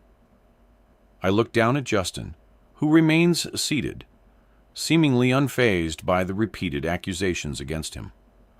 I shove the photos back into my bag and push past Benton, ignoring him. I don't believe for a second that nobody here knows a thing about these girls, especially Benton Shepard. I walk down the steps as Felicity and Quentin are getting up from their seats, and I see Felicity look up at me, sympathy in her eyes. Sorry you didn't get your answers, she says, then leans in close and whispers in my ear. But you might want to listen to Bernice just this one time. I pull away from Felicity, my eyes narrowed as she walks away. I expect this kind of crap from Bernice. But Felicity, this whole town seems to have found Justin guilty of a crime that wasn't even committed. The poor man lost his wife, the mother of his child, to suicide, and this is how they treat him. Let's go. Justin slips a hand in mine, stepping back out into the parking lot. The bitter cold nips at my face. It's quiet outside, a welcome contrast to the heated atmosphere that had filled the meeting room just moments ago. The whole thing has left a weird feeling in the pit of my stomach. Somebody there knew something about those girls. I know it. And there's a reason they won't speak up. Well, I don't know about you, Justin says, but I think that went great. I let out a strangled laugh. Yeah, except now everyone thinks that I'm crazy and you're a murderer. We make a good pair. He stops me where I am and pulls me in, kissing me on the lips. What was that for? I ask when he finally releases me. He sighs. It's for you being the only other sane person in this entire town. I pull him in by his collar and kiss him again before we walk hand in hand back to the car. But when I start the engine, Felicity's warning begins to play over and over again in my mind, and I can't help but begin to wonder if there's something that I'm missing. If Justin's wife was depressed and took her own life, and no criminal charges were ever brought against him, then why does everyone seem so damn sure that he killed her? 27. Ruby. I'm cutting carrots for soup when I hear a low, urgent wail in the distance. The unmistakable pitch rises and falls, growing closer, setting the hairs on the back of my neck on high alert. I put my knife down and wipe my hands on a dish towel before moving to my front window. A few locals I recognize are standing on the street outside, concern etched on their faces as two police cars pull up in front of Bernice Fisher's house. I throw the dish towel over my shoulder and step outside just in time to see an ambulance blare its sirens up the street and park right next to the police cars. What's going on? Maury's voice comes from behind me.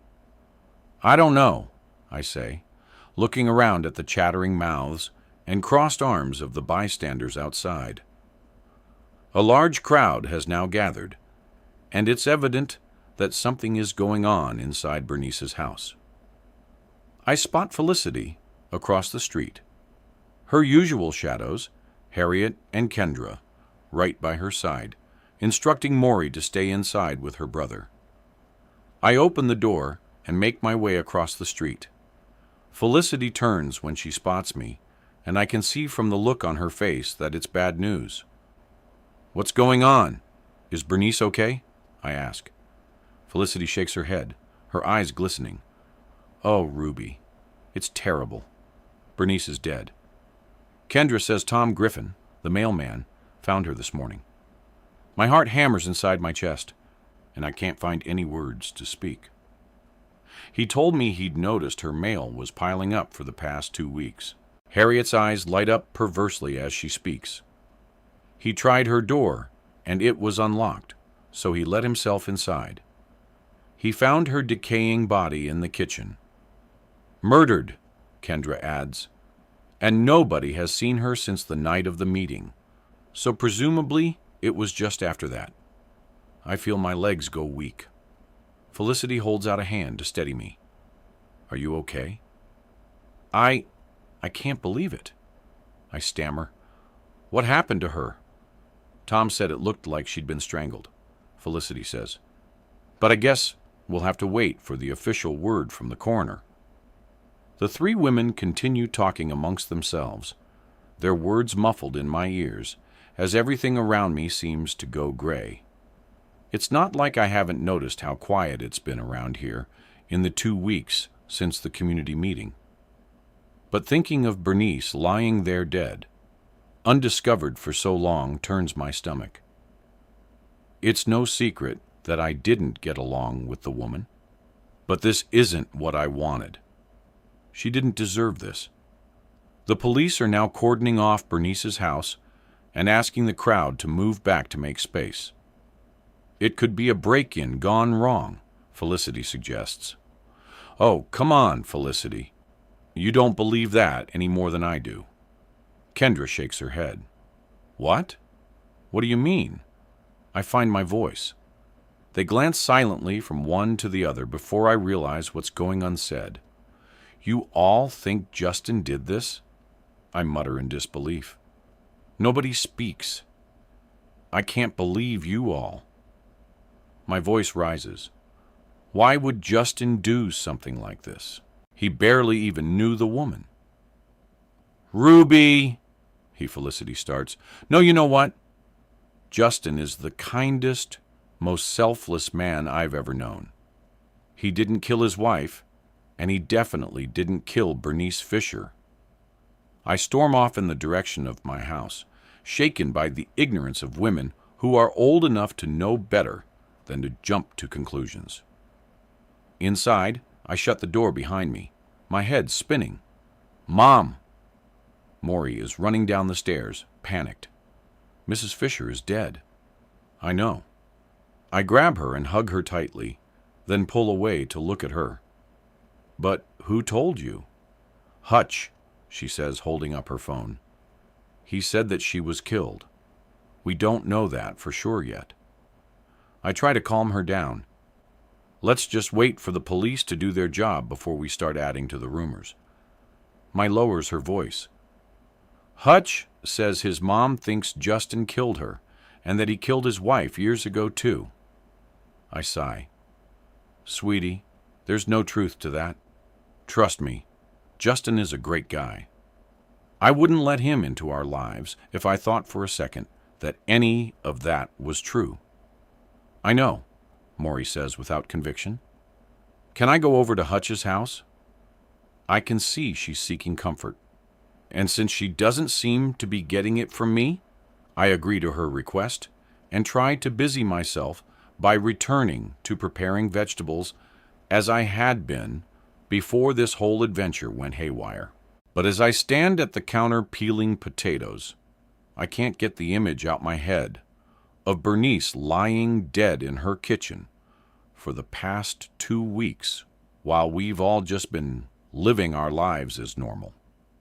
That woman was spiteful and mean, but that doesn't take away from how horrible it is for her death to have gone undetected for so long, that nobody cared enough for her to notice her absence and check in on her. I wonder who the police will be looking at as a suspect in her death. I cast my mind back to the meeting 2 weeks ago, the last night she was seen.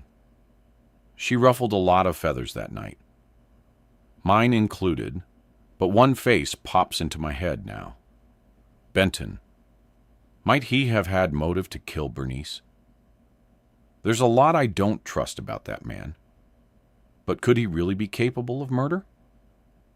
I already suspect that he knows more about the girls in the photos than he let on to me.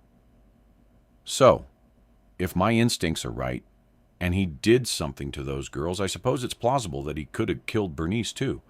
But unfortunately, Benton is not the one who people will point the finger at for Bernice's death. Justin will be. Bernice was vocal at the meeting about her belief that Justin was guilty of killing his wife, and even pointed him out as being responsible for leaving the photos of the girls hidden in my house, claiming to have seen him coming and going over the years. But that can't be true. Justin didn't recognize those photos when I showed him them, and he told me that his wife Elle had taken her own life after a short but devastating battle with postpartum depression. I haven't broached the subject with him since he first told me, because it's obviously a very painful part of his life that he'd rather not speak about. But I do remember wondering, right after the meeting, why it seemed that everyone, and not just crazy old Bernice, had been wary of Justin. The looks, the whispers. I might have asked him more about it had I not been so distracted over the last 2 weeks. The news of my children's impending new sibling, the house renovations, and Maury's upcoming 17th birthday have all been keeping my mind busy. I've not even had time to dwell on the photos of the girls. It seems like that chapter closed for me the night I left the meeting, my questions unanswered. But now that the neighborhood gossip train has taken off yet again, this time accusing Justin of murdering Bernice, I'm starting to wonder if it's possible there's some piece of information about the death of Justin's wife that I'm missing. I mean, sad as it is, hundreds of people take their own lives every single day. And unless there's great evidence to the contrary, their loved ones don't just get accused of having been the one to kill them. My mind's suddenly in overdrive. I slide my phone out of my pocket before I can stop myself. I pull up Google and type L. Thomas Lone Rock into the search bar. If there was anything more to her death than what Justin told me, surely there must be something about it online. I take a deep breath and press the search button, then watch in horror as headline after headline pops up on my screen. 28. My Hutch and I sit next to each other at his kitchen island, my head resting against his shoulder. I can't believe Bernice is dead, I mutter. It's so crazy. I mean, who do you think would want to kill her? Hutch shrugs. Everyone. I lift my head and narrow my eyes at him. That's not funny, Hutch. It wasn't meant to be. And I'm not trying to be mean, but everyone hated that woman. I don't think anyone will care that she's gone. This strikes me as just about the saddest thing I've ever heard. But I met Bernice a couple of times, and Hutch's statement tracks. And even though I know my mom would never admit it, I bet she's just a little relieved to never have to deal with Bernice's complaints about her again. It's the first time Hutch and I have been alone at his house. His dad is at work, and his mom has gone out for the afternoon with Leo, so he invited me to come over and keep him company. So, do you think it'll be weird for you getting a new baby sister? Hutch asked me. I think about this. It's hard to wrap my head around the fact my dad is starting a whole new family without me and Cameron. I mean, of course we're part of that family, but Dad and Caitlin will be spending all their time with the baby and only summer and Christmas with us. Up until now, from the second me and Cameron arrive at his house to the second we leave, it's all about us. But I don't think that will be possible anymore once the baby arrives. Caitlin will be busy looking after the baby, and my dad probably won't have as much energy as usual. I guess there wasn't much chance it was going to stay the same forever. I don't know. I say it's kind of cool, but I'll be 17 when the baby is born, and when she's my age, I'll be like really old. I guess Hutch says, "Hey, speaking of you turning 17, I was wondering if you wanted to go out on your birthday. I can borrow my dad's car, and we could catch dinner somewhere, maybe see a movie. Your mom made you wait to ask me out, didn't she?" Yep. I think it's sweet that Hutchdale still follows his mom's rules at 18. He's a really great guy. We've been hanging out at his house for so long now that it would feel kind of weird to go on an actual date, but I think it's important to him that I say yes. I think that would be fun.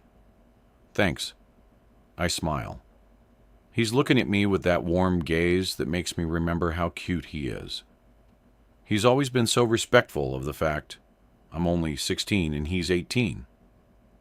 Most guys wouldn't care. I mean, I don't even care. What difference does it make if I'm 16 years and 11 months old or 17? What magically happens between those two times that makes it more appropriate for us to date? But Hutch is a guy who follows the rules, and I know he'd never push any boundaries or make me feel uncomfortable in any way. That's just the kind of guy he is. It's sweet and endearing, and it only makes me like him even more. Hutch suggests he make us some food, and I watch as he rummages through his fridge, pulling out various ingredients to make sandwiches. His messy blonde hair falls into his eyes as he focuses on the task, and I can't help but smile at how adorable he looks, even when he's just making us lunch. As he spreads mayonnaise on the bread, I lean against the counter and stare at a photo stuck to the fridge door. "Is that you and your grandmother?" I ask, pointing to the picture. Hutch looks up, his eyes softening as he nods. "Yeah, it's me and Nana at Disney World. She passed away when I was a kid." I can hear the sadness in his voice. "It looks like you two were close." "We were." He keeps his focus on the sandwiches. "Leo's too small to remember her, but she used to take me everywhere on vacation, to the theater, to bingo nights." I laugh at this. "You liked going to bingo nights." "I liked going with Nana. he says meaningfully. Sounds like she was an amazing woman. He puts a plate down in front of me, and I thank him before taking a bite of the sandwich. Hutch nods, his eyes avoiding mine.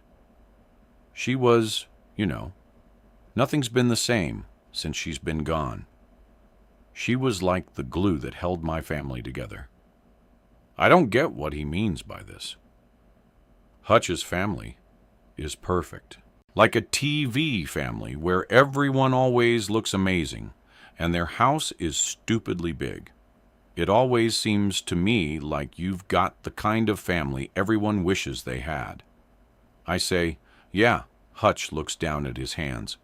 My mom works really hard to make sure of that. She even sets up these family photo shoots once a year, with a photographer, smiling and happy. But that's not how it really is at home. My parents fight all the time. My dad works so much, and my mom blames him for everything that ever goes wrong. She tries to make things seem perfect on the outside, but it's not. At least, your parents are still together, I point out. Is that such a great thing? He asks. I have to stop and think about this. I don't know. I mean, when my mom and dad split, my dad got a new girlfriend straight away. That was kind of weird, although I'm used to her now. But now my mom is suddenly dating again. And there's all these rumors the guy killed his last wife. Do you believe it? Hutch asks, taking a bite of his sandwich. No way. I shake my head. He's a good guy. He's been helping my mom out with the house, and he's got a kid the same age as Cameron. You ever heard of Ted Bundy? A sly smile touches his lips. Yeah, but didn't he stalk and kill random women? Not just his wife and an old lady everyone hated trucks.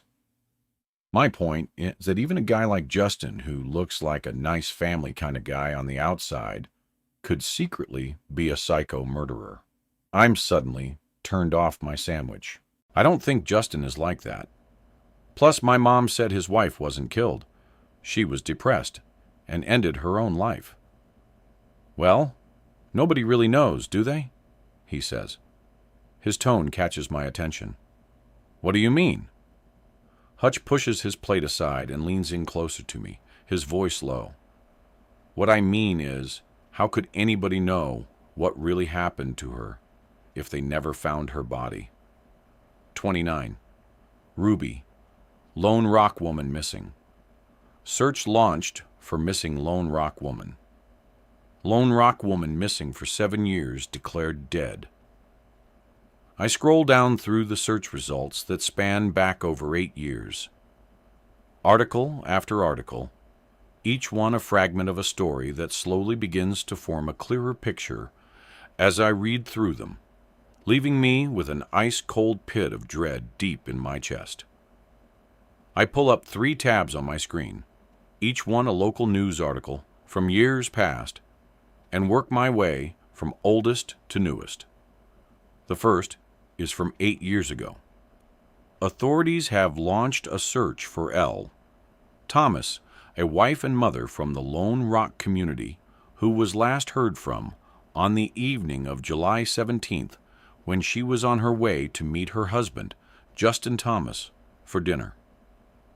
Justin became worried when Elle never arrived and reported her missing to the authorities when efforts to reach her by phone went unanswered. Elle's car was later found abandoned on Springdale Road near a river. Friends and family of Mrs. Thomas are urging anyone with information on her whereabouts to come forward and help bring her home safely. Justin never told me that his wife went missing. In fact, he never told me how his wife even died. He just said she took her own life, and I thought I would be stepping over the line to ask how she did it. I read on, but the next article is even more concerning. 6 months have passed since Elle Thomas, a beloved member of the Lone Rock community, went missing. The young wife and mother was last heard from on the evening of July 17th, on her way to meet her husband, Justin Thomas. However, she never made it to her destination and was reported missing the same day. For weeks, officials led a ground and water search, spanning several miles around where her vehicle was found, which turned up no clues to her whereabouts.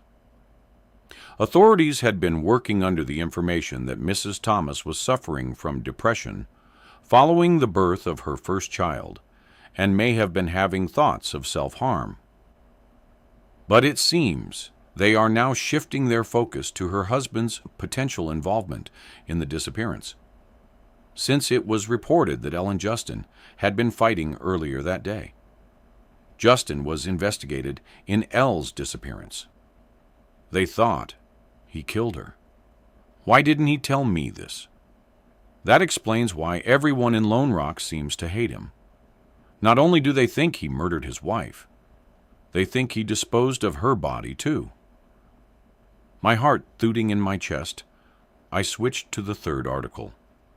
It's startlingly recent, from only months before I moved to Lone Rock. The small town of Lone Rock is in mourning after the decision was made to declare missing local woman Elle Thomas legally dead, 7 years after her mysterious disappearance. Elle's husband, Justin Thomas, filed for the declaration after the minimum 7 years had passed with no new leads on her whereabouts. Authorities investigating her disappearance over the years initially focused on Justin as a potential suspect.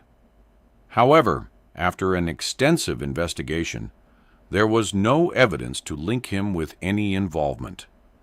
Elle's car was found abandoned on Springdale Road near the river, prompting authorities to conclude the new mother may have taken her own life, as it had been known she was suffering from postpartum depression since the birth of her first child just months previously. It's a good thing I'm sitting down already, or else I might just crumple to the floor. Who is this man that I let into my house, into my bed? Justin lied to me. Well, I guess he didn't exactly lie, but when he told me that his wife had taken her own life, I presumed she had died from an overdose or some other tragic self-infliction. I didn't pry any further because I knew it was a deeply painful subject for him. He never once offered up the information that his wife had gone missing, never to be seen again. And he definitely didn't share that there was a police investigation into his involvement. It seems suspicious to me that a husband would be so quick to conclude his wife had taken her own life, and there's a possibility she may have been kidnapped or killed by somebody. I guess the police thought that too. Everything is suddenly beginning to add up. The whole community is scared of him. He seems to have no friends here. And there I was, new to town, just months after his wife was legally declared dead. A newcomer who didn't know the truth. Fresh pickings. Did he really think I wouldn't find out that he was once a suspect in his wife's disappearance? Then a dark thought runs through my mind. If Justin had something to do with Elle vanishing, it really is possible he had something to do with the photos I found. Bernice stood up at that meeting and pointed him out as being the one to have come and gone from this house before I moved in. I thought the old bat just had it in for him. But now I'm starting to wonder, did Justin kill those girls like he did his wife? Before I can think my reaction through, I'm grabbing my keys and running out the front door. Bernice's house is still cordoned off with various official vehicles parked outside, but the crowd has since dispersed, and I spot Cameron playing ball alone in our front yard. "Get in the car!" I shout, sitting in and buckling my belt. "What? Am I in trouble?" He sits in the passenger seat, still holding the ball. No, sweetie. Sorry if it sounded like you were. I just have to go see Justin, and I can't leave you alone here while Mai is at Hutch's house. Cameron's eyes light up. Cool. I've never seen Xavier's house before. He said he has a full-size basketball stand. I've never been to their house either, now that I think of it. Justin and I have been seeing each other for months, but he always comes to mine. It just makes sense because of the work he's been doing here. But now I'm wondering if there's a reason he's never invited me over to his place. He kept the truth behind his wife's death from me. So I'm starting to question everything else he's ever told me about himself, which is shockingly little. But I do know his address since it was on a package of electrical fuses he once brought over, after ordering it for me. My fingers grip the steering wheel tightly as I navigate the winding roads leading east of Lone Rock. I've not been out here before, and the area is unfamiliar to me. As we get further from town, passing houses becomes less and less frequent, and the trees seem to close in on the road. I make the turn to his house and find myself driving down a long gravel driveway. A small pond to the left glistens in the hazy afternoon sunlight, and tall trees surround a vast area of land. This place is cool, Cameron remarks. Is this where Xavier and his dad live? I'm not sure, I mumble, confused. It's not possible. All this could be Justin's land. Is it? But a glance at the map on my phone tells me I'm on the right path. And 15 seconds later, as I pulled to a stop, I have my suspicions confirmed that there's a lot I don't know about the man I've been seeing.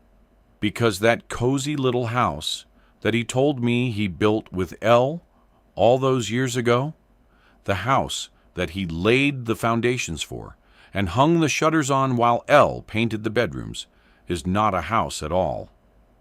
30 Ruby.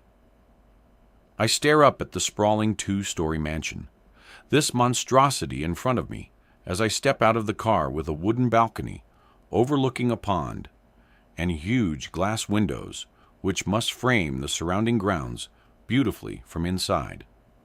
It's a far cry from the image Justin put in my head when he told me about the starter home he and Elle built for themselves all those years ago.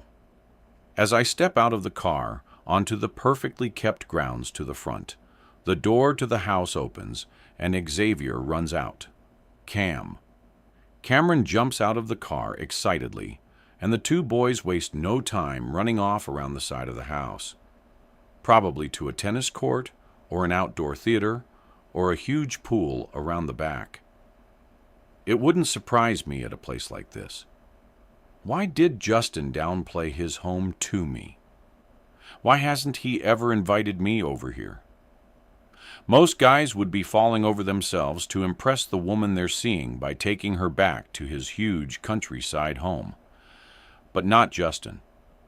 Nothing about him says money. Every time I've seen him, he's been in work combats in a hoodie. And the Ford he drives is practically on its last legs, for Christ's sake. Everything about him screams working-class Joe. There's a glaring disparity here, and something clearly isn't adding up.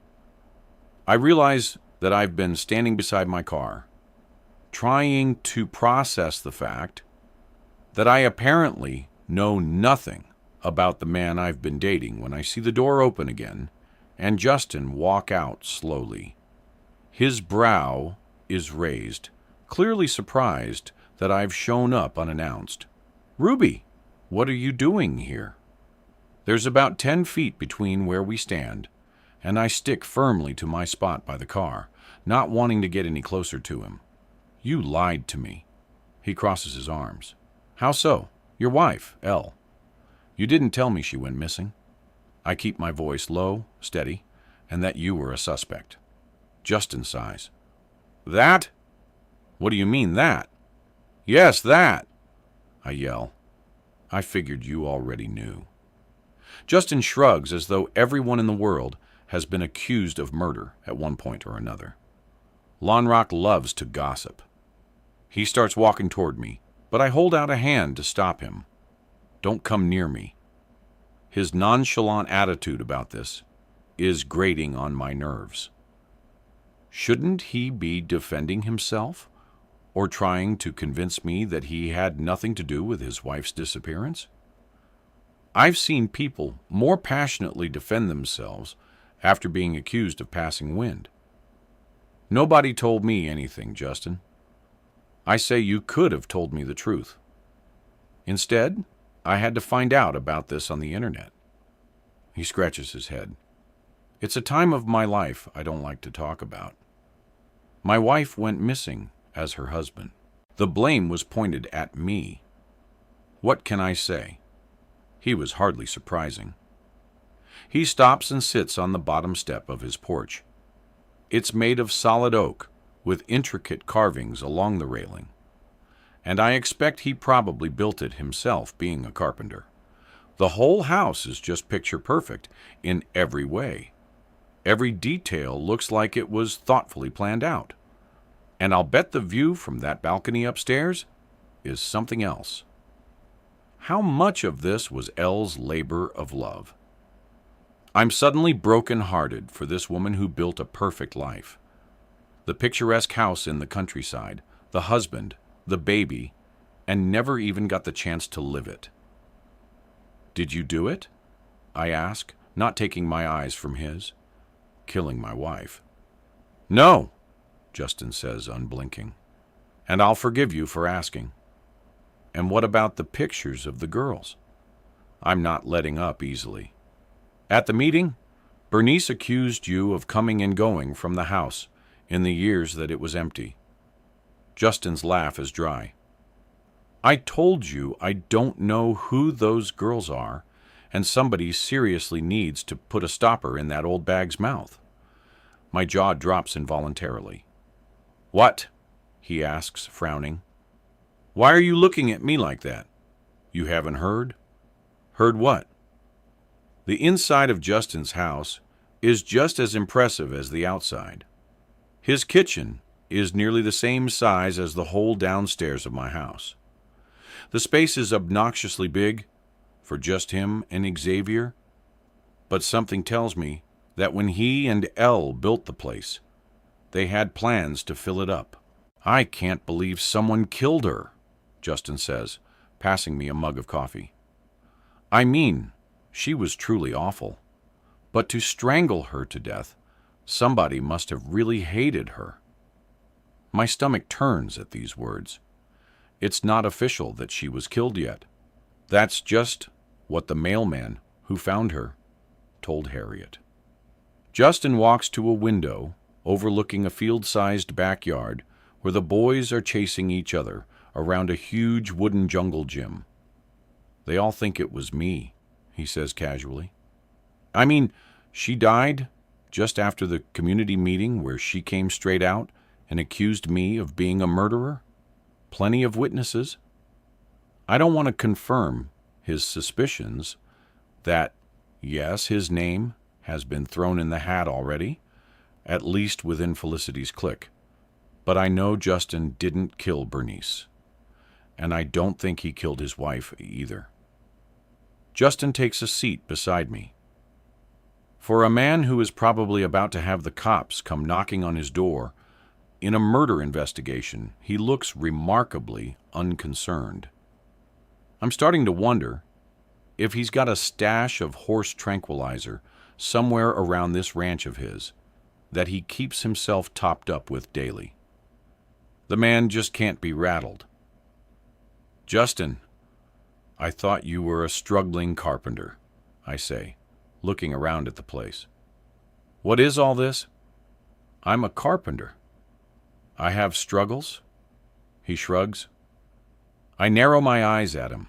You told me that you and Elle built your first home together, that you spent every cent you had, that you did most the work yourselves. just to be able to afford it. Justin sips his coffee slowly. That's all true. It's not my fault if you pictured the house differently to what it is. It's a freaking mansion, I yell incredulously. You drive around in a beat-up old car. You always have holes in your shirt. And I happen to know you're a cheap date. So what gives? Justin leans forward. Sure, I'll tell you. If you want to listen, I've got all day. I cross my arms. 31. Ruby. And he does. He tells me about the day he and Elle finally moved into this house. It had taken them years of saving and another 4 long years of building, a lot of which was a combination of their own hard work mixed with cashing in every favor they had around town. It was Elle's dream home. She'd always wanted a big family, and Justin was eager to provide. He tells me about the positive pregnancy test that she wrapped up in gift paper and surprised him with on his birthday, and of how they brought Xavier home from the hospital to this house where family and friends had left balloons and gifts and even casseroles to tide them over in the first few days of adjusting to parenthood. But this was the point in his story where his face dropped, because in the weeks after Xavier's birth, he'd watched as Elle had sunk deeper and deeper into a depression she'd never experienced before. She struggled to care for the baby, to nurse him, to bathe him. She'd cry, and Justin would try to do what he could to help. But he was away from home working during the day, and there wasn't much he could do. The doctor said she had postpartum depression and that it was normal and would pass. She told Justin she didn't know why she couldn't be happy. She had everything she'd ever wanted, but nothing about it felt right. That killed him to leave for each morning seeing how much she was suffering. But keeping a house this size running isn't cheap, and he couldn't afford to take any time off work. When Xavier was 12 weeks old, Elle also had to return to her job as a nurse. The thing was, Elle was great at putting on a show. To everyone else, she was a woman who had it all together, but at home, her depression was putting a strain on her and Justin's relationship, and they began fighting. Then one morning, before he left for work, it all came to a head. Ella picked up and left for her mother's house.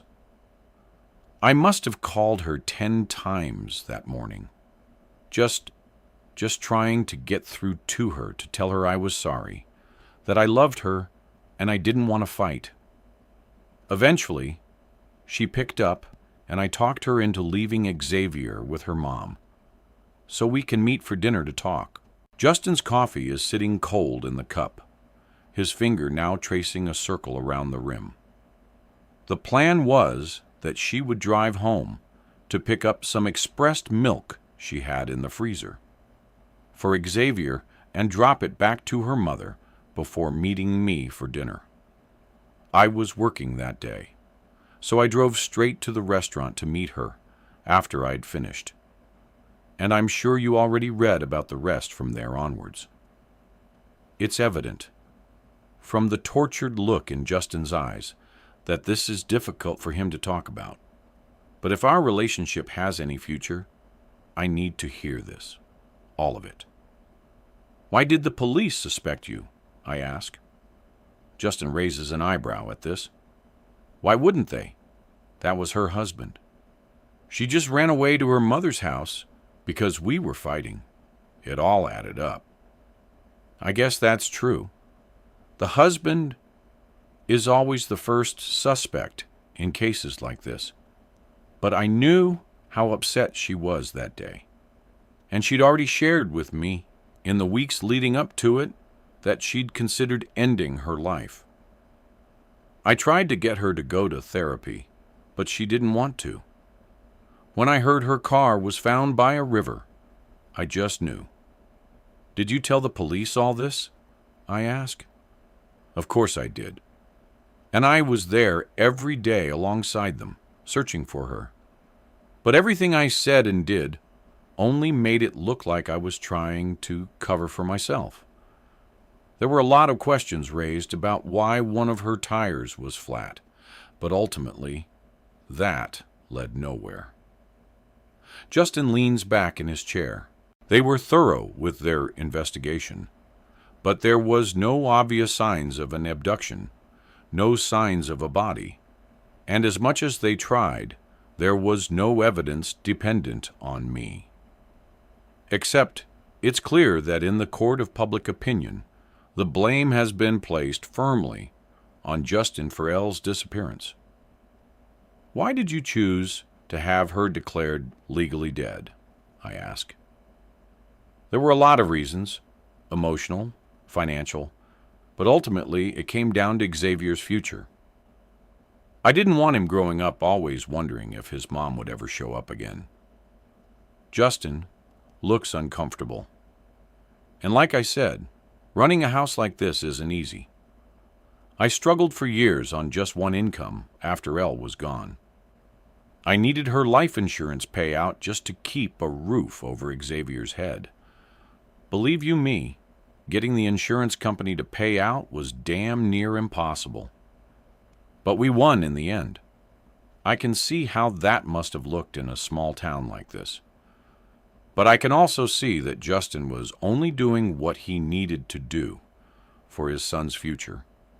And my guess is that if it weren't for how special this house is to him, he'd have long since moved away from the judging eyes of Lone Rock. Is that her? I point to a photo on the wall.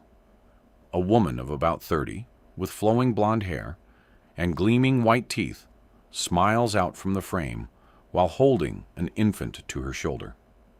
Justin nods. She looked happy, right? He's right at first glance, but I've become wary recently of the smiles captured in fleeting moments on film. And similar to the girls in the photos I found, Elle's smile has a darkness behind it. When I look closer, there are dark circles under her eyes, and rather than a loving hold on her young baby, she seems uncomfortable. In that way, people tend to look when they hold someone else's baby for the first time. But a nagging question clenches my gut as I look at Elle's face. How could a beautiful woman like that, who seemed to have everything most others could only ever dream of having, the loving husband, the healthy baby, the huge house, and a stable career on top of it all, have ended up so desperately unhappy that she pulled over on the side of the road, walked to the river below, and took her own life without so much as leaving a note. 32, my officially 17. Today is my birthday, and also the day Hutch and I go on our first date. I want to say that 17 feels different in some way to 16. But the only difference I can see so far is that I woke up with a giant pimple on my cheek that wasn't there yesterday. But I'm not going to let that get me down, because today marks 1 year until I'm officially an adult. I have no idea what exactly my plans are for adulthood, but I do know they will not involve living in Lone Rock. And yes, I know the love of my life lives here, but even he hates this town. Sometimes I fantasize about us running away together and getting our own place so we can spend every hour of the day with each other. But while we're still in the soul-sucking pit that is Lone Rock, that's not going to happen, especially while I'm still only 17. I already hated this town enough, but since Mrs. Fisher next door was killed, I can't even relax. I lie in bed at night and wonder who that woman pissed off so much they wanted to kill her. And the thought of her body lying there for 2 weeks right next to our house while we walked around thinking everything was totally normal really freaks me out. The mailman's son goes to my school, and he's been telling everyone that her body was so badly decayed, when his dad found her, that there were maggots crawling on her. He'd suspected she'd been strangled because he saw marks around her neck. It turns out he was right. And apparently the cops have now launched a murder investigation. They've been to every house in the neighborhood, asking people if they saw anything suspicious. As far as I know, they haven't got any leads yet. Of course, everyone suspects my mom's boyfriend, but my mom is totally sure it wasn't him. And I'm pretty sure she's right. I mean, he could have easily done it. He's definitely strong enough to have strangled Bernice to death. She looked kind of skinny and frail, and I'm pretty sure even Cameron would have been able to overpower her. But still, I don't think it was Justin. I think my mom took Bernice's death hard, though. Not only because people are pointing the finger at Justin, but also because she'd been arguing with her ever since we got here, and she regrets the mean things she'd said about her. But I don't really understand why everyone is suddenly pretending to feel so sorry for the woman now that she's dead, when they all hated her right up until then. My mom dragged us along to the funeral because she was worried nobody would turn up. But there were a couple of dozen people there, mostly neighbors, because I think all her family are already dead. And the people who stood up to talk seemed as though they had to stretch their minds to come up with anything at all positive to say. They all said things like, Bernice always watched over her community, and she took a passionate interest in the lives of others. Kind of like a bunch of gazelles at a lion's funeral, saying he was a die-hard athlete, or he pursued his passion with an unstoppable hunger. It's all just so phony. And although she would never say it out loud, I think Mom is secretly happy that Bernice is gone, because now she doesn't have to worry about her complaining over every little thing she does. At the very least, the murder has given everyone in Lone Rock something to talk about other than another store in town closing down or the weather. You look amazing. My mom's eyes go wide as I walk into the kitchen. I've put in effort for my date tonight, straightening my hair and picking out a dress, but I'm never really happy with what I see in the mirror. Me, I reply. I'm no model, that's for sure. I've told you before, don't ever compare yourself to pictures you see in adverts and online. It's all airbrushed, filtered, and fake. I put my hand to my cheek. Hold on. Are you trying to tell me that television and media portray images that aren't exactly real? You're willing to go on record with that? She rolls her eyes. Well, I think you look great anyway.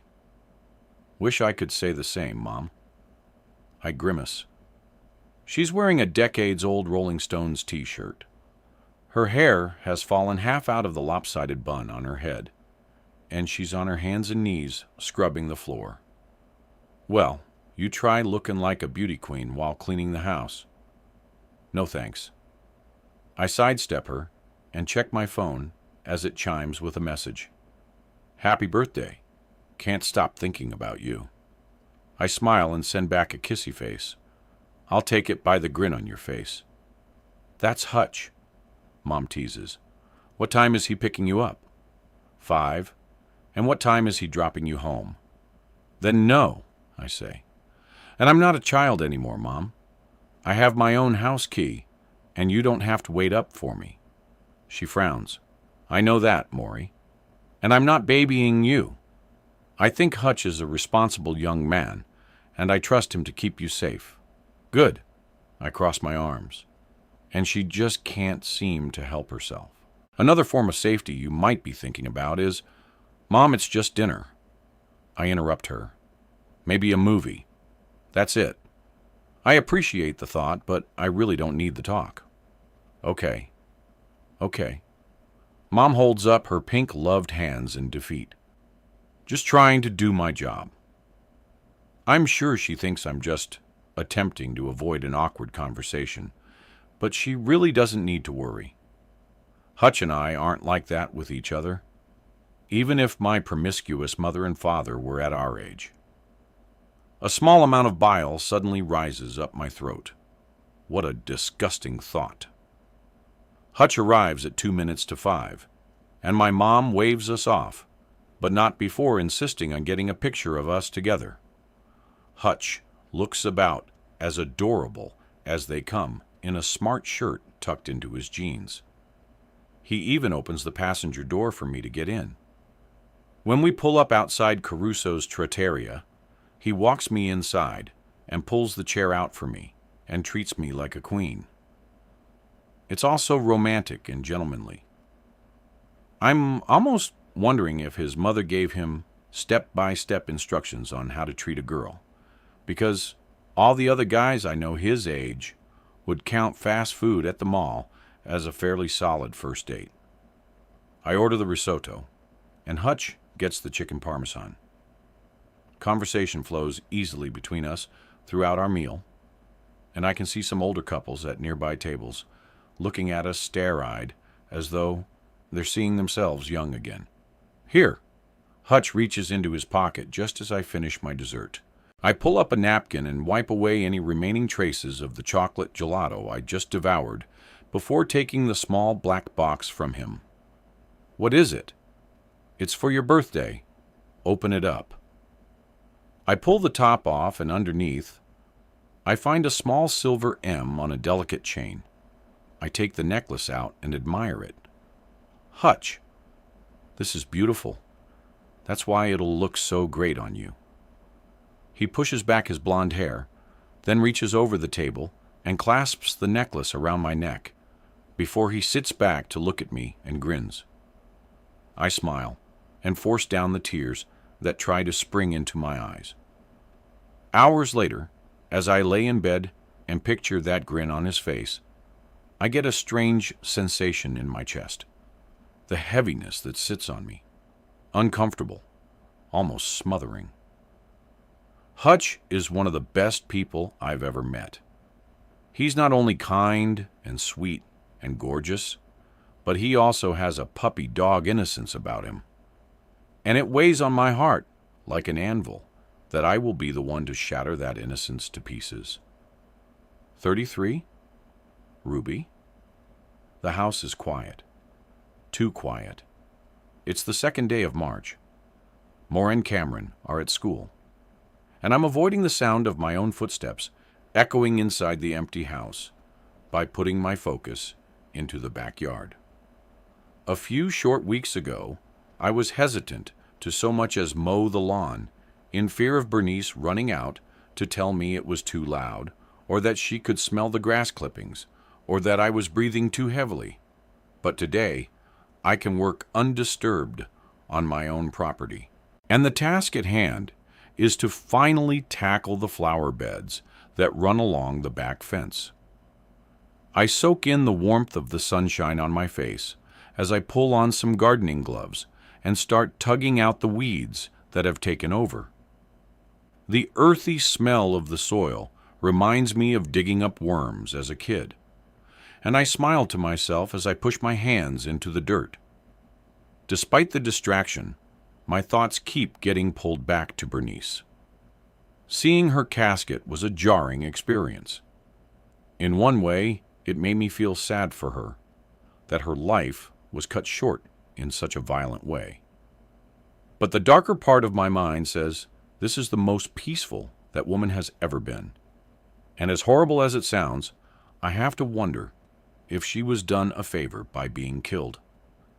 Her life seemed to revolve around her own outrage at everyone and everything, always looking for someone to blame for her own misery. What kind of life is that? I shake my head, trying to clear all thoughts of Bernice Fisher from my mind. She's gone now, and there's nothing I can do about it. So, I may as well move on with my life. And while that might be easy enough for me, it's a little more complicated for Justin since he's found himself firmly at the center of yet another police investigation. It's no surprise that they've questioned him about the murder. After all, they had about 100 witnesses telling them she'd given him motive that night at the meeting, and they already think he had something to do with his wife's disappearance. But after sitting down with him at his monstrously large house and hearing the story in his own words, I feel confident that he didn't kill his wife. And as much as he had cause to want her to shut up, he didn't kill Bernice either. That investigation is now in the police's hands, and time will only tell where that leads them. But since the police were here, asking questions anyway, I took my chance and tried to garner their interest in the photos of the girls when they came to my door. As I'd anticipated, the officers couldn't have been less interested in some old photos I found around the house. But I know in my heart there's something more there. Something happened to those girls, and I just wish that somebody, anybody, would take it seriously. Justin, my neighbors, Benton, and now even the cops have all shrugged it off as being nothing. I can't seem to see past the wide smiles and seemingly relaxed poses in these photos to what lies underneath. But I can see it. I can see the fear lurking below the surface. I yank at the weeds that have knotted their way through the flower beds, having long since strangled the life from the flowers that were once here, much like the life was strangled out of Bernice. Why can I not shake that woman from my mind? The one good thing going on right now, if I ignore the creepy photos, the murdered neighbor, and the fact that everyone in town thinks my boyfriend is a killer, is that my finally seems to be more settled here. I have no doubt that the moment she hits 18, she'll be out of Lone Rock like a rocket, likely to live with her father, Caitlin, and the new baby.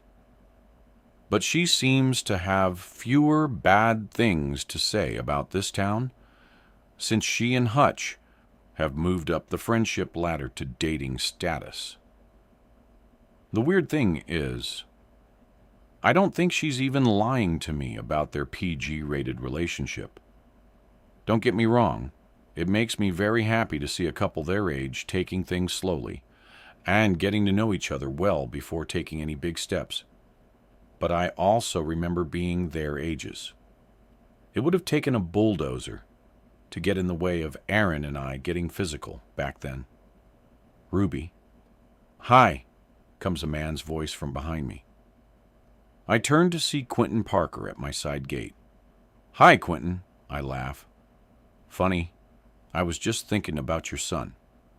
He raises an eyebrow, and I realize that sounded bad. I mean, how nice it is to see his and Maury's relationship blossoming. Quentin nods. "She's all Hutch talks about." I pull off my gardening gloves and walk over to the gate. "I'll have to send you and Felicity the pictures I took of them before their date for Maury's birthday last week. They make such a sweet couple." It hits me now that I'm not sure why Quentin is standing at my back gate. "Is there anything I can help you with?" Quentin grins. "Yes, actually.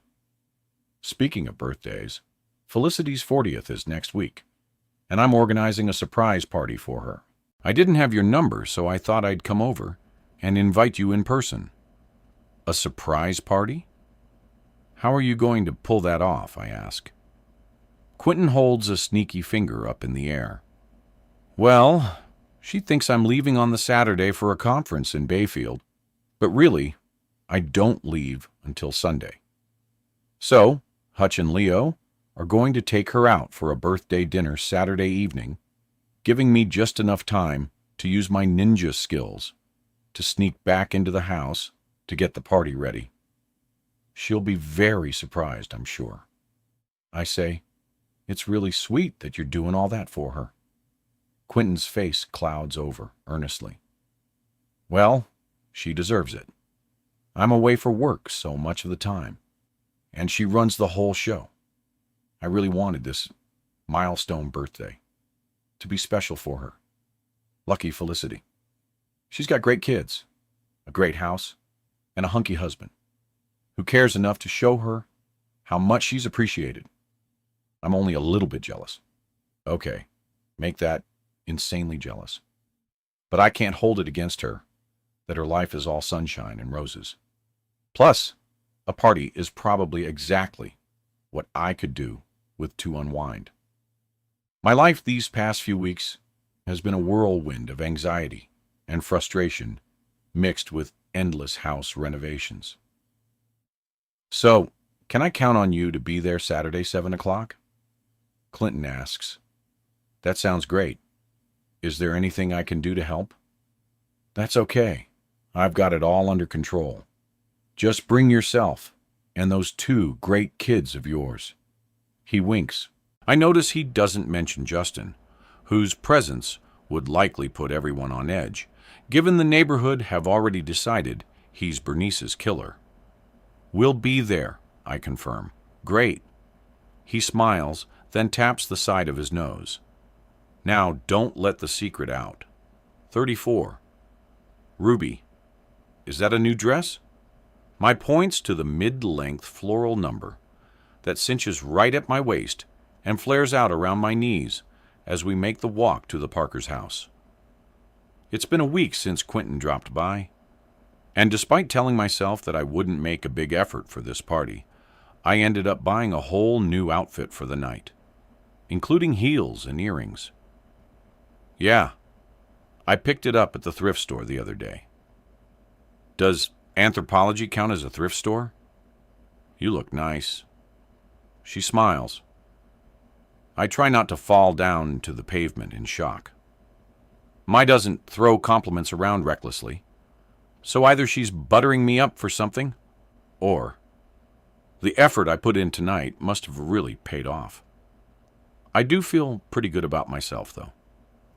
It took me roughly 40 minutes, but my hair is now perfectly styled into the effortless bun from the tutorial I followed online.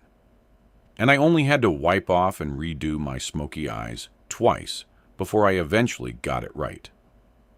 Not bitterly, I noticed my daughter doesn't need to put in half as much effort in order to look 10 times better than I do. At her age, she can run a brush through her hair, throw on any old combination from her wardrobe, and come out looking as fresh as a daisy. We were all young once. She's just having her turn now. Is Justin coming? Cameron asks as he teeters along the edge of the curb, balancing like a tightrope walker.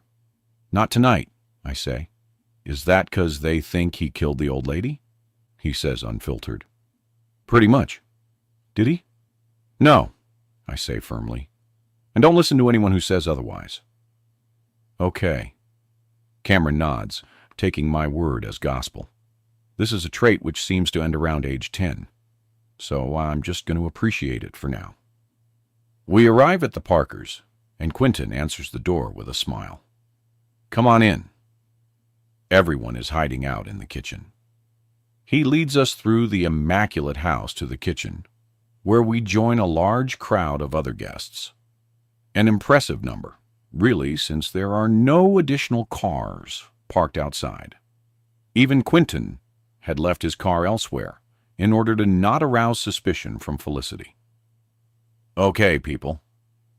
Quentin claps his hands to get everyone's attention. I just got a text from Hutch. They're about to leave the restaurant now. We have about 20 minutes. There's a cheer of excitement before everyone goes back to mingling amongst themselves. Cameron spots a table of various chips and dips and goes running. Ladies, you look absolutely beautiful. Quentin turns to me and Maury. Thank you so much for coming. We wouldn't miss it for the world. I say, you and Felicity have been so great. Having the kids over all the time, doing activities with them, feeding them. We love having them here. You raise some great kids, Ruby. Quentin turns to a blushing my speaking of activities. You should see the robotics kit me and Hutch just ordered online. While Quentin pulls his phone out to show my something I'm sure would mean absolutely nothing to me, I excuse myself and head for the bar that's set up on the Marble Island. Scanning the bottles lined up on top, I spot the bourbon. I grab the bottle and pour a generous amount into a glass before adding sweet vermouth and a little bitter. "A Manhattan," comes a smooth voice. I turn to see Benton Shepard standing beside me, glass of white wine in his hand. "Yeah," I confirm. "Good eye. I wasn't always a realtor." He leans closer. "I worked the bar hotel to make ends meet during my time studying." I nod politely. If I were being honest, I'd say I was more surprised about the fact he's here right now than about him knowing a reasonably common cocktail. I didn't even know he was friends with the Parkers, but apparently they know him well enough for Quentin to invite him here for his wife's birthday party. I'm still a little wary of this man. He's good-looking, smoothing, drives a flashy car, and was the only person to have access to my home in the years before I moved in. I have a very hard time believing he isn't responsible for the photos I found. I can just imagine him being the type of guy that draws young women in with his gleaming smile and flirtatious manner. Then, I don't know, forces them to let him take their photos, kills them. I haven't quite figured out that part yet, but what I do know is that this guy gives me the creeps in a major way. So, how the renovations coming along? Benton's eyes avoid mine as he begins pouring himself another glass of wine. "You know, I've always really liked that house. It just has a charm about it. I'm not sure what the opposite of charm is exactly, but whatever it is would be a better description of my home." It's going slowly. Benton glances my way. "Oh, I'm doing it mostly by myself," I explain. "So, it'll probably be next year by the time I'm done." Benton leans on the counter and lowers his voice. "Any word on what happened with Bernice Fisher?" I drain my drink a little faster than I'd intended to and start making another, wanting to take the edge off the anxiety Benton evokes in me. "I haven't heard anything."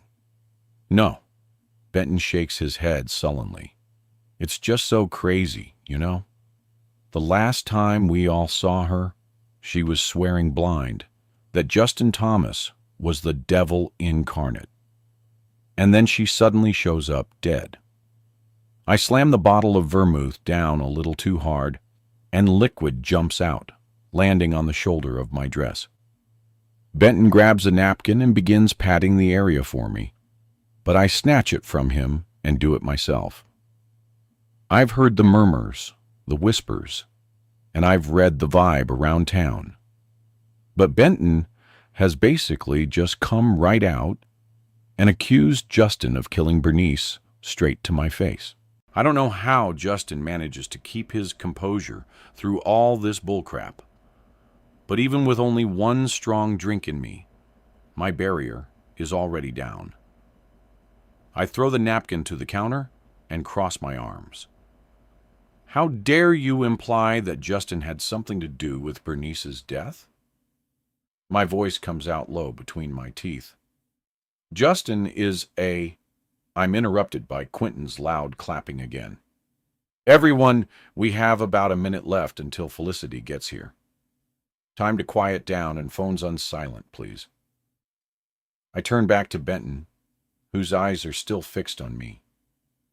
He looks like he wants to say something, but whatever it is, I don't want to hear it. I turn on my heel and walk over to where my stands with Cameron. Quentin switches off the lights, and we're plunged into darkness. With nobody able to see me, I take 2 huge gugs of my drink, draining my glass again. I'm not usually much of a drinker, but I need something to calm me down right then. I shouldn't have exploded at Benton like that, but he really hit a nerve. Thankfully, I don't think anybody else noticed. We all wait quietly until we hear a car pull up outside the house and doors slam. There are some muffled giggles beside me and people shushing as we all stand motionless in the dark. The door that leads to the foyer is closed, and from behind it, we all hear the front door opening and then closing. There must be at least 30 people inside this room. Yet not a peep of noise is being made. But I can feel the anticipation of the whole room rising, and along with it the temperature. I'm pretty sure someone is breathing on my neck. It's way too clammy in here. There's a noise in the hall outside. Voices. Felicity and Hutch talking. It seems to go on forever. Shouldn't Hutch be encouraging her to open the kitchen door? Imagine if she were to decide to go straight to bed. How long would we all stay standing here until somebody had to go break it to her that there's a party waiting? Finally, after what feels like an eternity, in the blazing inferno that is the Parkers' kitchen, the door slowly opens and a hand reaches for the switch. In the following moments, 3 things happen. The crowd collectively inhales. A roar of surprise rings out around the room, and the lights come on, bringing into focus a frazzled-looking Felicity who stands there stunned with red-rimmed eyes and mascara stains running down both cheeks. 35. Ruby. It's alarming how fast Felicity can go from looking distraught to picture perfect. In less than 5 seconds after the light comes on, she's wiped her cheeks, scooped back her hair, and flipped her frown around into a bright smile. "Oh my God!" she gasps, laughing. "What on earth?" Quentin grabs her shoulders and pulls her in for a hug. "Happy birthday, darling." Everyone joins in, wishing her a happy birthday. And as her eyes travel over the room, Felicity looks genuinely shocked to see so many people standing in her kitchen. "Thank you all so much. This is just wow." She laughs again. "I had no idea." Quentin begins guiding her through the room, stopping to say hello to people as she goes. I spot Hutch standing at the doorway. His mother just walked through, a concerned look shadowing his face. Whatever was going on when they arrived home just now is obviously still playing on his mind. I imagine his conscience was torn when he allowed his mother to walk through that door in tears without warning her of the awaiting crowd. I wonder what upset her. Maybe the fact that she's turning 40. I suppose it is quite a big deal. Approaching middle age, your children getting older, deep lines showing up on your face, and the realization that you're at roughly the halfway point in life. I'm starting to perspire a little, just thinking about it myself. My own 40th is only 2 years away. Are you okay? You look as though if you've seen a ghost. A voice floats into my ear. I look up from my daze as a drink is placed in my hand. "A Manhattan," Benton says. "Not this guy again." If this is his way of apologizing for earlier, then it's not nearly good enough. But I could deal with another drink about now. "Thanks." I accept it and immediately inhale a sizable gulp. Annoyingly, it's better than the ones I made myself. "Ruby, I'm sorry if I offended you earlier. I wasn't suggesting Justin killed Bernice, if that's what you thought. It sure sounded like that." I take another sip of my drink. "And don't try to tell me you don't think he did it. Everyone here does." My veins feel like they're buzzing from the alcohol in my system. And I can tell I'm a little drunk because Ben's flashy white smile that usually has me internally rolling my eyes now has me drawn to his words. I very much believe that a man is innocent until proven guilty, Benton says. And as far as I'm aware, they found nothing linking him to either Bernice's death or his wife's disappearance years ago. I smile gratefully at this. Finally, I found somebody in this town who isn't ready to send Justin straight to the gallows. I look around the party as I sip my drink and see Felicity is now talking animatedly and laughing with a group of her friends, as though she didn't just show up 15 minutes ago in tears. My hutch, the magnets they are, have found each other and are chatting away in the corner. Cameron and Leo are over at the snack table giggling as they mix together a cocktail of fruit juice, crushed potato chips, and various other things they found. I don't really know anyone else here, so I guess I'm stuck talking with Benton. I drain my glass. That was good. Show me how you did it. His eyes sparkle as he leads me over to the drinks bar and begins to mix another. So, any news on those photos? He asks. What? My mind goes blank, and I blink at Ben in confusion. The photos you showed at the meeting? The ones you found at your house? He clarifies. You seemed pretty riled up about them. I maneuver myself onto one of the awkwardly high stools at the island. Oh yeah, the photos. I watch Benton focus as he works the bottles expertly. He looks as though he might start doing cocktail tricks. I try to catch his eye. Do you know who those girls are? He passes me the finished drink and leans against cold marble close to me. You already asked me that before. I know, but I'm asking you again. I take a sip of my fresh drink and enjoy the burn as it runs through my chest.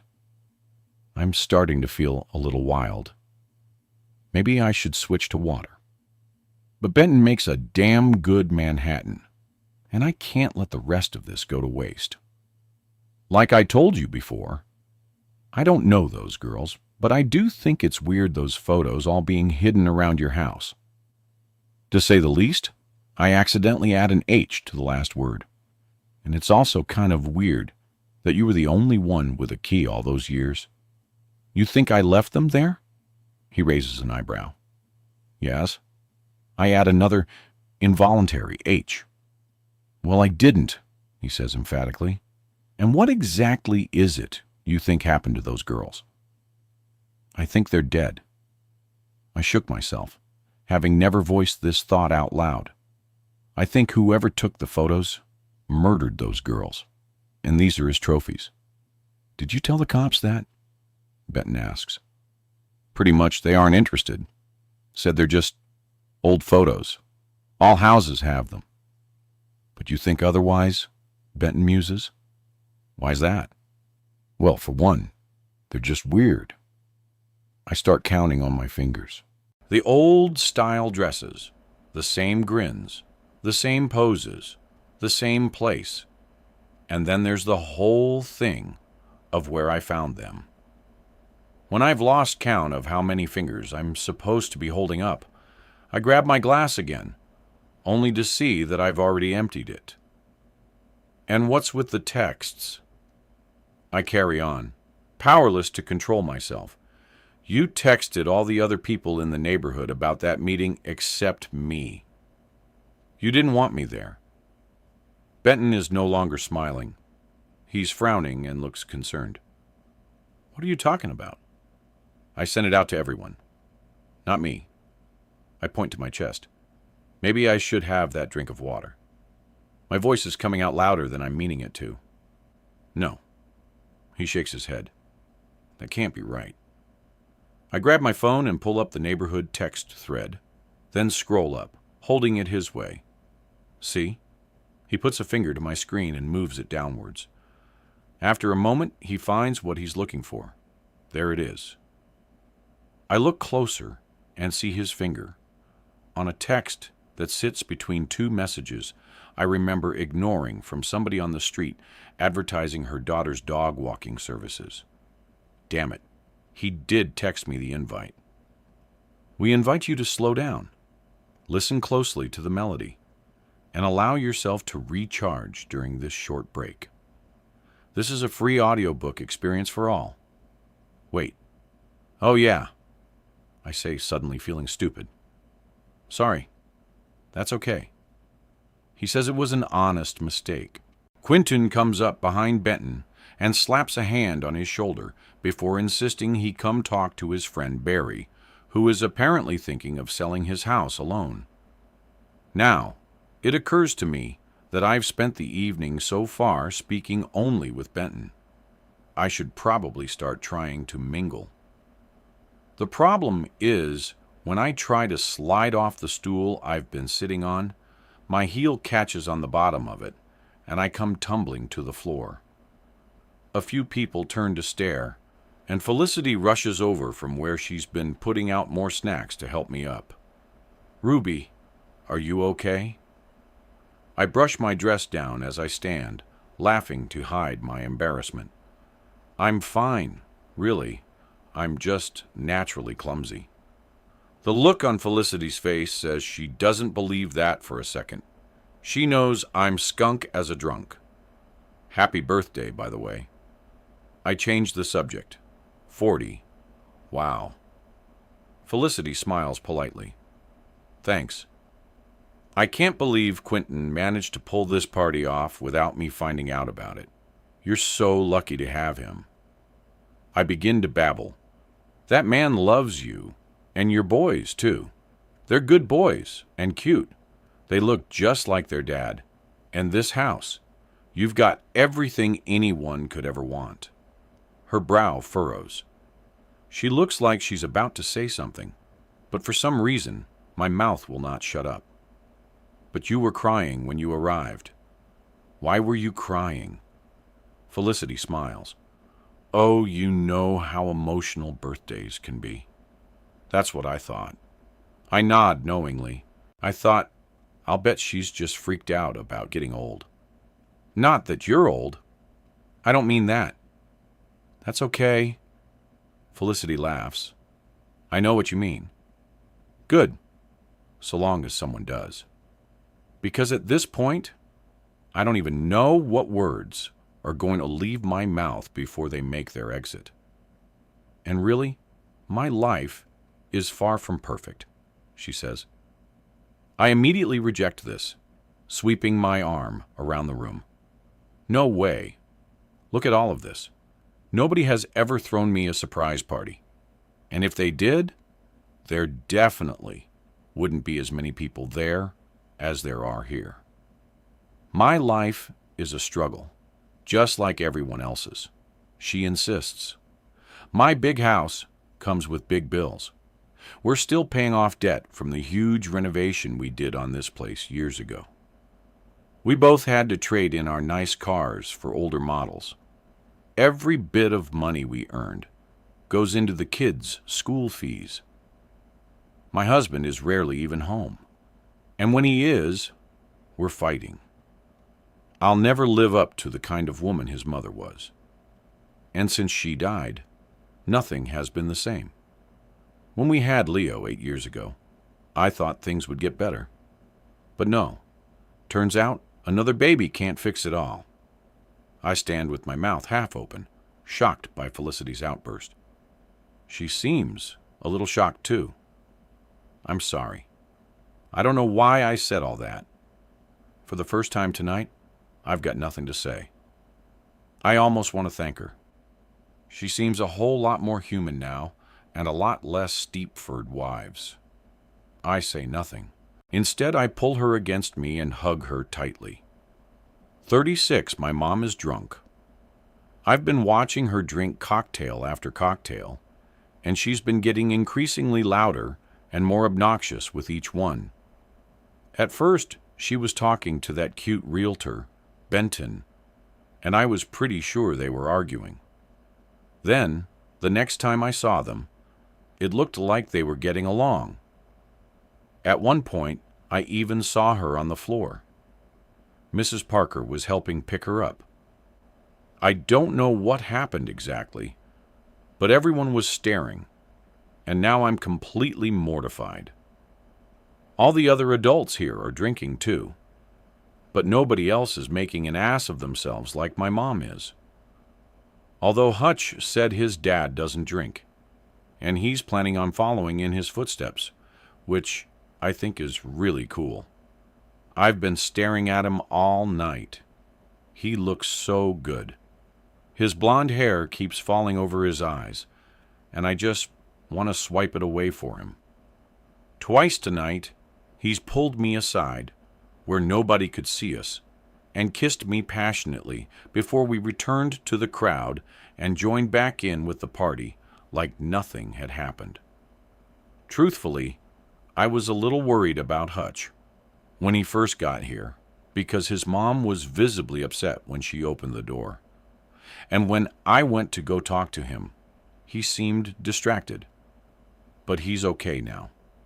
And as we sit together on the back patio, I'm a little surprised when he slides his hand into mine underneath the table. His hand is warm and comforting, and I keep hold of it to show him I care. You think I should tell her we need to go home now? I ask him. Your mom? I don't know. I think it's kind of funny. He laughs. I nudge his arm with my elbow. You wouldn't think it was funny if it was your mom going around drunk, embarrassing you. Actually, I think that would be hilarious. I've only ever seen her drunk once before at my aunt's wedding, and all she did was giggle the whole night. We both laugh. I watch as Mom walks outside, this time with a bottle of beer in her hand. She spots me and Hutch and beelines straight for us. The lovebirds, she sings. Oh God, you two are officially the world's cutest couple. She coops, turning to Hutch. Did you know that Maury's father and I were also high school sweethearts? Hutch doesn't get a chance to answer. We were just like you, too. Young and in love, thinking the world spun only for us. She's laughing now. Hopefully you two don't end up like we did. Mom, I think we should be leaving. I start to get up. No. She pushes my shoulders back down gently. No. You sit here with your handsome beau. I won't keep embarrassing you or Fleur. She whispers the last part loudly behind her hand, before getting up and wobbling over to a blonde woman who I know to be one of Felicity's friends. Kendra. I hear my mother squeal before the woman seems to correct her. My mom snorts loudly. Well, Harriet, maybe one of you should get a nose ring or something so people can finally tell you apart. I turn and bury my face into Hutch's shoulder. Kill me. Just kill me now. Please. Hutch is convulsing with laughter, and I'm pretty sure my face is beet red. I've never seen my mom have more than one drink before, and she must have had 10 by now. I take my face from Hutch's shoulder and try to ignore the train wreck happening nearby. So, what upset your mom earlier? I ask. A crease forms between his brows. I don't know. She seemed weird when we got to the restaurant, and then when we were on the way home, she just burst into tears. I asked her what was wrong, but she wouldn't tell me. Then we got inside. She wanted to go straight upstairs to bed, but I knew I had to get her into the kitchen. What did you do? I didn't know what to do. I knew she wouldn't want to enter her own party in tears, but I didn't have a choice. I knew everyone was waiting. So, I told her I heard a noise in there, and she opened up the door. I look over to where Felicity is standing with some friends. She seems fine now. Yeah, I guess. Hutch doesn't seem so convinced. We sit and talk for some time before I spot my mom turning the volume up on a speaker playing music nearby, and begin to dance, her beer bottle held high in the air. Okay, I'm done. I get up and look around for Cameron. I need to get my mom back home before she ends up doing the can-can on top of a table. I rush over to her and grab her arm. Mom, let's go. My dance with me. Her hips are swaying to a completely different beat than the music, and nobody else seems interested in joining her. No, Mom, it's late. We need to get Cameron home. I look around, but I can't see my brother. He's probably inside playing with Leo. I leave my mom shaking it enthusiastically to Crazy in Love by Beyoncé and go inside. The first person I see is Benton by the snack table. Hey, have you seen my brother? Not any time recently, he says. But I saw him earlier, running around with Felicity's son. Great. I sigh. That little brat could be anywhere by now. I'm about to keep searching when Benton puts a hand on my arm. Hey, is your mom okay? I look out the window to see she's stopped dancing and is now leaning back against a wall, looking unstable on her feet. No, I reply. She's completely wasted. I need to find my brother and get them both back home. This is stupid. I'm 17 now. Isn't it supposed to be me who gets dragged home misbehaving? Why am I the adult here? Benton puts down the food he's holding and wipes his hands on a napkin. Listen, you go find your brother, and I'll walk your mom home. I narrow my eyes. I'm not sure it's fine. Really? I don't mind. He insists, smiling. I'll get her home safely. Something in the back of my mind is telling me not to let the attractive, smooth-talking man take my blind, drunk mother home. But it's getting late, and I really need to find Cameron. Okay, thank you. No problem. He gives me a wink before heading outside. I watch him through the window as he walks over to my mom, and they talk for a moment before she nods her head affirmatively and he begins to walk her inside. You'll bring Cam home. My mom draws on the way past. I promise her I will, and watch as she leaves, Benton guiding her gently by the arm. I ask around some more, but nobody seems to have seen Cameron or Leo. I check the living room, the bedrooms upstairs, the craft room, but I can't find them anywhere. Finally, when I go out to the front of the house, I spot them down the street a little, kicking a ball around in the dark. I shout at Cameron to stay where he is while I go back inside to say goodbye. You found him? Hudge asks when I arrive back. Yeah, I've got to go get him home now. Can you tell your mom and dad that I said thank you for having us and that I'm sorry about my mom? Hutch laughs and hugs me goodbye. Sure. I walk back through the house, praying Cameron hasn't run off again. I'm glad I got to spend some time talking with Hutch tonight, but I'll bet his dad regrets ever inviting our family to his wife's party. I'm just out the front door when he rushes out behind me and closes it shut. My wait. He pulls me over to the shadows of the side of the house, pinning me against the wall with his body. I meant to say something to you tonight. He kisses me gently on the lips, and my entire body tingles. What? I wrap my arms around his waist and look up into his eyes. I was thinking we could go away for the day tomorrow somewhere special. Just you and me. Tomorrow, I say, confused. Yeah, to my parents' vacation home. Of course, this family has a vacation home. They're loaded. I suddenly realize what he means by this. So far, the most we've done together is kiss. He's never pressured me into anything more.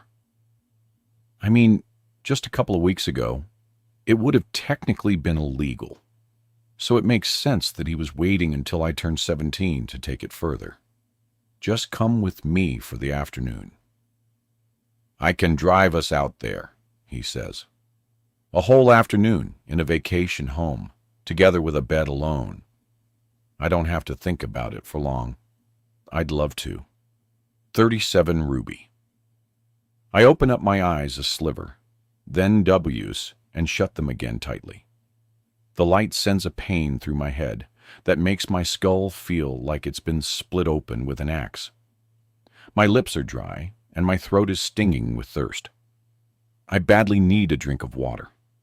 I'm acutely aware that I'm not in my own bed. Something rough and scratchy is underneath me. A sudden image flashes in my mind that makes my blood run cold. The last thing I remember was leaving Felicity's party with Benton. He had my arm carrying half my sorry weight and was telling me to come with him. Where was he taking me? Oh God, where the hell am I? Where has Benton taken me? My heart is pounding as I force my eyes open and blink back against the blinding morning light to see the familiar shapes of my own living room. I sit myself up on the couch. Someone has left a blanket over me, and there's a glass of water on the table with a note sitting next to it. I down the water greedily before picking up the note and reading it. Would have left you some aspirin, but I couldn't find any.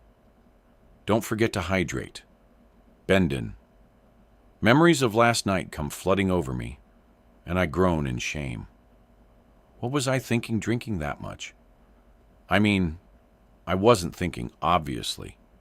But who goes to a party with their 2 children and gets so blind drunk that they can't even remember arriving back home? How did my kids get home? Did they get home? Oh, God, I'm the worst mother in the world. Just wait until their father hears about this. They'll probably gun for full custody to get them as far away from the irresponsible mother as possible. I stand up and my stomach lurches, but I ignore it, focused solely on finding my children. Bori! Cameron! I shout, and then squeeze my eyes shut in pain from the sound of my own voice. In here! My calls from the kitchen. I make my way through to find the 2 of them at the table, eating cereal. Oh, thank God. I walk over and kiss them both on the tops of their heads. I'm so sorry, guys. For what? Cameron asks, clueless as usual. Yeah, Mom. For what? Maury smirks. I give my daughter a sour look, then begin to rummage around in a drawer until I find a pack of aspirin and wash 2 down with another full glass of water. Why are you still in your dress from last night? Asks Cameron. I just went straight to sleep on the couch when I got home from the party. He scoops another spoonful of cereal into his mouth. When is Xavier getting here? I stare at my son blankly, not comprehending a word of what he just asked, until I remember Justin and I had arranged to take the 2 boys to the zoo today. But that was before I went to my neighbor's surprise birthday party and drank myself into a coma. I look at the clock above the sink. At the exact same moment, there's a knock at the door. Now I guess would be the answer to Cameron's last question. Before I can stop him, he rushes off to answer the door, and I have about 5 seconds to pull my hair down from its lopsided bun and wipe the dried mascara from underneath my eyes. Mai begins to quietly laugh at me. What's so funny? I narrow my eyes at her. This, she says, gesturing to me as a whole. Just all of it. I roll my eyes. Oh yeah, laugh it up. I brush my dress down with my hands and can only hope I don't look nearly as awful as I feel, as I see Justin approaching from the hall. Maury slinks out of the room, leaving us alone. Justin walks over and looks me up and down. There's no hiding the amusement on his face. Good morning. He kisses me. Morning. I croak. I'm going to take a wild stab in the dark and guess that you may have overindulged a little at the party last night. What? Why do you say that? I stand a little taller, trying to conjure up some dignity. Don't you remember calling me at 2 in the morning? What? No, I didn't. Did I? I crossed my arms. Oh, you betcha. He nods. I was asleep. So, you only got my voicemail, but apparently you think I'm a really great guy. And anyone who thinks differently is I won't say it out loud, but you use some very colorful language to describe those who think any less of me. I groan and slump down onto a chair. Oh, yeah. I've also got a smoking body, he adds, his lips curling into a crooked smile. I didn't say that. I lower my head to hide my radioactive cheeks. Baby, I saved that message so fast I nearly tripped over myself doing it. You're welcome to listen to it anytime. I groan louder this time. I'm sorry. Don't be. You didn't say anything that isn't 100% true. He grins. Cameron and Xavier come running in, shouting in unison. Can we go now? Their voices drive through my brain like a stake, and I grab my pounding head. Just a minute, boys. I'll be right out. You two go wait in the car. Justin shoos them out with his hands. I open my mouth to protest, since I'm not nearly ready to go yet, but he holds up a finger to quiet me. You stay here. Have a shower. Get some rest. Drink some coffee. I'll take the boys out, and I'll drop Cameron home later on today. Oh no, Justin, you don't need to do that. I really just need to change my clothes quickly, and Ruby, you're in no shape for a day at the zoo. We'll be fine by ourselves. I promise you. Just enjoy an afternoon to yourself. Justin squeezes my shoulders. I feel awful about pulling out of our plans today. And I know I should put up more of a fight, but he's right. I need to ride out this hangover at home. Okay, I'll stay here. I concede. Good. Justin grabs Cameron's full water bottle from the countertop and turns to look at me before he reaches the door. What? I ask. His face is set in a stony stare. I just want to be clear. You do understand I'm not kidnapping your son, right? I blink back, confused, before I see his mouth twitch upwards. And I realize he's mocking me about what happened last Halloween. I know, I say, thinking of Mai also laughing at me this morning. I'm just one big walking joke. Justin's face softens, and he comes to the back of my chair and leans down to kiss my cheek. No, you're not. You're perfectly imperfect. And to me, that's as perfect as it gets. 38. Ruby. I peel off my dress and try not to retch at the smell of liquor that still clings like a haunting perfume to the creased fabric. The accurate stench of dried-on whiskey immediately summons up visions of last night. Did I really attempt to start a conga line at one point? Lord, what must the neighbors think of me? For all they know, getting completely hammered beyond all control like that is a common occurrence for Ruby Blake. In truth, I haven't drunk that much in well over a decade, since before Cameron was even born. Poor Mai must have been mortified, having her mother show her up like that in front of Hutch. Luckily, he doesn't seem to be holding me against her, since she left to go meet up with him not long after Justin took the boys.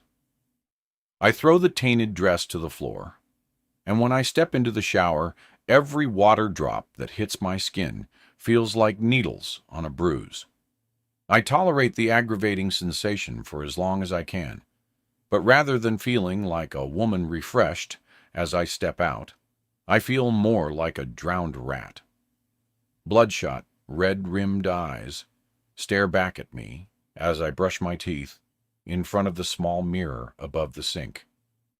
In an echo that rebounds all the way back from my college days, I vow to never drink that much again. Some people can handle their liquor. Me, not so much. I need to do better. I'm a suburban mother of two now. I should really try acting more like Felicity and her cronies. Maybe I should bleach my hair blonde, start going for morning walks and yoga clothes, and take pictures of myself holding a coffee-to-go cup. Downstairs, I forgo eating any breakfast. Out of concern, it would end up making an encore. And as I clear away the kids' cereal bowls from the table, I decide that rather than letting this hangover get the better of me, I'm going to fight back and use this time to clean up the pigsty that is our house. 20 minutes later, more flashbacks of Felicity's party are slowly coming to me. The lights flicking on to a rapturous cheer aimed at a woman who was without a doubt caught completely off guard. Felicity had been crying. I remember quietly asking her, in my inebriated state, what the matter was, and her confessing to me that her life isn't exactly as peachy as it always seems. She let her guard down with me, and I saw a vulnerability that I think I really needed to see. We never know what's going on in others' lives, and it's easy to forget that everyone is fighting their own silent battles. No matter how perfect it all looks from the outside. But I remember the smile fixed on Felicity's face the rest of the evening. That smile never quite made it to her eyes. And Benton, oh God, I don't know if I'll ever be able to look him in the eye again. He'd sat there patiently all night as I downed half a dozen Manhattans in front of him, while shooting a bunch of accusations his way. Then he dragged my sorry behind back home, and probably had to make sure I was lying on my side so I wouldn't choke on my own vomit in my near-come state. I guess he's a pretty decent guy after all, even if he is a little shady as a realtor. I'm just glad Justin wasn't there to see me like that. But I still can't help but cringe internally when I think about the voicemail I apparently left him. I still don't remember that. I pick up clothes and toys from the floor and dust off surfaces with a cloth. How do other people keep their houses so tidy? I can do all this now, but once the kids get home, it'll just go back to the way it was in a matter of minutes.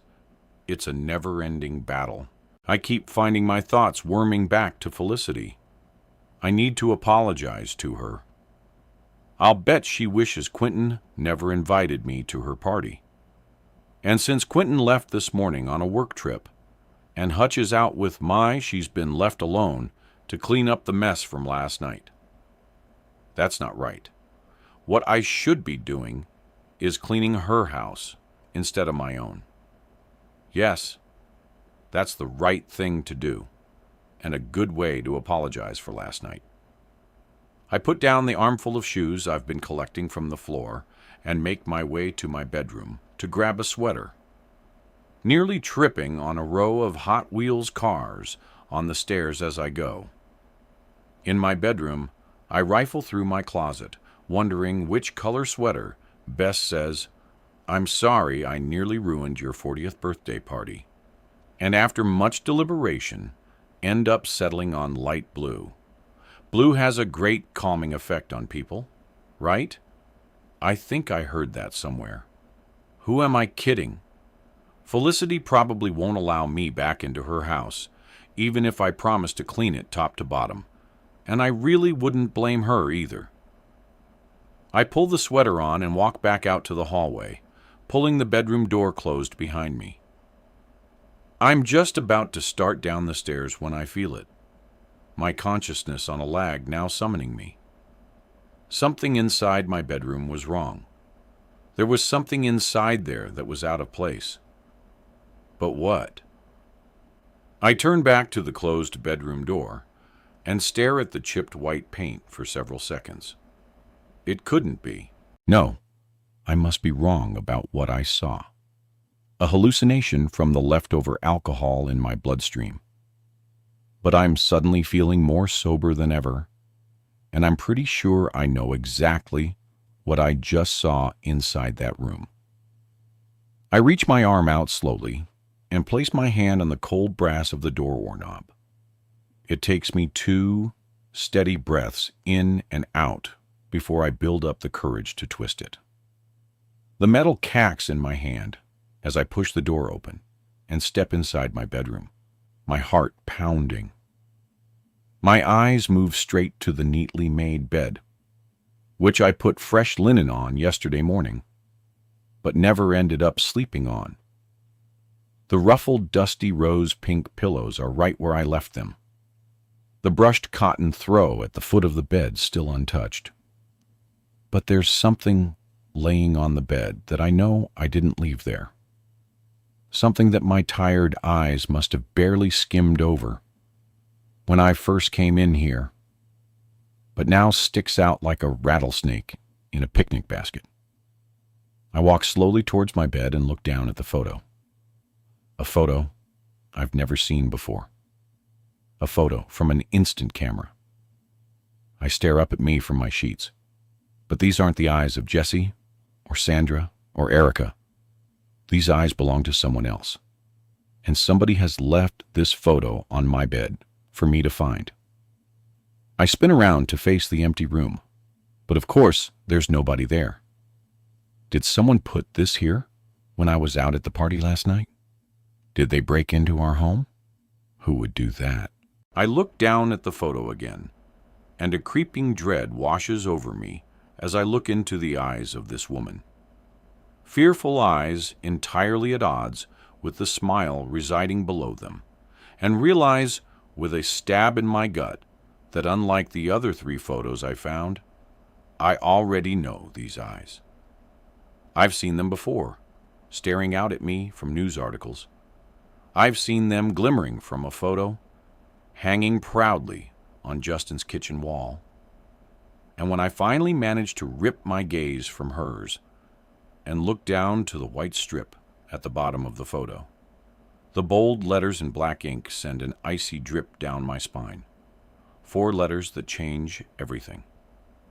L39. L. Elle wipes the tears from her cheeks as the rain pounds on the windshield in front of her, thankful that Xavier isn't in the back seat to hear her cry again. He may only be a couple of months old, but every time he sees her upset, and that's a lot nowadays, he begins to cry too. He wails uncontrollably while she tries to soothe him by forcing herself to smile brightly. See, Mommy's happy. It's okay. Don't cry, sweetie. It's okay. But he knows somehow. He just knows. And if Mommy isn't happy, then neither is he, which means he's never happy when he's with her. But of course, he's always happy for Justin. Daddy is relaxed. Daddy is fun. And his smiles are real. That's because Daddy isn't home all day.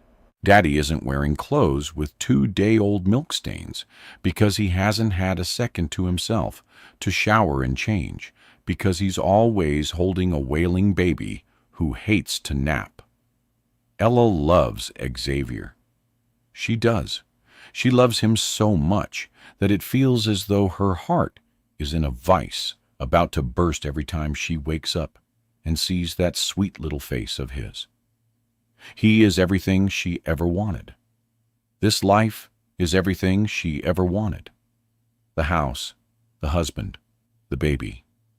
Everyone is jealous. They coo-poo at little Xavier. They say he's the most beautiful baby they've ever seen. When people come over, they gasp at the size of Elle and Justin's extravagant home. They wink at her and tell her she's lucky to have found a man who is both hot and handy around the house. Elle is the luckiest woman alive. So, why does she feel so empty and hopeless inside? The doctor said it's postpartum depression. It's totally normal.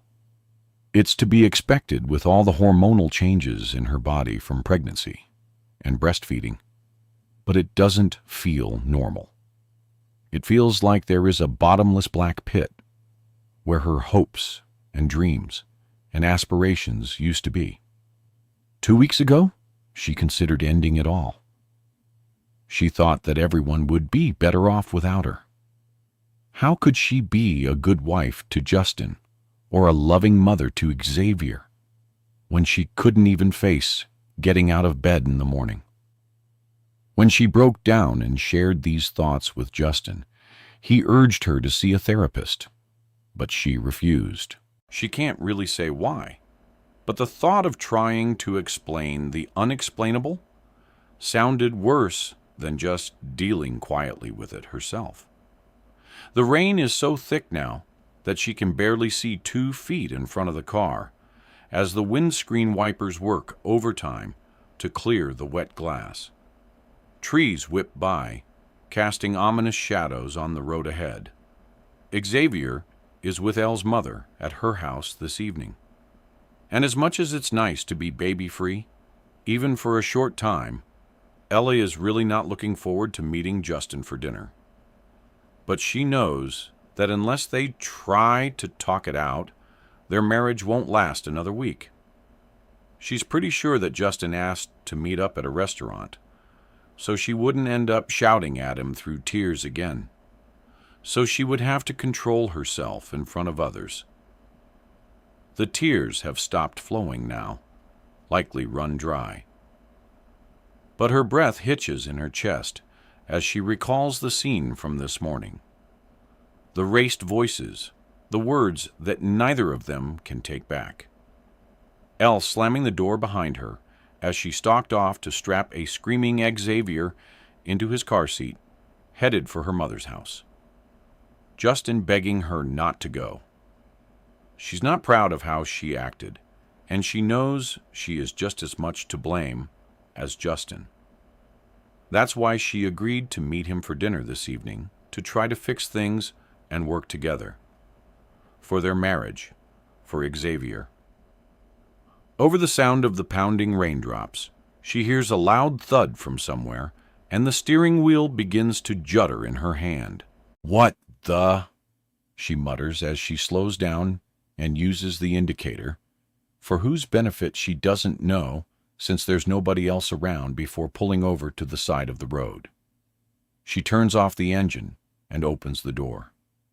Water immediately pummel at her face as she steps out to check the source of the problem. She pulls the hood of her jacket up around her face and clutches it tightly as she makes her way slowly around the car until she soon spots the cause of the problem. One of the front tires had blown. Damn. Elle is no damsel in distress. She does technically know how to replace the wheel of her car, but she doesn't have much practice. And to top that off, it's pouring down with rain. She quickly decides the best thing to do is call Justin and have him come out to help, since he could have done it about 10 times quicker than she could. That way, they should still have time to make their dinner reservation. Elle reaches into her bag on the passenger seat and pulls out her phone, but with rain-soaked hands, it slips from her grasp and falls down between the seats. She slips her hand down between the crack and wriggles her fingers around trying to locate it, but she can't reach down far enough. Unlike her husband's huge truck with a damned chasm between the seats, her small car has only a hair's width to retrieve lost items.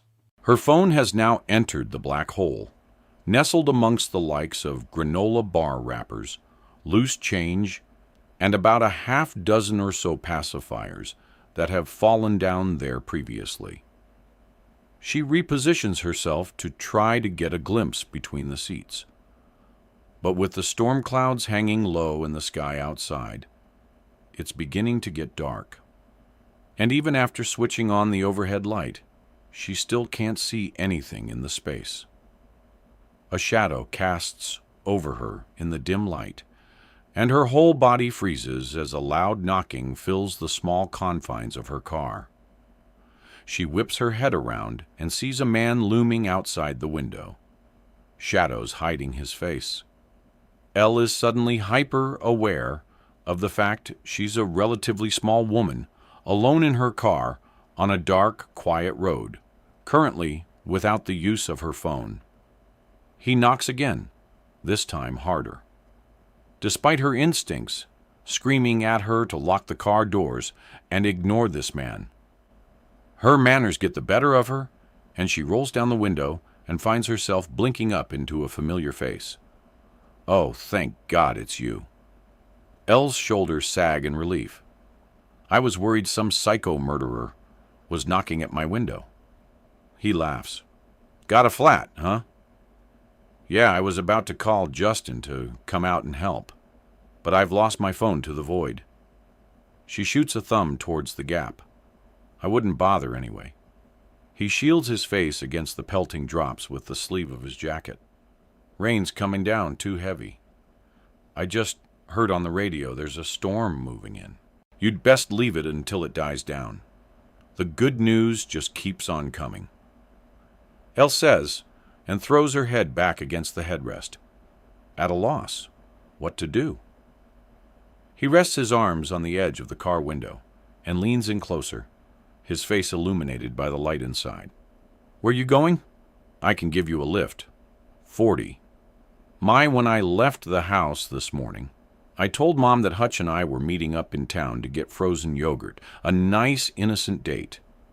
There was no way I was going to tell her the truth, because if she found out I was in a car, headed for a romantic day break at a vacation home right now, she would probably lose her mind and lock me up in a tower, never to be seen again. Okay, she's not that bad, but I know for sure that she wouldn't approve of this little getaway. I look over at his blonde hair rustling in the breeze from the open window, golden curls fluttering around his neck. He has one hand on the wheel and is holding my hand with the other. When will we get there? I ask.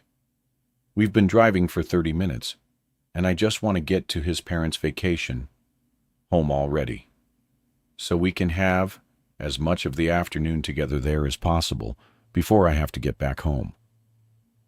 When he collected me from our meeting spot by the waterfall, he'd gotten out of the car and walked around to open the passenger side door for me. He's always like that. A perfect gentleman. Not long now. He shoots a smile my way, and my heart does a little flip. I'd be lying if I said I wasn't nervous. This is going to be a huge jump forward in our relationship. And also, for me personally, I don't think I'm being too presumptuous that he asks to bring me out to his family's vacation home, so we could have a private and comfortable place to make love for the first time. I mean, he's not said it explicitly, but what guy wouldn't want to do it after months of only holding hands and kissing? I know I'm ready, so it would be kind of weird if he wasn't. I'm probably way overthinking this. I've just got to relax and go with the flow. Whatever happens today, it will just be nice to spend some time together, away from everyone else. We drive by an abandoned old farmhouse, a tangle of weeds growing up its broken walls, as though claiming it as their own. Soon the road narrows and trees close over us, a tunnel of green either side. I'm glad to be leaving the small town of Lone Rock behind, even if only for the day. There's been a lot of weird stuff going on there recently that's making me feel uneasy. With Bernice Fisher being killed, and my mom acting so strangely these past few weeks, obsessing over those photos of complete strangers, and then getting so drunk last night that she could barely stand up. I just want a break from the stress of it all. And while frozen yogurt with Hutch really would have been a nice break too, I can't think of anything better than where I'm headed right now. I'll bet this vacation house is pretty impressive. If their own house is anything to go by, the Parker family must be loaded. They also drive relatively new cars. Nothing like Mom's beat-up old car, which has so many dings that it looks like a golf ball. Hutch has told me before that his dad works really hard to maintain their lifestyle. Are you okay? All my thoughts disappear with a puff of smoke, and I look over into his concerned eyes. Uh-huh. I nod. I'm just really excited to get there and see the place. Me too. He gives my hand a little squeeze with his before returning it to the steering wheel. It may be kind of a cliché, and I might be building it up to a much bigger deal than it really is, but I just have this feeling that today is going to end up being one of those defining moments in my life. A day I'll never forget. 41. Rupee. Justin stares at the photo in his hands, an unreadable look on his face. A screech of joy blasts from the backyard where Cameron and Xavier are climbing the tree. The sound starkly at odds with the unbearable weight of tension inside my kitchen as I search Justin's expression. It's her, isn't it? I ask quietly. Justin's thumb moves with a heartbreaking tenderness over the face in the photo, and I see his jaw clench. He doesn't reply. He doesn't need to. Ella's name is right there, written clearly in black ink. Where did you find this? Justin asks, not looking up. On my bed. My stomach drops, recalling it. At this, Justin's eyes flicker in disbelief to mine. Your bed? What are you talking about? I don't know how it got there. I start feeling the intensity of his eyes boring into mine. I went up to the room to get a sweater, and it was just there, lying face up on my bed. Gone are my plans to go help Felicity clean up. She'll have to face the aftermath of her party alone. I need to be here for Justin right now, because nobody else will be. Everyone already thinks that he killed his wife all those years ago. And once word gets around about what I just found, it's only going to add fuel to the flames. I may be the only person in this town who can see Justin for who he really is. And today, he is just a single father who has clung to the belief for the last 8 years that the mother of his son had ended her life on her own terms. A belief now shattered after seeing this photo. I don't need to see it again.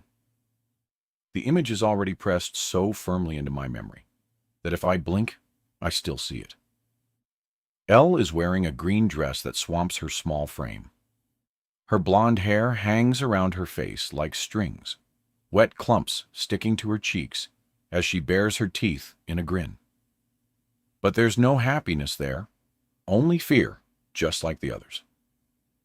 And I know now without any doubt that those girls like Elle are no longer alive. And I think that whoever left this photo on my bed this morning was the one who killed them. It's just like the others. Same camera, same place, same pose, I say softly. And someone left it there for me to find. I think it might be some kind of a warning. Justin looks a little unsteady on his feet before he pulls out one of the chairs by the table and slumps down onto it. Pain is etched on every part of his face, but somehow he maintains his composure. I stare out the window at the boys for some time. They're chasing a remote control monster truck around the backyard. Xavier is laughing the carefree laugh of a boy untroubled. How long before that innocence is ripped from him? I can only hope he never sets eyes on this photo of his mother. I don't think the image would ever leave him. Who had access to your house last night? Justin's low voice cuts through my thoughts. Nobody. I mean, I locked the doors before we left for Felicity's party, and there's no sign of a break-in. I already checked. I hadn't even stepped foot inside my bedroom until this morning because I slept on the couch last night. Justin narrows his eyes at me in confusion. I was a little drunk when I got home. I actually don't even remember getting home, I admit, my cheeks splashing. I don't think I would have even made it back if it weren't for Bent. I stop. Benon Shepherd. Justin stands up slowly, still holding the photo of Elle. He came to the house. Well, yes, he walked me home. He was only being friendly. He didn't stick around or anything. At least, I don't think he did. I suddenly feel queasy again. Looking at Justin's face, I can see the same thoughts are passing through his mind as mine. Benton was here at the house last night while I was passed out on the couch. He even left me a note telling me he'd looked around the place for aspirin. He could have left that photo in my bedroom. It all makes sense. Other than the owners, Benton was the only person who had a key to this house before I bought it. He must have been the one who left the photos hidden around my home. And now, he's left this one of Elle to intimidate me. A warning to stop sniffing around. I start to feel dizzy thinking of what this all means. If there had been any doubt in my mind that the young women in the photographs were being held against their will, seeing this one of Elle has confirmed it. And with Elle having been missing for 8 years now, so long that she's been declared legally dead, it's also clear she never escaped. Neither did those other girls.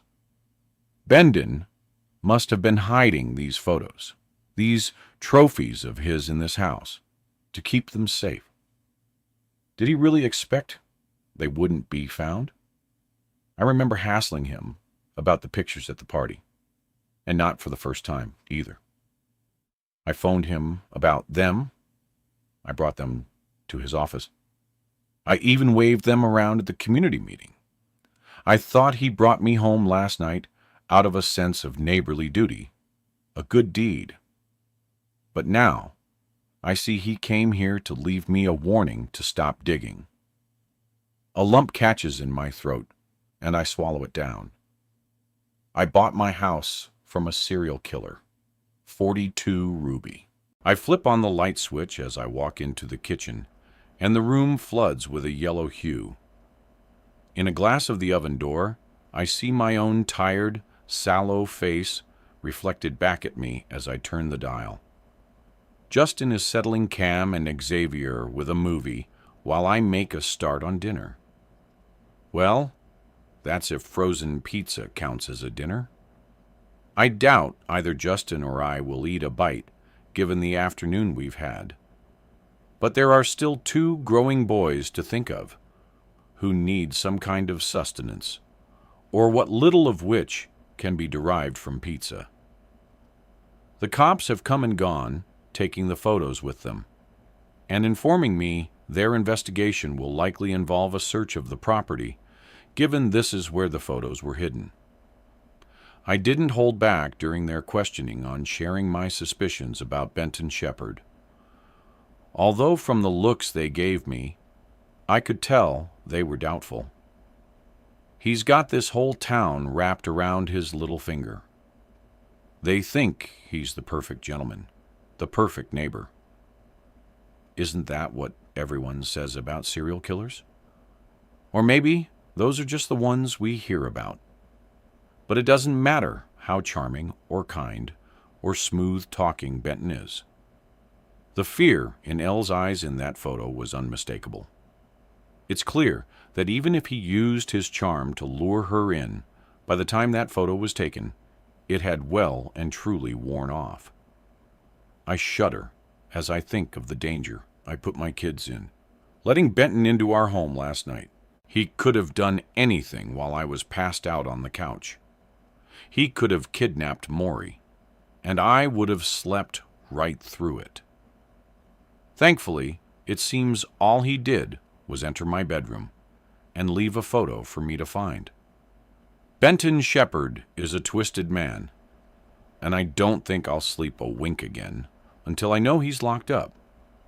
When the cops left, I told Justin he should go home and get some rest, and that Xavier could stay here for the night, but he refused. It's hard to tell how he's taking all this.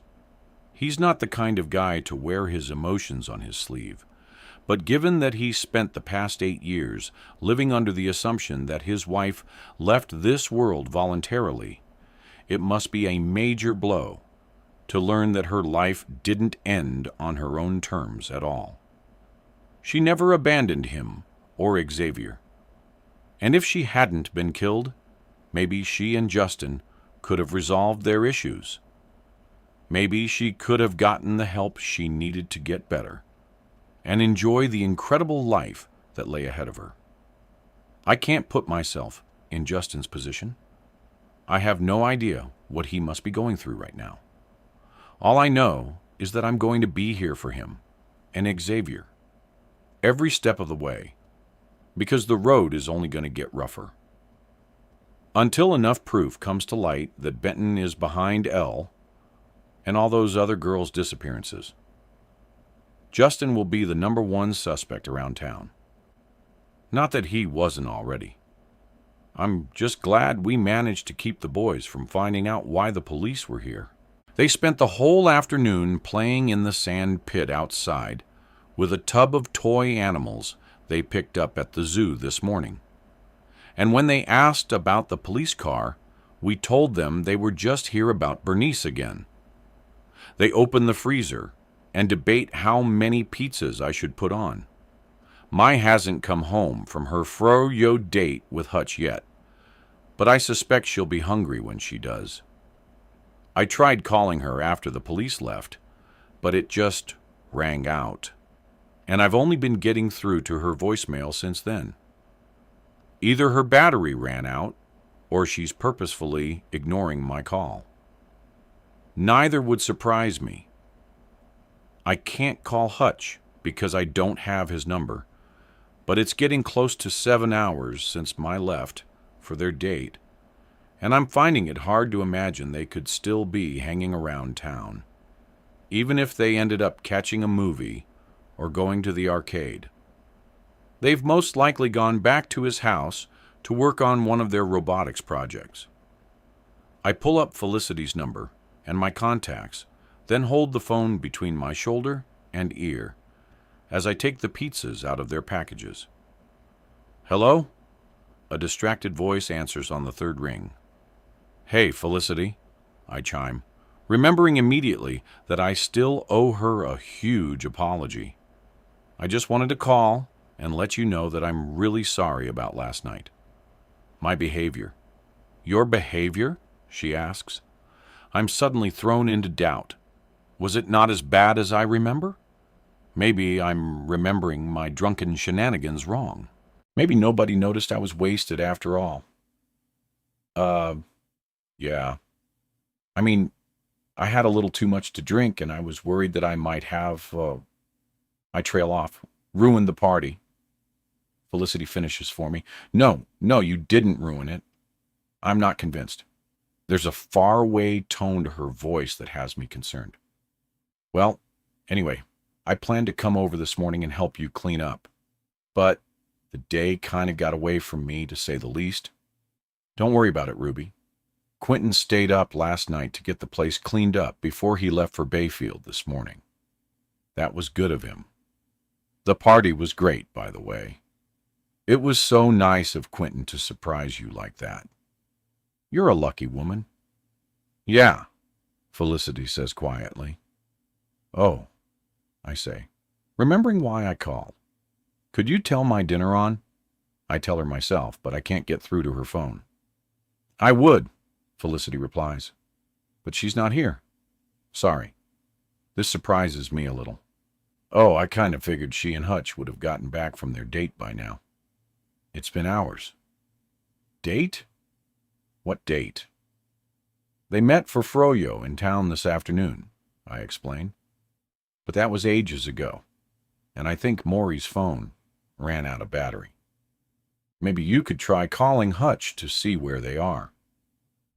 There's silence for a moment before Felicity's voice comes back over the line. Quieter, Now, I don't need to phone Hutch. He's right here in the next room. He hasn't left the house all day. 43. When Quentin said vacation house, I guess I'd been imagining huge glass windows overlooking a pool shimmering in the sunlight. Well, that's definitely not what this is. Actually, I don't think it could be further from it. Although, I think I might see a lake through the trees down the dirt road that leads from where we're parked, but it's hard to tell. Everything here is overgrown. That took a lot longer than you said it would, I say, stepping out of the car and evaluating the wooden structure in front of me. I wouldn't mind, but I know Mom will be expecting me home at any point now.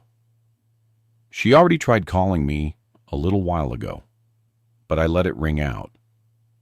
Then I turned my phone off and shoved it in the glove compartment for good measure. I figure I'll just tell her my battery ran out and that I ended up meeting a friend in town and went back to her house. I'm 17. She doesn't need to worry about me staying out all day. Quentin stretches out his legs and pushes back his dark blonde hair. A single strand falls down before I move it back for him. He smiles and takes my hand and hiss. You ready? He says, leading me to a wooden door that's so overgrown with ivy. It's hard to imagine it'll open. Your family actually vacation here? I ask, trying to keep the judgment hidden from my voice. Not anymore, he says quietly. I mean, my parents used to bring me here as a kid, but since my mother passed away and left it to me, it's not in much shape for a vacation. You could say that again. This place looks more like a storage shack than a vacation home. But as long as it's clean and dry inside, I'm sure we can still make the most of our time here together. He unlocks the door, and when we step inside, the air smells dusty and stale. It's too dark to make anything out, so I stay at the door side until he flips on a switch. One single overhead bulb comes on with a low buzzing noise, accompanying an even lower glow from the bulb. That probably needs fixing. It's kind of old. I'm too busy looking around me to reply to this. The fact is, everything here looks old and dirty, too. Are you okay? He asks. You look disappointed. I wanted to say, duh, but I don't want to sound like a typical teenager. I guess it's just not really what I'd imagined. Is there a bedroom? Yeah. He looks uninterested. Over there. He points out a door to the left, and then makes his way over to the kitchen area. There's a refrigerator that hums and rattles as he pulls it open and takes out a bottle of cola. I move to the bedroom door and push it open, the rough splinters of the wood pressing into my fingers. The moment the door swings open, the stench of decaying wood and mold descend over me, and I put my sleeve to my nose to block the smell. Sure enough, it's a bedroom. But this is not a place anyone could actually sleep in, let alone use for any kind of romantic endeavors. There's dampness in the air and an underlying smell I can't place. And the one bare mattress has a weird-looking stain on it. There's no nice way to put it. The room is disgusting. I close the door again. There's no way I'm going back in there. This whole shack is old and damp, and it's making my skin crawl. I'm completely rethinking the idea of coming out here. I don't even know why he brought me. I would have been happier meeting up at the falls like we usually do. Here you go. Quentin hands me a glass, and I take it from him. He holds his own out, and I reach mine up to clink his. The dark bubbles inside rushing up to the surface, crackling and raining gently down onto my hand. To us, he says, and takes a gug. I smile, relaxing a little, and follow suit. Clearly, this isn't brand name cola because the taste is a little off, but I chug it down before placing the glass on the countertop. He takes my hand and kisses it gently, staring deeply into my eyes. I can't help it. I melt inside. Suddenly, it doesn't matter where we are or what that weird smell lingering in the background is, because all that's important is that we're together. I can see he feels the same way I do. There's an intensity in his eyes I've never seen before. And that's when he says it. The 3 words that send fireworks through my veins and make tears spring to my eyes. The words that I've wanted to hear and repeat since the first day I saw him, on every night that we secretly met by the waterfall, on every stolen moment during our robotics builds when Hutch and Mrs. Parker weren't looking. I love you, Maury. I throw my arms around his neck and whisper softly in his ear. I love you too, Quentin. 44. Ruby Hutch is on his way over now, I tell Justin as I watch him pull on his coat, getting ready to go search for Maury. He's not seen or heard from Mai all day either, and wants to help track her down. Justin straightens the collar of his jacket, then puts his hands on my shoulders. I know you in here are probably jumping to the worst conclusions, but she's likely just out with friends. Do you have any of their numbers? No, I don't, I say ashamed. I don't even know any of her friends' names. These are basic things that I should know about my daughter, but she doesn't talk about her friends to me. She only talks about Hutch. Does she even have any friends at school? She says she does, but I've seen no actual proof. She doesn't invite anyone around, and I've never heard her talking with anybody but Hutch on the phone. She lied to me about where she was going today. Is there somebody she's meeting that she doesn't want me to know about? Do you think I should call the cops? I mean, she's been gone for hours now. Justin rubs at the stubble on his chin. Ruby, did your mom call the cops every time you lied about where you were going as a teenager? He has a point. Once when I was 16 years old, I told my parents that I was having a sleepover at Ashley Jenkins' house, and even had her call my mom, pretending to be her own mother to confirm this. My mom bought it hook, line, and sinker. And Ashley and I spent the whole night at Gordy Abraham's party, getting drunk on his dad's vodka and making out with boys.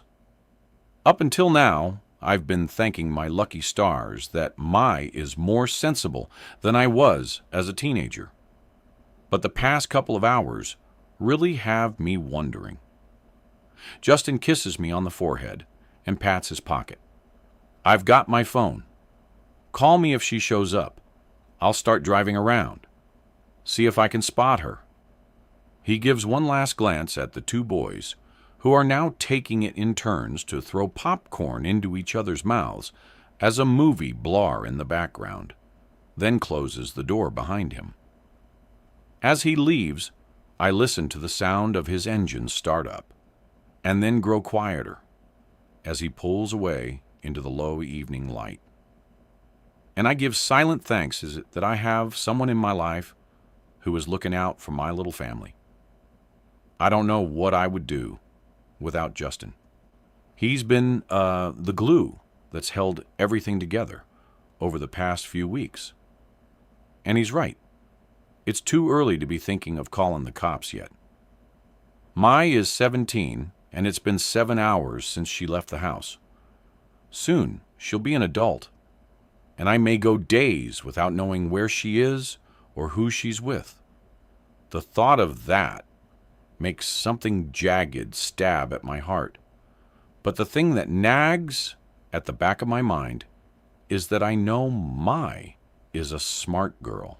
If this was just another Ashley Jenkins situation, wouldn't she have come up with a better lie than going out for fro-yo with Hutch, and then just choosing not to return home, or even text me with a new excuse as to why she's not back yet? It doesn't make sense. But if parents started calling the cops every time their teen was a couple of hours late back home, it would be a waste of time and resources. They've already been out here once today about the photos, and they'll likely be back tomorrow to continue their search.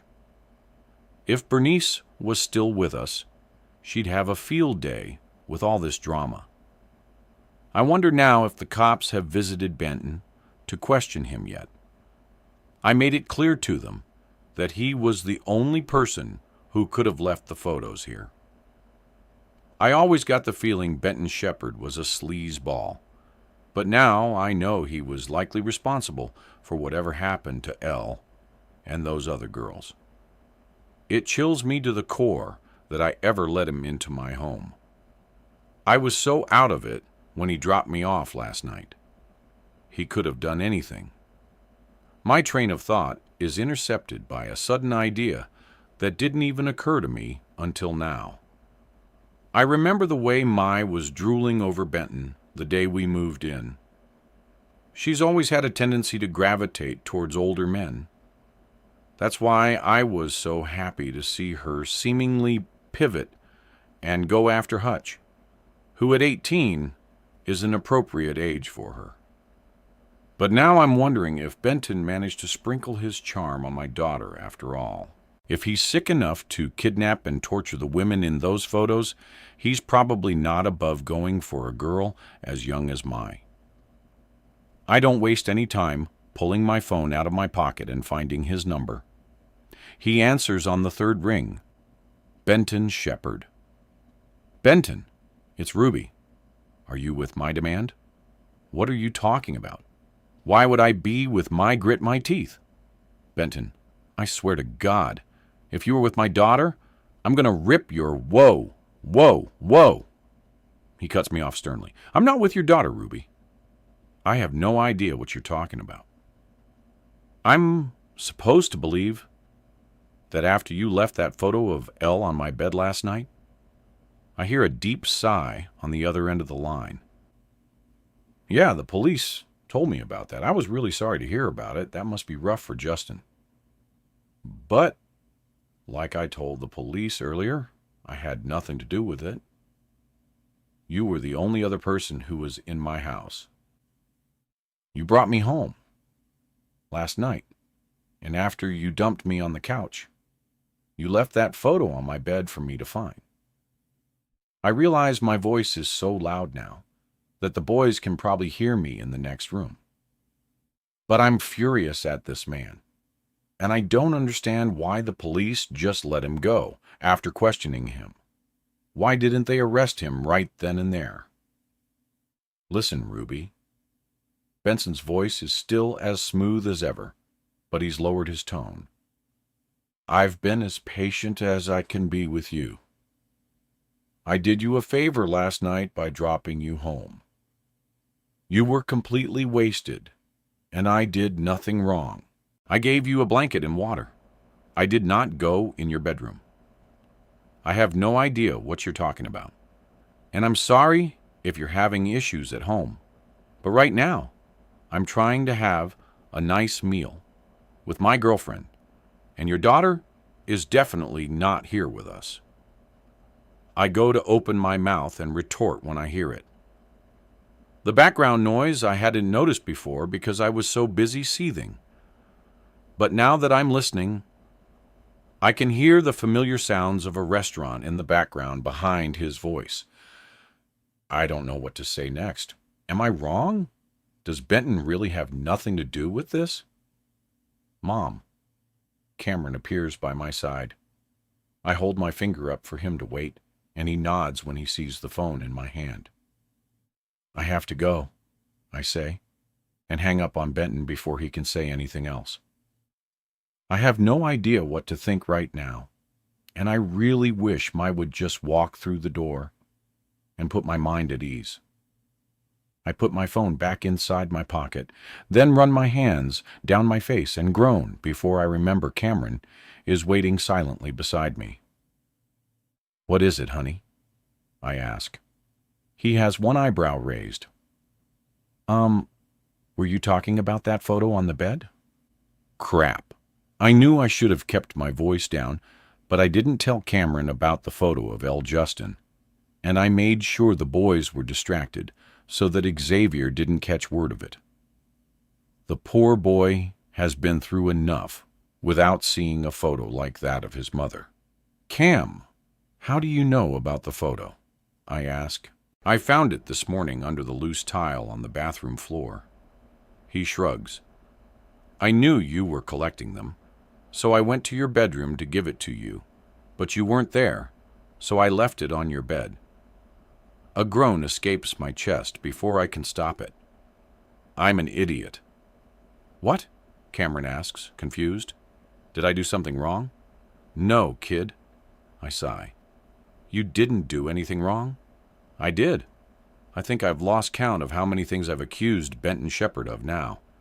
It's seeming less and less likely that he's got anything to do with either the photos left in this house or my daughter running off unannounced. And Hutch, who I'd assumed she'd spent the day with, hasn't even seen her today. So, where the hell is my 45? I've always felt a little bad when I'm around Hutch. It's not like I don't enjoy his company, because I do. He has truly become my best friend since we moved to Lone Rock. But in the beginning, the main reason I made friends with him was because I knew it was the only way to spend more time with Quentin. I know it's wrong to have led Hutch on like I have, spending so much time together, letting him take me on a date, holding his hand on occasion, and I'm going to have to think of a way to let him down gently when he eventually makes a real move on me. I don't want to hurt him, but I guess there's no avoiding that, since I'm in love with his father. One day, not so long from now, when Quentin has left Felicity, and I'm 18, and nobody can stop me, he and I will be free to share our love when and where we please. He's the one. I've always heard people say that, and I guess I didn't know what they meant exactly, but now I get it. From the very first day I walked past Quentin on my way home from school, when he looked back at me and I looked back at him, and our eyes met, I knew there was something between us, an electricity, a meaning. There's just something about him that captured my whole heart and hasn't let me go. And as cute as Hutch is, he's only 18. I know. I'm only 17, but girls mature so much faster than guys. And I've always felt like older guys are so much more in control of themselves, more mature, more refined. Clinton is the definition of all these things. He commands the attention of every room he steps into, not just because he's ridiculously gorgeous, but because he has this air about him, this authority that makes it difficult not to gravitate towards him. At least, that's how I feel about him. Obviously, Felicity must have been crazy about him too at one point to have married him. But from everything that Quentin has told me, that's not how it is anymore. He says it's become stale, that they've only stayed together for the kids and he's become lonely in their marriage. How sad is that? He's a guy who has everything going for him. He's gorgeous and smart and funny, but he doesn't feel appreciated or loved anymore. And I know I should probably feel bad about stealing Felicity's husband from her, but will she even care? Like he said, their marriage is dead. Doesn't Quentin deserve to be happy? I feel his hand on my knee, and I scoot myself closer to him on the couch. There's a weird taste in my mouth after the cola. I hope I don't have bad breath when we kiss. Is this the necklace Hutch gave you? Quentin asks, scooping back my hair. His touch sends tingles all the way down to my toes. I wish he'd just grab me and carry me to the bedroom right now.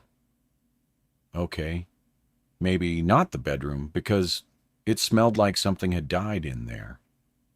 I guess I might end up losing my virginity on this threadbare, scratchy couch. Not exactly how I envisioned it happening, but it's more about who it's with, and not where it is that makes it special, right? Although, if Quentin is planning on putting the moves on me, he's going about it slowly. My phone is still turned off in his car, and there doesn't seem to be a clock in here, but based on the fading light outside, it's got to be at least dinner time. My mom is probably complaining to Cameron right now about me never answering my phone. Yeah, it is. My fingers move to the necklace automatically. I feel kind of bad about Hutch. I don't know if he'll ever forgive me when he finds out about us. Quentin's eyes narrowed just a little. You don't need to worry about that right now. I nod, knowing he's right. This moment is about us. Me and Quentin. I want to forget about everything and everyone else in my life. I move forward, bringing my lips towards his. But just before I reach them, he puts a finger to my mouth, and I stop. He teases. Not yet. I suppress a groan. Why is he putting this off? I wait for him to elaborate, but instead he gets up from the couch and scurries off towards the bedroom. I make a move to get up, but he wiggles a finger and hum me again, so I sit back down. It's probably for the best, too, because I feel a little light-aided from standing up too fast. Probably low blood sugar. I get that sometimes if I skip a meal. Usually, I'd be eating dinner around this time of the evening, and I'm starting to get hungry. Hopefully, Mom will leave me some leftovers for when I get home. She'll probably just figure I'm having dinner at Hutch's house tonight. I should probably get my phone from Quentin's car and text her to tell her I'll be home late. Otherwise, she'll start worrying I've been kidnapped or something. I can't wait until I'm 18, and I can live my life without having to report back to her every 5 minutes. She goes on about the good old days, when kids were so wild that they had to put announcements on the TV at night to ask parents if they knew where their children were. But she's a bucket of contradictions, because she literally wants to know what I'm doing at every moment of the day. You can't have it both ways. Mom, the problem is it's already getting late, and it would take us over 2 hours just to get back to Lone Rock from here, even if we left. Now, Quentin better hurry up. What is he doing in that bedroom anyway? Quentin, I call out. Whoa! My voice sounds weird. There's no reply. That's it. I'm going to get my phone. I've got to text my mom before she ends up calling Felicity to see if I'm there and finds out I lied to her about going out with Hutch today. My legs are wobbly as I get up, and I have to use the arm of the couch to steady myself for a second before I move towards the door. Why do I feel so weird? My fingers have just gripped the cold metal of the door handle when I hear a noise from behind me. Where are you going? Quentin stands by the bedroom door, holding something I can't quite see in his hands. I have to get my phone from the car. I've got to text my mom and make up an excuse for why I'll be home late. I say, my voice sounding funny to my ears. You don't need to do that, he says. She won't care. I laugh, but it comes out a little strangled. You obviously don't know my mom. Quentin ignores this and waves me over to him. Come here. I obey and walk to him, seeing now that the thing he's holding is fabric. He grabs my waist and kisses me softly on the neck. My legs nearly gave way. I've heard of going weak at the knees, but this guy literally makes my limbs collapse. You know I love you, he murmurs in my ear. I know, I smile. He slips the shoulder of my top down and kisses the skin beneath. Will you do something for me? Finally, he wants to take this further. I thought it would never happen. Anything, I reply, attempting a sexy voice. He pulls back a little and passes me the bundle of fabric he's holding. Great, put this on for me. I look down and expect to see some kind of lacy lingerie or a little silk slip. But when I unfurl the green bundle, it unfolds into a long-sleeved dress. It's got brown and yellow flowers printed all over it and looks second-hand. What? I ask. What is this? It's a dress. He laughs as though I'm stupid. I can see that, obviously. I can also see that it's hideous. There's no way I'm putting it on. I don't even know why he'd want me to. You're joking, right? I say. Quentin looks hurt. You don't like it? Of course I don't like it. It looks more like a pair of ugly curtains than a dress.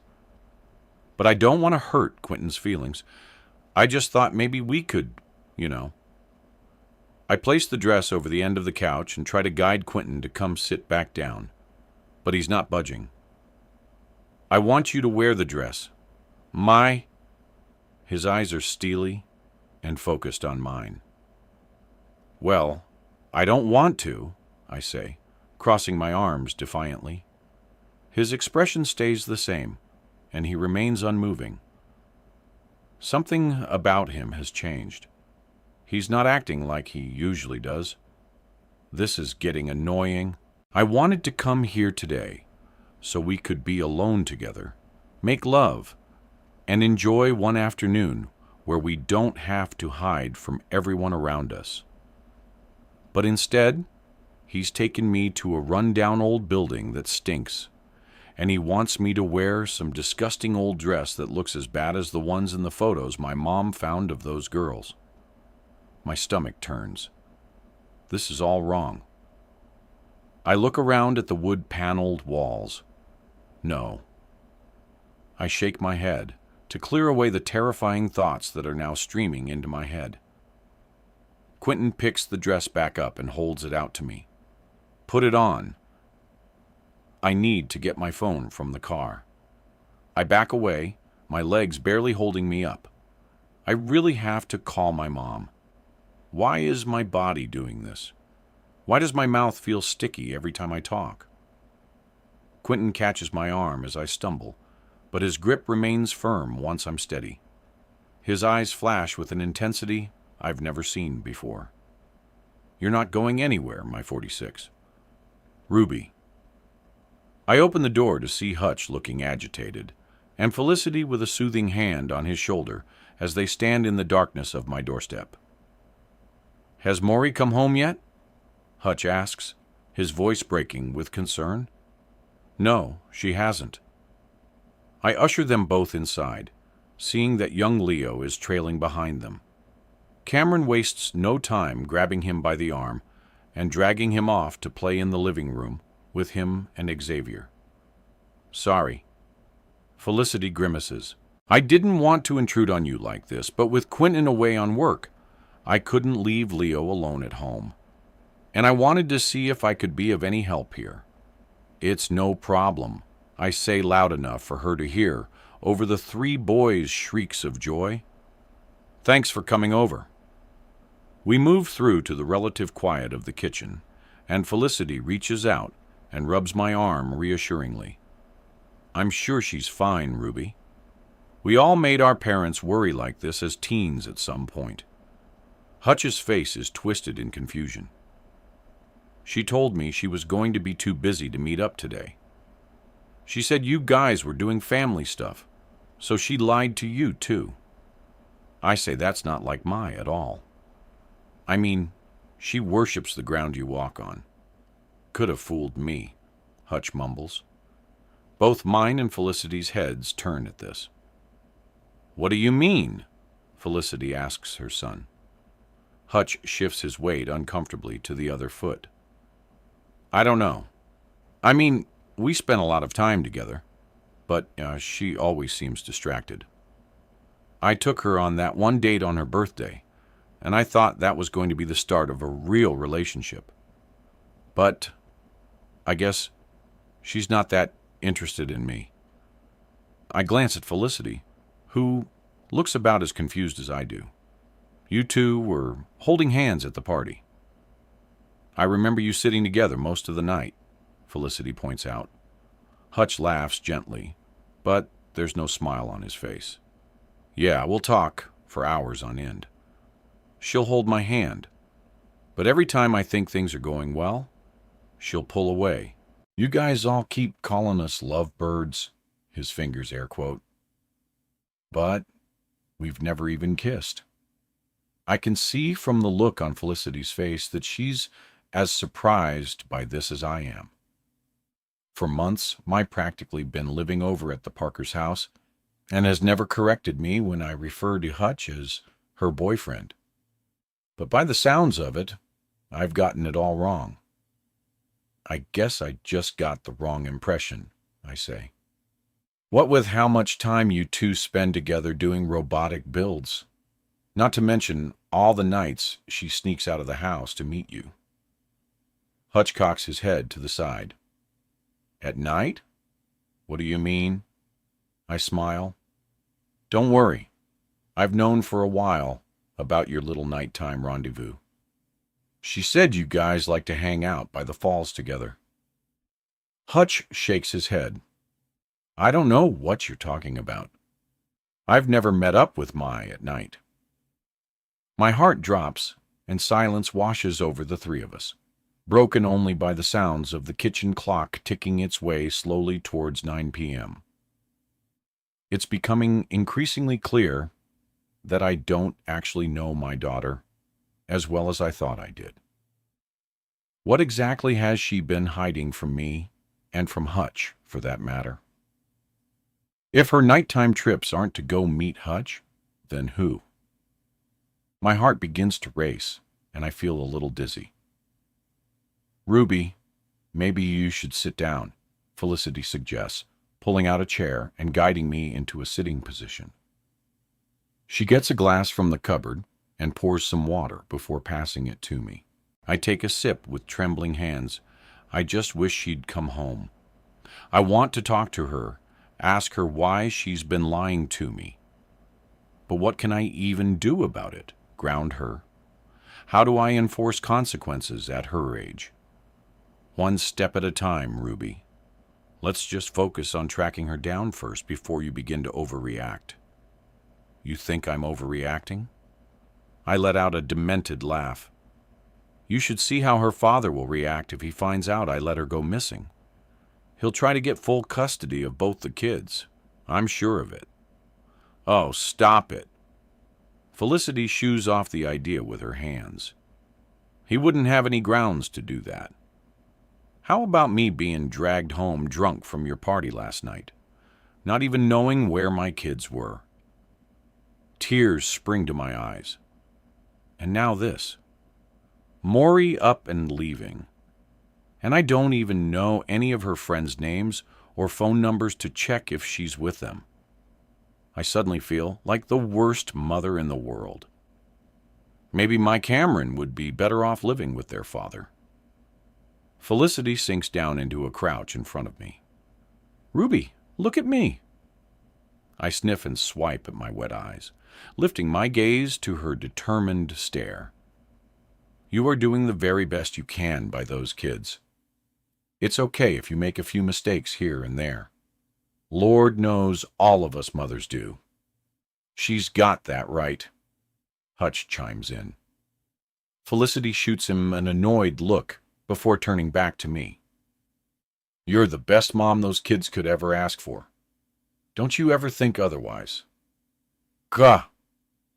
Why is this woman so great? It's annoying. Thanks, Felicity, I say, feeling a little better. I just know that if Mai were with her dad, this would never happen. He doesn't even let her fly home from Arizona without I stop.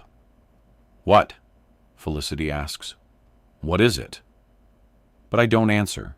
Instead, I grab my phone and dial Aaron's number. 47, my rough material of the dress itches at my arms, and the collar digs into my neck. I want to rip it off. I want to run out of this old cabin and flag someone down for help, but I can't even get up. I barely have the strength to move.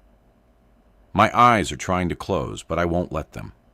I refuse to lose what little power I still have left. You have such beautiful hair. You know that? Quentin stands behind the couch, pulling a comb through my hair. I don't usually have time to do the hair. I'm not listening. I'm trying to think of a way out of here. But even if I could get to the door, I couldn't run. He put something in my soda earlier, I think. And even if I could run, there's nothing around for miles. We didn't pass any houses for a long time before we arrived. You left those photos at my mom's house, I say quietly.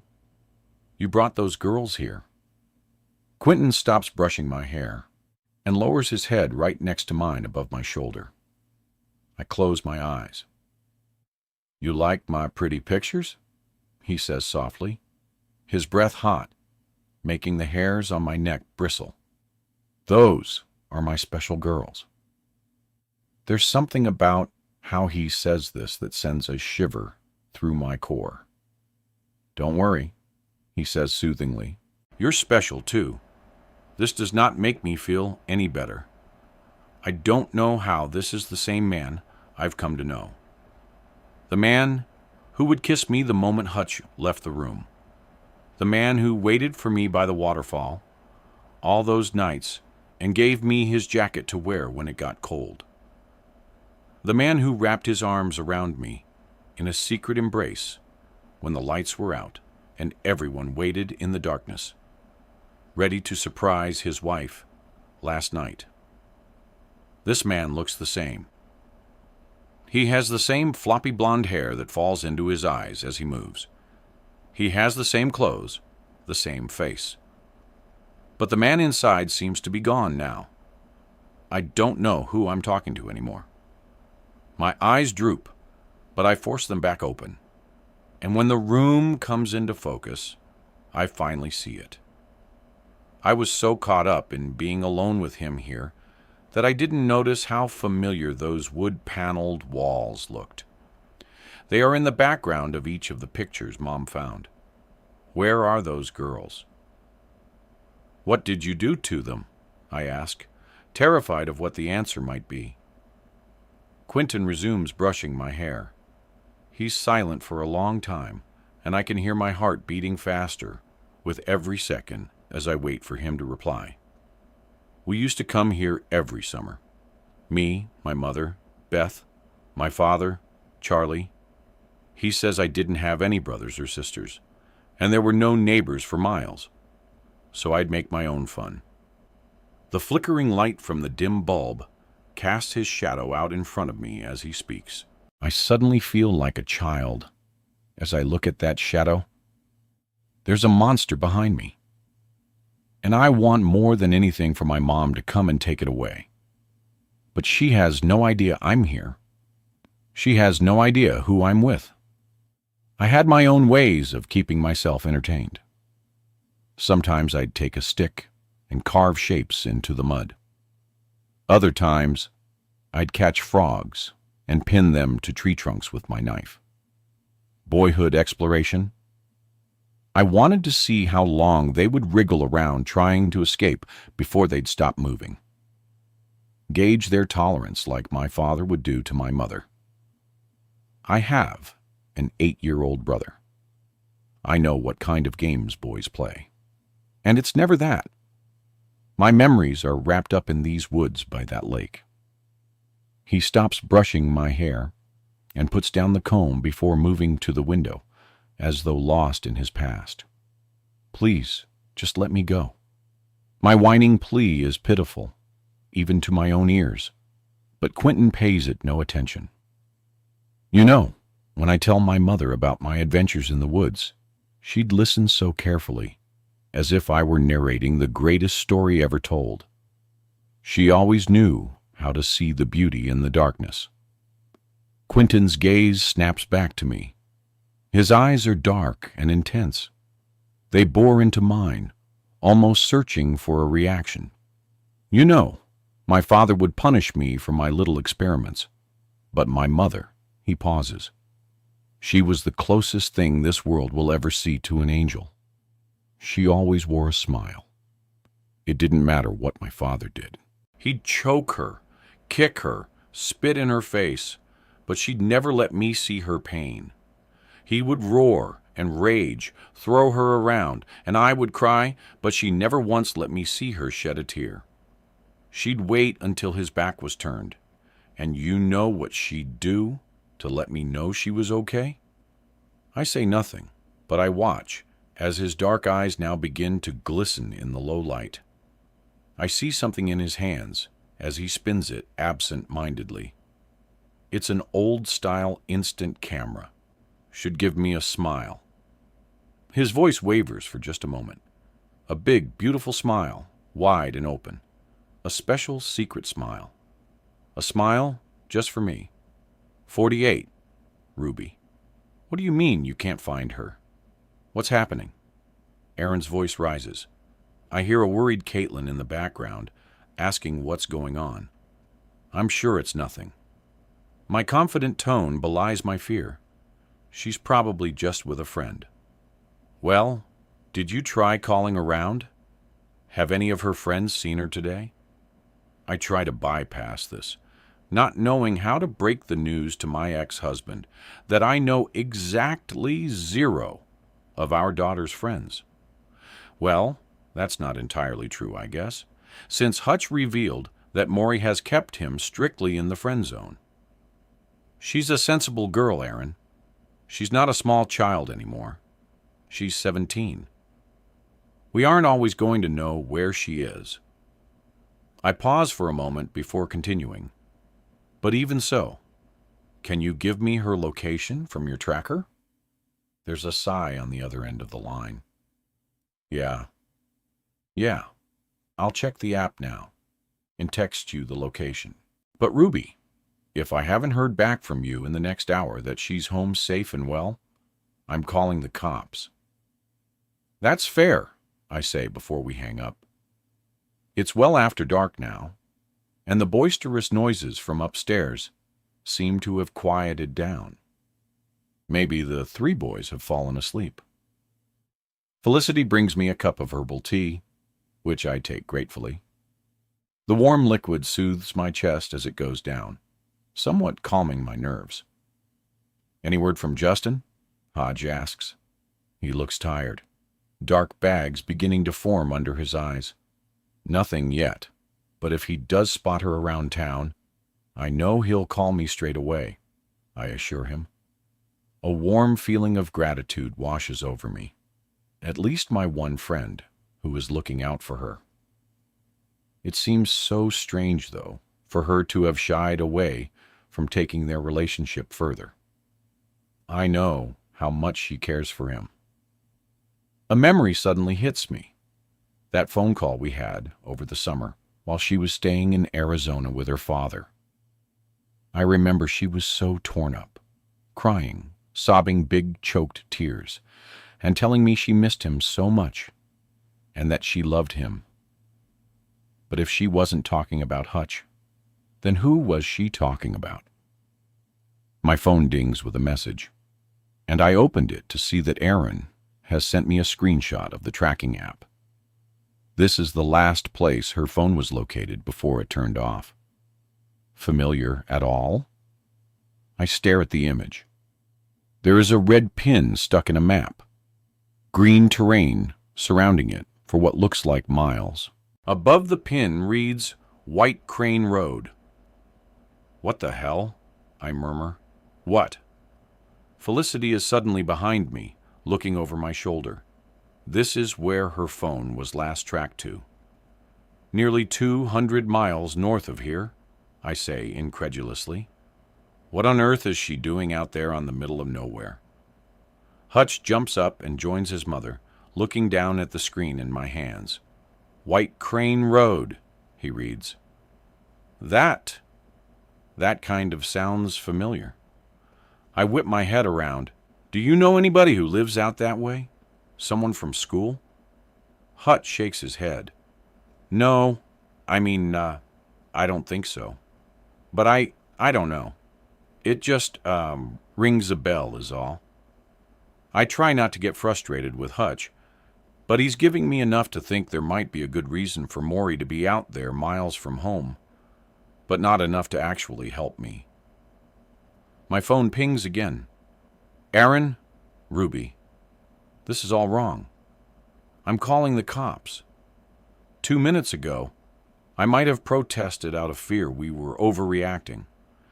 But now that I've seen the image from the tracking app, I know he's right. I type back, okay, I'm going to drive out to that location now.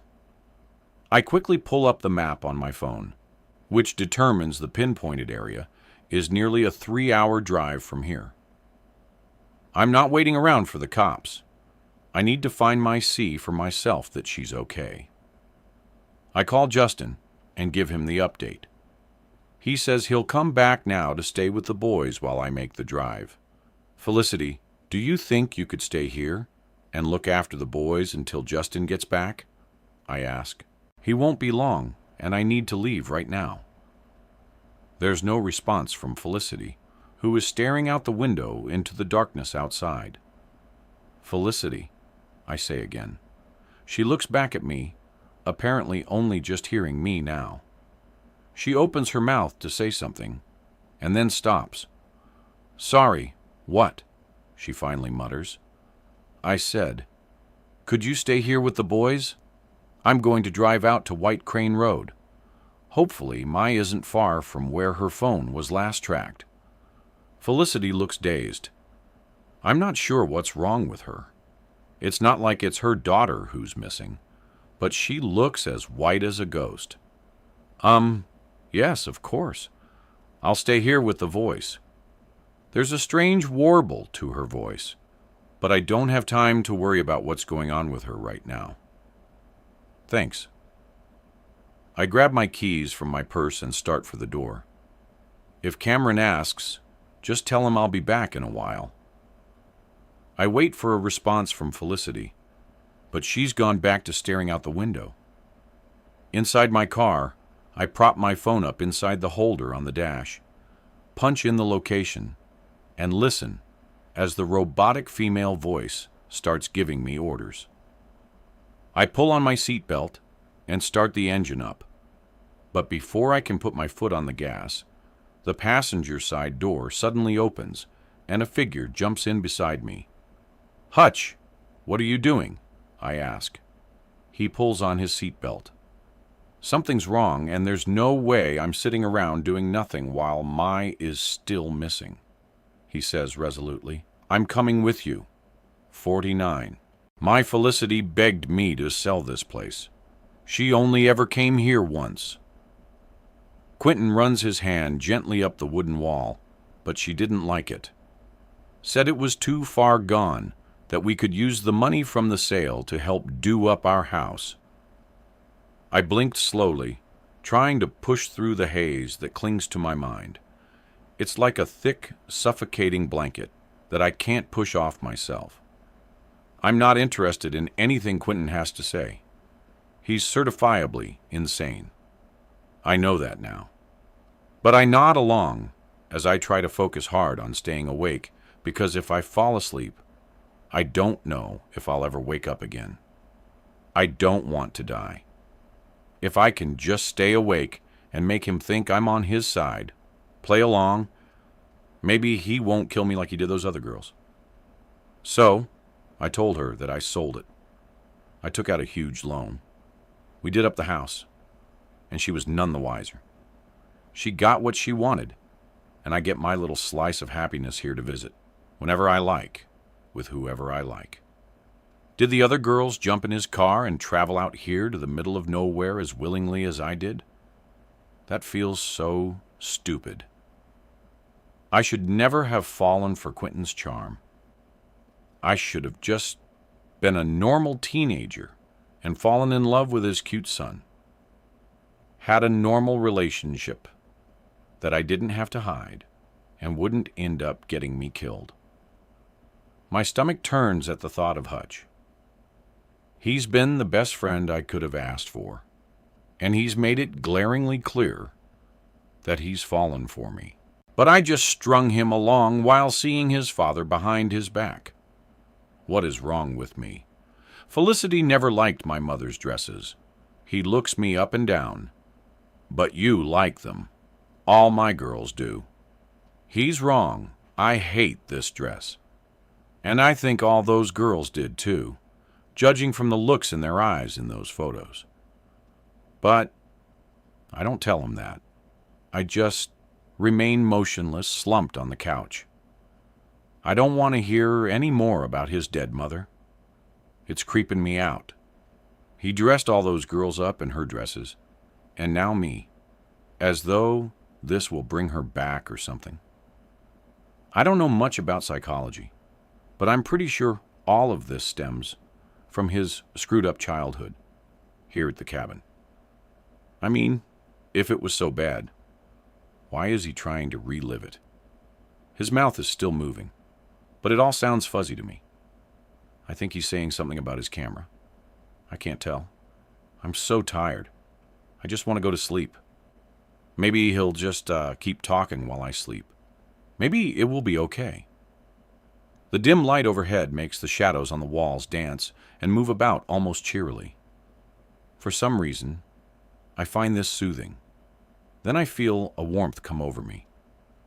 Maybe everything is going to be okay. I look at Quentin. This is the man that I have loved for so long. Shouldn't I trust him? My head feels blurry, like it's filled with cotton candy. And every time I try to focus, the fog only deepens. I watch Quentin's lips make shapes as he talks, and I remember the first time we kissed. He was so gentle, so careful to check I was okay with it. Of course I was. I love him. Or do I? Isn't there a reason I'm supposed to not like him now?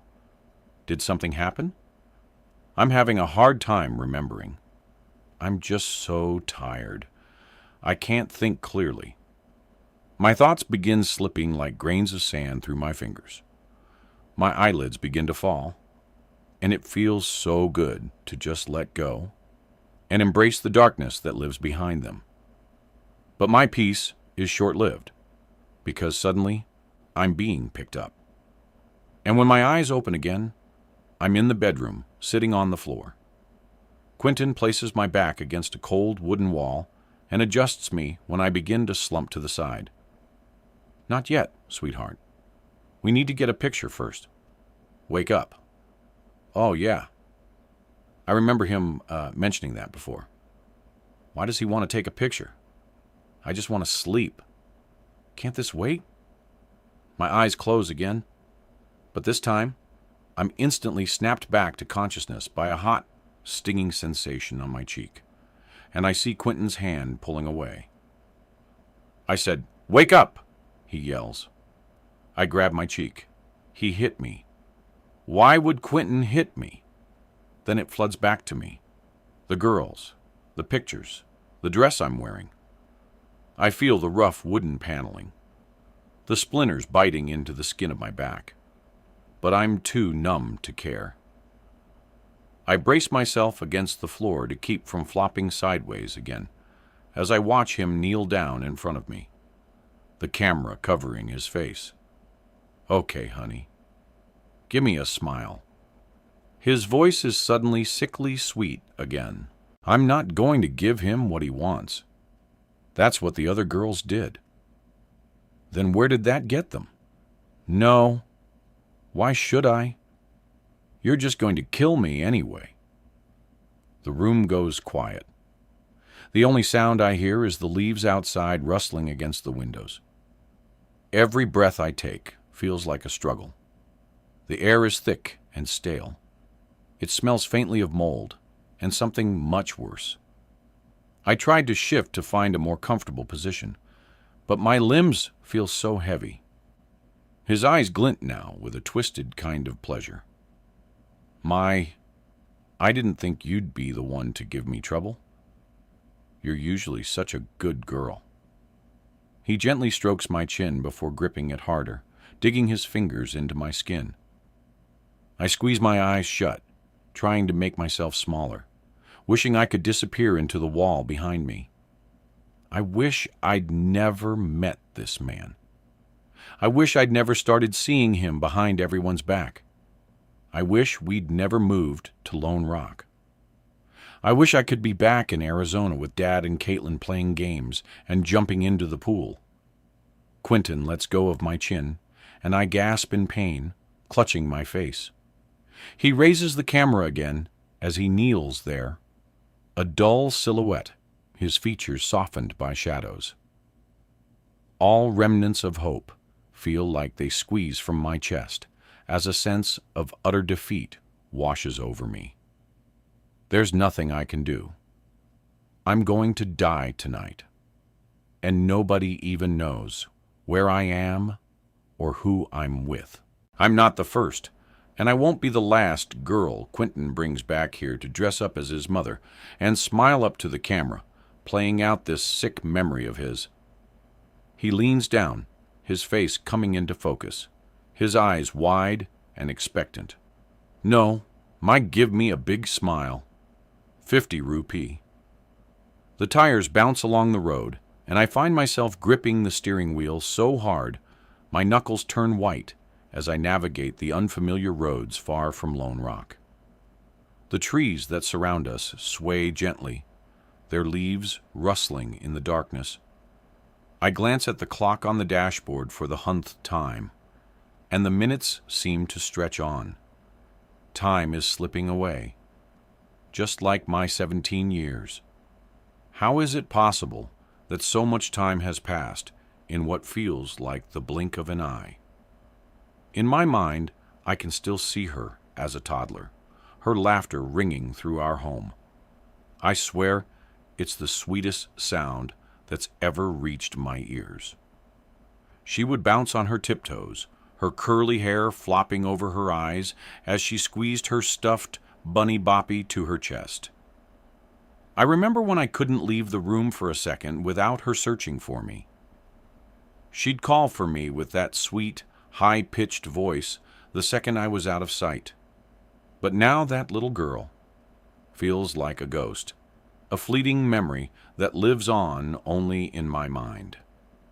Boar's life has taken her down a path she has made sure I can't follow. I knew the innocence that I so adored wouldn't last forever. I knew she would change and grow and become her own person, exactly who she was supposed to be.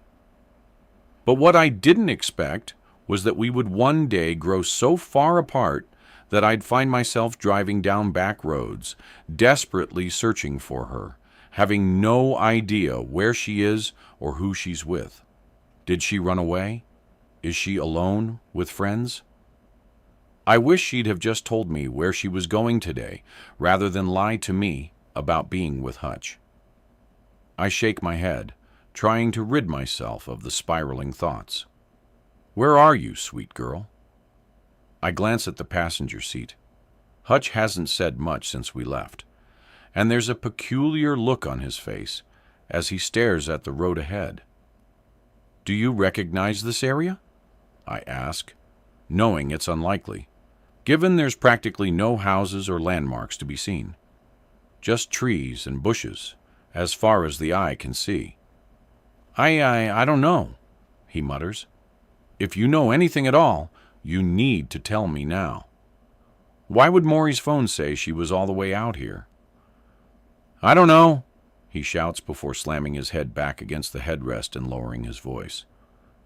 I don't know. I thought I knew Maury. I thought she told me everything. But now, I have no idea what to think. We drive in silence for a few minutes before Hutch speaks again. I'm starting to think she's been seeing another guy. Yeah, I agree. I think so too. Now the question I'm asking myself is why she was keeping it a secret, and if she was really meeting up with this secret guy today. Then why is her phone now off? And why did she never make it home? We drive on in silence until my phone abruptly informs us that we've arrived at White Crane Road, which looks exactly like all the other nondescript roads we've just driven down. There are no houses, no farms, no nothing. There's no party, no friend's house, no place for a quiet rendezvous with a secret boyfriend. There is literally zero good reason for Mai to have come all the way out here. This is all wrong. And from the look on Hutch's face, I can see he knows it too. I check my phone and see Justin has just sent me a message saying there's still no sign of Maury at home. There's nothing left to do but call Aaron. He answers on the second ring. Did you find her? No. There's nothing out here. Did you call the cops? Yeah, there's a patrol car already on its way out there. Well, I'm already here, and I'm not sure what good that's going to do, because there's nothing but an empty road. Aaron, I'm scared. Aaron sounds about as terrified as I am, but tries to calm my nerves, telling me we're going to find her soon and not to panic. I know it must be killing him to be so far away, unable to help search for her. I hang up and keep driving slowly enough that I can look in every direction as I go. I try to tell myself that Mai is okay, and this is all just a big misunderstanding. But in my mind, all I can think of are the pictures of those girls of L. My stomach knots with the knowledge that whoever took those photos was in our neighborhood, in our home, and now my daughter is missing. It's not until a few minutes later that I think I see something amongst the trees ahead. A building, maybe. I can't make out what it is, but when I look over at Hutch, I can tell he's seen it too, as I watch him tense up. He's not said a word since I got off the phone with Aaron, but now his voice comes out in a choke. I think I was wrong. I think I know where we are. 51, my flash blinds me momentarily before Quentin lowers the camera and pulls the film out, shaking it lightly in his hand. He grins. That wasn't so hard, was it? The wooden floor is cold beneath me. I blink slowly, trying to shake the yellow rectangles from my vision. The remnants of whatever he drugged me with are still clinging to my senses, and the edges of the room look as though they blur and bend. I try to focus on Quentin as he moves around the room. He's staring at the photo as it develops in his hand. Beautiful. So beautiful, I'll keep it forever. His energy is visible. He looks like he's preparing for something, but I don't want to imagine what. When he turns my way, I pretend to be weaker than I really am. My body limp, breathing shallow inside. I scream and fight against the fog, but I can't let him see. The stink of mildew stings my sinuses. I think it's coming from the mattress over there. It feels like I'll never get the smell out of my nose, even if by some miracle I escape this place, which is looking more and more doubtful by the second. I try to focus on the sound of his footsteps, the creaking of the floorboards. Hours have passed since we first got here, and I know my mom will have figured out I'm missing by now. But since I stupidly covered my tracks when I came to meet Quentin today, there's no hope of anyone finding me here now. And even if they do, I'll probably be dead by then. No, I can't think like that. The only way out of this is to fight. And for that, I can't afford to lose my grip and give up. I just need to clear my head and wait for the right moment. I'm going to miss our little midnight meetups at the falls, Quentin muses. I really have grown fond of you. Emotion catches in my throat as I think about the nights we spent huddled together, under the stars, listening to the water flowing. I really believed we had a future together, that he and Felicity would separate and we'd leave town together, able to share our love freely. No more hiding from everyone or sneaking around. But every feeling that I had for him is now gone, disintegrated. I can't believe I ever fell for this sick bastard. Everything he told me was a lie. He probably convinced all of the girls he brought out here that he'd fallen for them, that he was taking them to his vacation house. They wonder how he killed them. What's in store for me now that he's gotten his precious photo of me to add to his collection? Why did you leave them there? I asked quietly. Photos at my mom's house. He sits down on the edge of the bed and looks at me for a long time before speaking. Elle was my first, 8 years ago. Elle. That wasn't one of the names on the photos my mom showed me, but soon it hits me right in the chest. Elle Thomas, Xavier's mom. You killed Justin's wife? I mutter in disbelief. Quentin ignores us.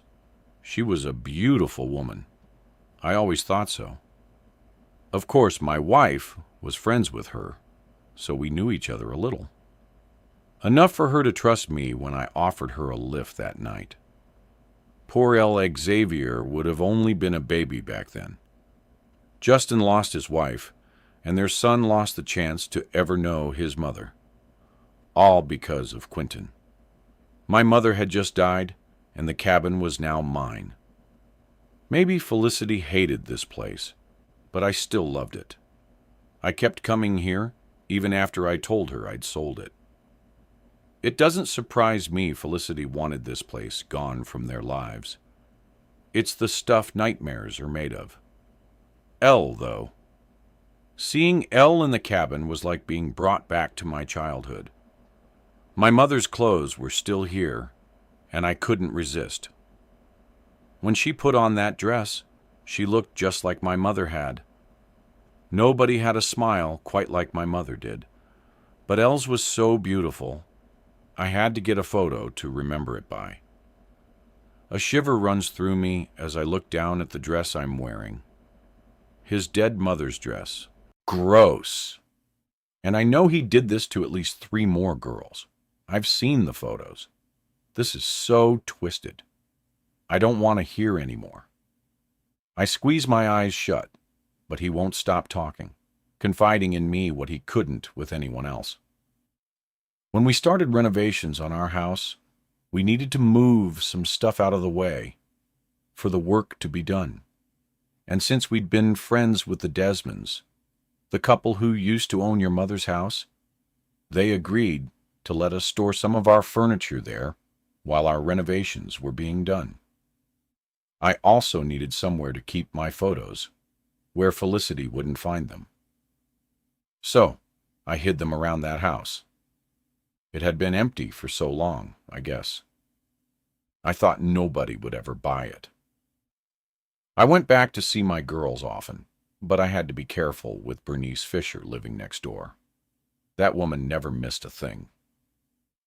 Then last year, I'd been away for a week on business, and when I got home, Felicity told me in passing that the Desmonds' house had been sold. By that time, it was too late to go back and retrieve my photos, because your family had already moved in. As he talks, I work on flexing my fingers and toes, building my strength, so I could no longer come back and see my girls. I miss them very much. Of course, it didn't take your mother long to find them. Luckily, when she showed them around, Felicity didn't seem to notice the walls of the cabin or think for a moment that I had anything to do with it.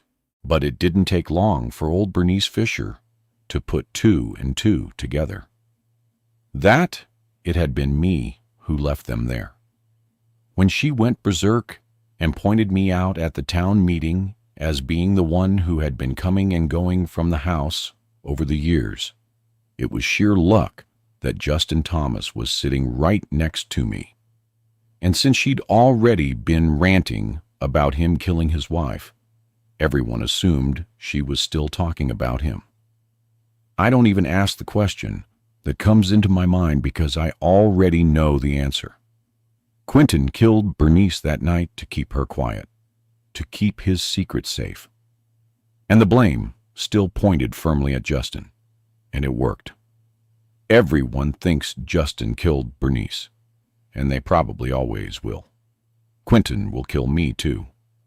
Then go home to Felicity and his 2 sons who still worship his every move.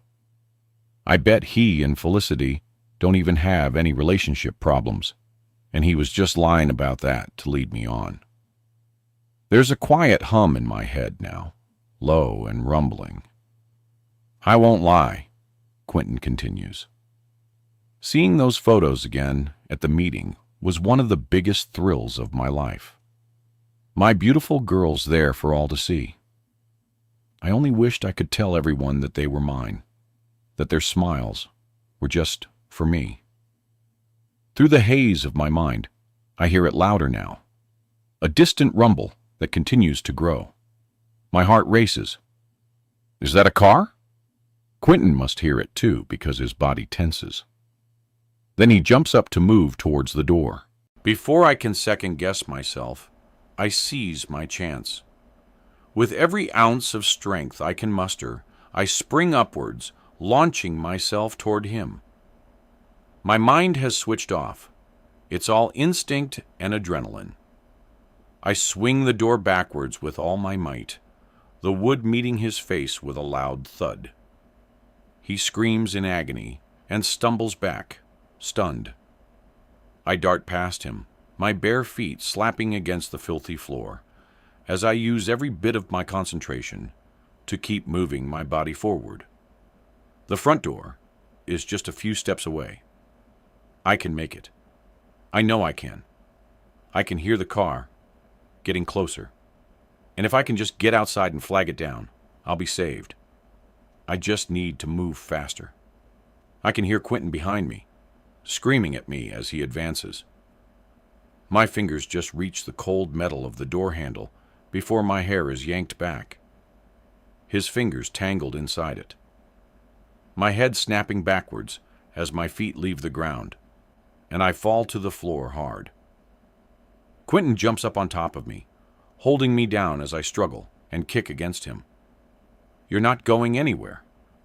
The words are laced with a sick sense of ownership that makes my skin crawl. I kick and thrash, but he's stronger, and his grip is like iron. I can feel the heat radiating off him, a repulsive blend of sweat and anger. Let me go! I scream, desperation clawing at my throat. My heart is hammering against my rib cage as he pushes my arms down, pinning them against the floor. I try to pull them free, but it's no use. I don't have the strength. All I can do is scream and scream in the hope that whoever is in the car can hear me. But Quentin leans down closer, his breath hot against my ear. Shut up! His voice is low, almost a growl. I twist my body, trying to break free, but I'm no match for Quentin's strength as he drags me up off the floor and pulls me back toward the bedroom. 52. Maury. I hit the floor face first. My heart races, drumming against my ribs, sending pain soaring through my core. I whimper as I shuffle myself backwards toward the wall to get away from him. Quentin's eyes narrow, pinpricks of rage. Who did you tell you were coming here? I swallow hard, tasting blood. Nobody, I croak, the word barely escaping my throat. I so badly want to believe that someone has found me, that maybe this is my chance. But how could they know? I didn't tell a soul we were coming here. Nobody has any reason to believe me and Quentin have been seeing each other. And from what he told me, nobody even knows he still owns the cabin. You better be telling the truth, he hisses, leaning in close to my face, his breath hot and fed. I need to listen to me. Stay in this room and be quiet. I will gut you like a fish if I hear so much as a cry. Something about how he says this makes me believe him. Is that how he killed those other girls? I nod and watch as he stalks toward the door. Every step heavy. The door cacks open, and just like that, he's gone. I'm left alone in the darkness and silence. I don't know what to do. If I obey him, he might convince whoever is outside that he's here alone, and then kill me when they leave. But if I try to run outside and flag down help, then he'll kill me right then and there. I need to think. But the air inside this room is thick and suffocating. I squeeze my eyes shut, willing myself to breathe, to think. What do I do? I can't just sit here and wait to die. What if it's my mom out there coming to look for me? But of course, that's not possible, because there's no way she can know that I'm here. Through the remaining fog filling my head, I suddenly remember Dad's tracker. Maybe she told him I was missing, and he helped her track me down. She could be right outside, ready to save me. The hope in my heart carries the weight of possibilities, but my newfound optimism is shattered in a moment when I hear it. A single gunshot, sharp and jarring, slicing through the night outside. Then another. The sounds echo in my head and freeze my blood. Panic floods over me, and I scramble to my feet, my thoughts racing. Did Quentin shoot someone? Did he shoot himself? I'm frozen to the spot.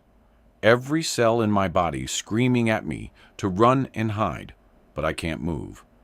Fear keeps me anchored in place. But as though a cloud parts in my mind, there's suddenly no question about what to do. I need to run, or I am going to die. I make a dash for the window, ready to face whatever's outside. But before I can get to it, the door opens and Quentin steps back into the room. My stomach drops. Even in the dim light, I can see it. Blood spatters, wet and glistening, cover his hands, his clothes. He's now holding a gun, the metal gleaming in the shadows.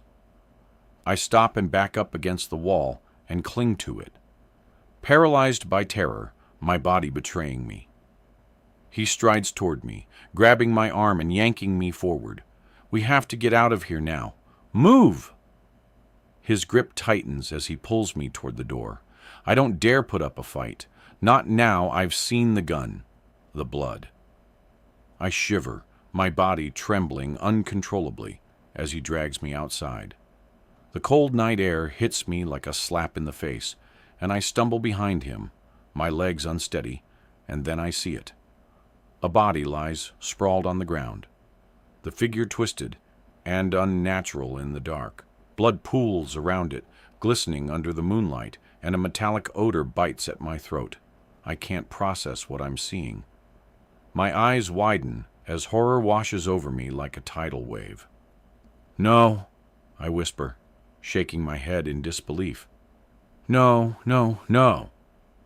Quentin's grip tightens on my arm as he drags me closer to the grisly scene, and I stare in horror, unable to believe this is possible. Look at what you made me do. His voice is frantic, a wild edge creeping in as he tries to catch his breath. This is your fault. I can't breathe. The world tilts on its axis, and I feel like I'm going to be sick. How could you do this? I croak, every syllable sticking in my throat like shards of glass. Shut up! He barks, his eyes darting around before they settle on his car. We need to get out of here before anyone else comes. He shoves me forward and I stumble, catching my balance just in time to keep from falling. I don't want to follow him. I want to scream, to run, to escape this nightmare. But I have no choice but to do as he says. He shoves me forward and points at his car. Get in. I take a step toward the car, but suddenly stop when I see lights approaching on the road. Quentin sees it too. And before I can make another move, he grabs me from behind and raises the gun upwards, pushing the cold metal to my temple just as a car comes to a screeching halt by the cabin. 53. Ruby. Gravel crunches underneath the tires as I pull the car to a stop. The crumbling wooden building before us is almost swallowed by the blackness, but the headlights illuminate the scene in front of it, depicting something far darker than I could have ever let myself imagine. A police car sits with its door wide open like a gaping mouth, screaming. An officer lies sprawled on the ground, his gun holster empty, a river of blood spreading across the earth beneath him. Because of the shadows, I can't tell if he's young or old, but the lifelessness of his face leaves no question about it. He's dead. "Dad!" Hutch's pained voice yells, and it's only then that I see them beside the cabin door. Quentin and Maury stand in the darkness. His arm is tightly around her, and he's holding a gun to her head. I can barely comprehend what I'm seeing because nothing here makes any sense. My scream as Hutch and I exit the car, simultaneously. "Mom, help!" My cries and I begin to rush forward but stop when Quentin takes a step back, dragging Mai with him. "Don't come any closer," Quentin orders, his eyes wild. He's staring back and forth between me and Hutch. And he looks nothing like I've ever seen him before. Felicity's cool, calm husband has been replaced by a madman. What is happening? Why has he brought my daughter here? But it takes only a moment for me to register the dress Maury is wearing, and the reality of what this all means to slot together in my mind. It was you, I mutter. The girls, the photos. It was Quentin all this time. The whole neighborhood has been rallying against Justin for years, convinced that he murdered his wife. But they've been overlooking the wolf, dressed in sheep's clothing amongst them all these years. He fooled Felicity, and he fooled his boys. He fooled us all. "Dad, what's happening?" Hutch's voice cracks. "What are you doing?" "What am I doing?" Quentin shouts. "Well, son, I was spending some quality time with your cute little friend here before you all showed up." Tears are pouring down Maury's face, and it takes everything I have not to rush over and grab her. "You ever wonder why she just wasn't that into you, Hutch?" Quentin's eyes glimmer with some kind of sick pride. "It's because she was with me. She wanted me." "I don't want anything to do with you," Maury screams and thrashes, but Quentin holds her tighter. "That's not what you were saying all those nights we met at the falls. All those weekends helping out with robotics. Your lips on mine every time Hutch left the room. See, son, he looks Hutch dead in the eyes. Mai is one of my girls." My stomach turns. This man is sicker than I could have ever imagined. Hutch just stares ahead, seemingly unable to process the fact that his father isn't the man he thought he was. I take one step forward, my teeth gritted. "Mai isn't yours, Quentin, and neither were those other girls. Let her go." He laughs and shakes his head. "That's not going to happen." My chest fills with rage. This is my daughter, my baby. I can't let anything happen to her. "No," Quentin says slowly. "Mai will be going to join my other girls." He looks off into the night for a moment, and I shudder to think of where their bodies lie now. One thing is for sure. So long as there's breath still in my lungs, my daughter will not be joining them. "Dad, why are you doing this?" Hutch cries. "This isn't you, son. If you had more time in life, you'd realize that people are rarely who you think they are. There's no question in my mind of what he means by this. He plans to kill Maury, and then us. I can't let that happen. There must be more officers on their way. If I can just keep him talking, maybe they'll get here before he can kill us all. You don't have to do this." Let my Hutch go. They're just kids. Sorry to disappoint you, Ruby, but your daughter isn't nearly as innocent as you'd like to think. He kisses the side of her head, and I see her flinch. I spent the best part of a year leading my son on like an idiot. She came here with me behind your back, behind his, because it's me that she loves. No, I don't. No, I don't. Maury screams and sends an elbow backwards into Quentin's rib cage so hard the breath gets knocked from his lungs. Quentin groans in pain and loses his footing, stumbling backwards. The gun goes off above him, sending a shock wave through the still night air. My rushes forwards into my arms, and I hold her tight, squeezing her head to my chest and breathing in the smell of my beautiful daughter. I've never known a scent so sweet. With one hand holding the gun and the other grasping his injured side, Quentin tries to recompose himself. He steadies his arm and points the gun in our direction, but it's too late. As Hutch runs at him from the side and collides with his father, both of them falling to the ground. Quentin struggles and pushes at his son.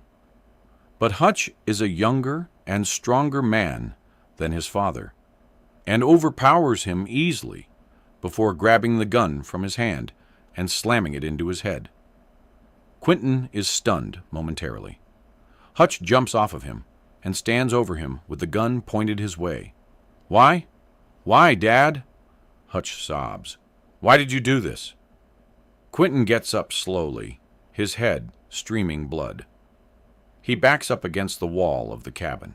I wouldn't expect you to understand, Hutch. I wouldn't want you to understand. His tone almost sounds sorrowful. But I don't pity this man one bit. It doesn't seem Hutch is fooled either. As he holds the gun with both hands, shaking violently. How could you do this to Mom, to Leo, to me? I see Hutch's finger tightening on the trigger. Don't shoot him, I cry. Whatever Hutch is going through right now, killing his own father will only make it worse. But Hutch doesn't seem to hear me. He's laser-focused on his father, and the tears of pain in his eyes are heartbreaking to witness. I squeeze my closer to me, shielding her from the scene in front of us. He's not going to shoot me? Quentin spits. Just put the gun down, Hutch. But Hutch only steadies his shaking hands around the gun. No, I'm not going to let you hurt anyone else ever again, he shouts through tears before lowering his voice to a near whisper. I'm sorry, Dad. I squeeze my eyes, waiting for the inevitable. But instead of the sound of a gunshot, I hear an engine revving. I open my eyes to see a stunned Hutch, lit up by headlights, and a car driving straight for the cabin. No signs of slowing down. Hutch watches on, jaw slack as the car hurtles forward, headed straight for Quentin. Quentin is frozen, a look of terror on his face as he sees the vehicle coming for him. The driver is staring dead ahead at him, their face a picture of determination. I don't have time to turn away before it happens. The tires screech, rubber grating against gravel, as the force slams Quentin against the rough wooden wall of the cabin. The sound of the impact reverberates through my chest, hitting my senses like a sledgehammer. Everything stops, and for a bleeding moment, time seems to stretch on as the air settles around us. Quentin chokes under the crushing weight of the car that pins him helplessly, squeezing the breath from his lungs. He gasps, a strangled sound bubbling up as blood drips from his mouth, the life draining from his gaze before his neck goes limp. His final view, as he stares straight ahead, is the intent eyes of his killer, who sits behind the wheel, glaring resolutely back. 54. Ruby. Felicity steps slowly from her car, shaken but uninjured. A long time goes by without any of us uttering so much as a word. Maury and I wait inside my car for help to arrive, giving Felicity and Hutch time to process what just happened. Although I doubt they will ever truly process it all. When the area is taken over by officials and Moria is sitting in the back of an ambulance being seen to by a medic for her injuries, I find a moment with Felicity. "How did you know?" I ask solemnly. She lowers her red-rimmed eyes. "I've suspected he was having affairs for years now, but I didn't know about this until, well, I guess until you traced Maury's phone to this dress. But now I'm wondering if maybe part of me knew, since the day you showed us those photographs." I thought I saw a little glint of recognition in Quentin's eyes, but when he said he'd never seen them, I quickly put it out of my mind. I didn't recognize the cabin in the photos, but when you said you traced Maury's phone to this area, it all clicked. She explains how Quentin convinced her years ago that he'd sold the cabin his mother had left him when she died, and since then, the frequency of his work trips had increased. She tells me of the renovations they did a few years back, and how they'd asked the Desmonds to let them store some furniture in their empty house. When Felicity learned about the photos I'd found, she'd convinced herself that it couldn't have anything to do with Quentin. She suspected he was cheating, but she'd figured it was with someone from work. Then, on the morning of her surprise birthday party, when Quentin was getting ready to leave town on a work trip, she'd done something she'd never done before. She'd waited until he was in the shower and gone behind his back to check his phone, something he would never have allowed her to do.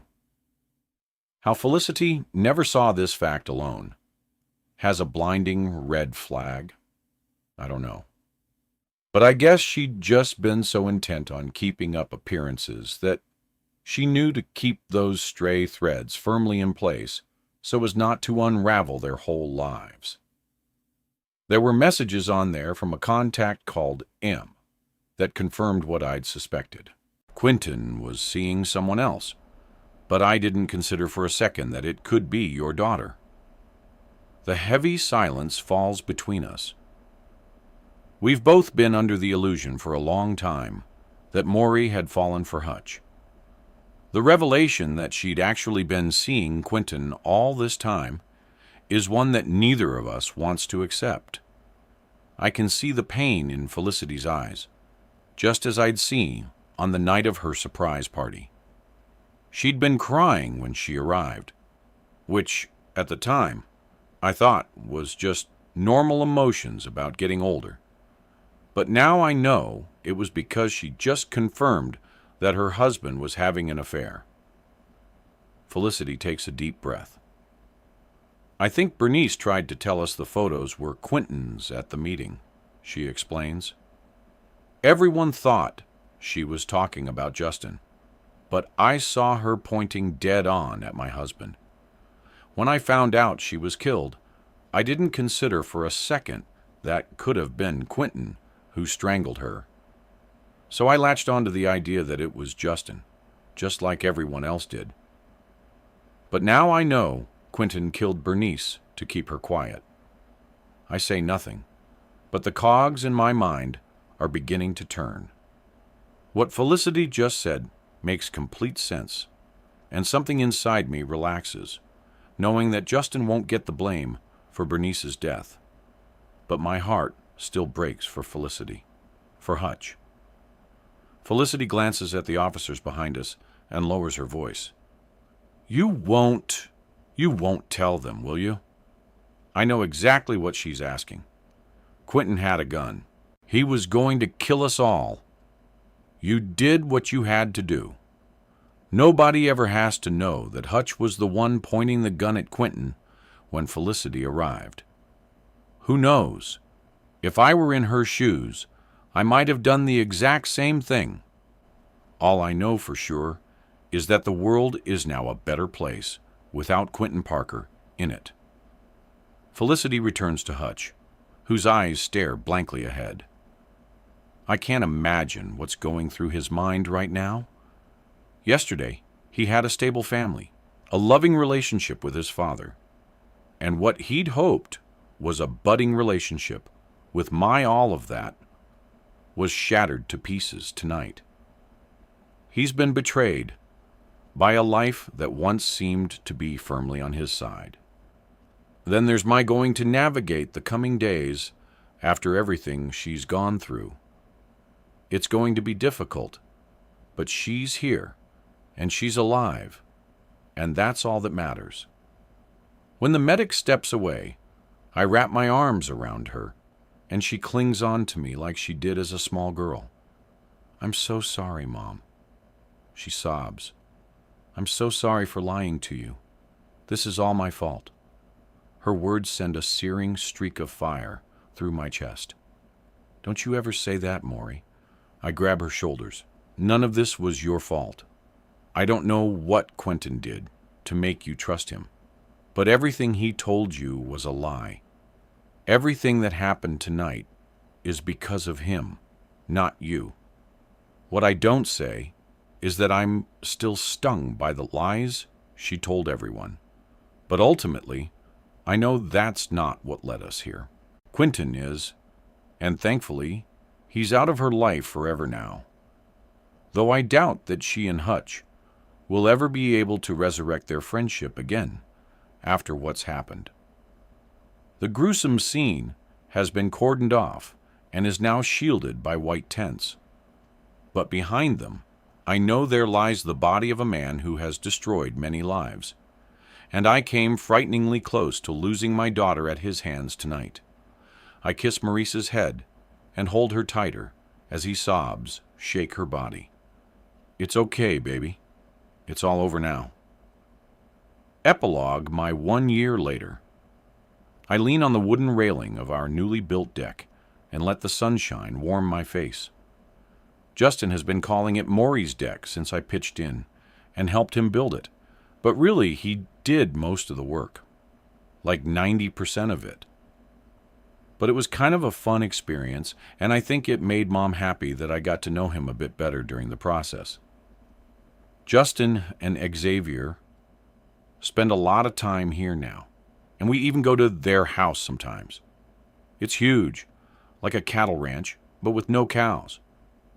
Justin says he's going to build a climbing wall out there this summer for the 3 boys who are literally inseparable: Cameron, Xavier, and Leo. We call them the 3 amigos. I take off my cardigan, and the warmth instantly hits my shoulders. The sun sits in a cloudless sky, glowing brightly over our backyard as bursts of laughter and the smell of grilled burgers drift about the air. I watch Mom move from guest to guest, looking surprisingly comfortable in her unfamiliar role as hostess.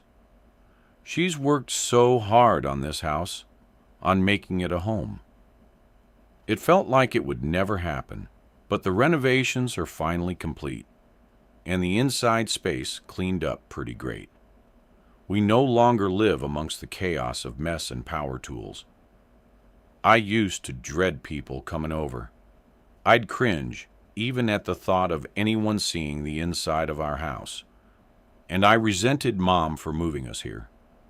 But today, with the sun shining and the yard alive with neighbors and friends, I actually feel kind of proud of her. She worked really hard for this. She deserves to enjoy it. Felicity Parker's here with Leo. Hutch didn't come, of course. He doesn't really talk to me anymore. I think he said hi to me twice, in total since that night at the cabin. Once when we came to our house to bring Leo home, and once when I went over to his house to collect Cameron. I don't blame him for not wanting to talk to me. I've had a lot of time to think about what happened with Quentin. And even if he hadn't been a psycho murderer, I still made a huge mistake ever starting a relationship with him behind our family's backs. I thought him being interested in me meant I was mature, a woman. That's not why he was seeing me. I don't even know if he was ever really into me that way, or if it was all just a ruse to get me to his cabin to kill me like he did all those other girls. The police suspect he hid the photos in various locations around the house while it was abandoned for all those years before my mom bought it, so as not to arouse suspicion if they were all found together one day. They're probably right. One lone photo wouldn't have anyone thinking much of it. Mom didn't sense anything unusual about it until she found enough of them to start seeing a pattern. They found 6 bodies in total, buried deep in the woodland behind his cabin. Who knows? There could still be ones they missed. It's not exactly easy to tell what killed a person whose body is that badly decomposed, but they said there's enough evidence to suggest they were all strangled to death. Not a day goes by that I don't think about how that could have been me, too. If Mom and Hutch, and then Felicity, hadn't shown up when they did. A shiver runs through my body now, making me shake a little despite the blazing heat. They've identified all of the bodies they found, including Elle, who Justin held a funeral for at the start of this year. It was heartbreaking, but he told us it was healing for him, since he'd never gotten closure when he'd first had her declared legally dead. It's strange to think how much has changed in the past year. Just a month ago, I turned 18, an adult. I keep having to remind myself of that, but the word still feels weird in my head, especially since I just became a big sister again recently. Dad and Caitlin welcomed little Mildred Rose a few months back, and even though I think that's clearly an old lady's name, I do think she's pretty cute. Cam and I have flown to Arizona a couple of times since she was born, and I have to admit, when I first met her, I started bawling like a baby. Her toes, they're just so tiny. I never thought I'd feel this way about getting a baby sister, but I can't deny there's something super special about her. Cameron is totally in love with his little sister too. Of course. "Hi," comes a voice from behind me, and I startle at the sound. I turn around to see Hutch standing there, his blonde hair glistening in the sunlight. "Hi," I say quietly. "I didn't think you'd come today." Hutch scratches his shoulder awkwardly. "Well, I'm here." We're both quiet for too long, and I don't know what to say. I start to sweat under the heat before the silence becomes too much. And the words I've wanted to say for so long burst from my mouth without me meaning them too. "Hutch, I'm so sorry for everything. I should never have done what I did. I never wanted you to get hurt, and I'll never forgive myself for it. I was just completely deluded, and I can't believe I jeopardized our friendship like that when you mean so much to me." And I slow down. Hutch looks amused as he grabs my shoulders. My heart is drumming a 100 beats per second in my chest, and I'm nearly shaking as I slowly close my mouth, embarrassed. I'm sorry, is what I'm trying to say. It's okay. A smile pulls at the side of his mouth. Well, it's not okay. It was actually super messed up, but the whole thing is complicated, and I don't want to spend my whole life angry. I'm trying to move past everything that happened for my mom and for Leo. "I'm so sorry, Hutch," I repeat. "You said that already." He laughs. "I know." I sigh. "But I just wish I could take it all away and go back to how we were before. You were my best friend, my only friend. I miss seeing you, I admit. Although I've settled into Lone Rock and there are a few people I hang out with around the place now, I've never felt more comfortable than when I was with Hutch. And despite what happened with Quentin, I've always thought Hutch was super cute. I'd even go as far as to say hot now. I've missed you too. Hutch leans his arms on the wooden railing beside me and looks into my eyes. You know, I could actually do with your help with something. I raise my eyebrows, but try not to sound too excited. Sure. What is it? He smiles. Well, I've got this project I'm working on. It's like a small, autonomous robot that can navigate through a maze. But I'm still trying to figure out how to make it so the ultrasonic sensors can detect obstacles without interference. I could really do with some help. What do you think? I think I didn't really understand anything he just said, but he could ask me if I wanted to go pick up litter from the sidewalks, and I would jump at the chance to do it beside him. Sure. I smile. It's a date, Ruby.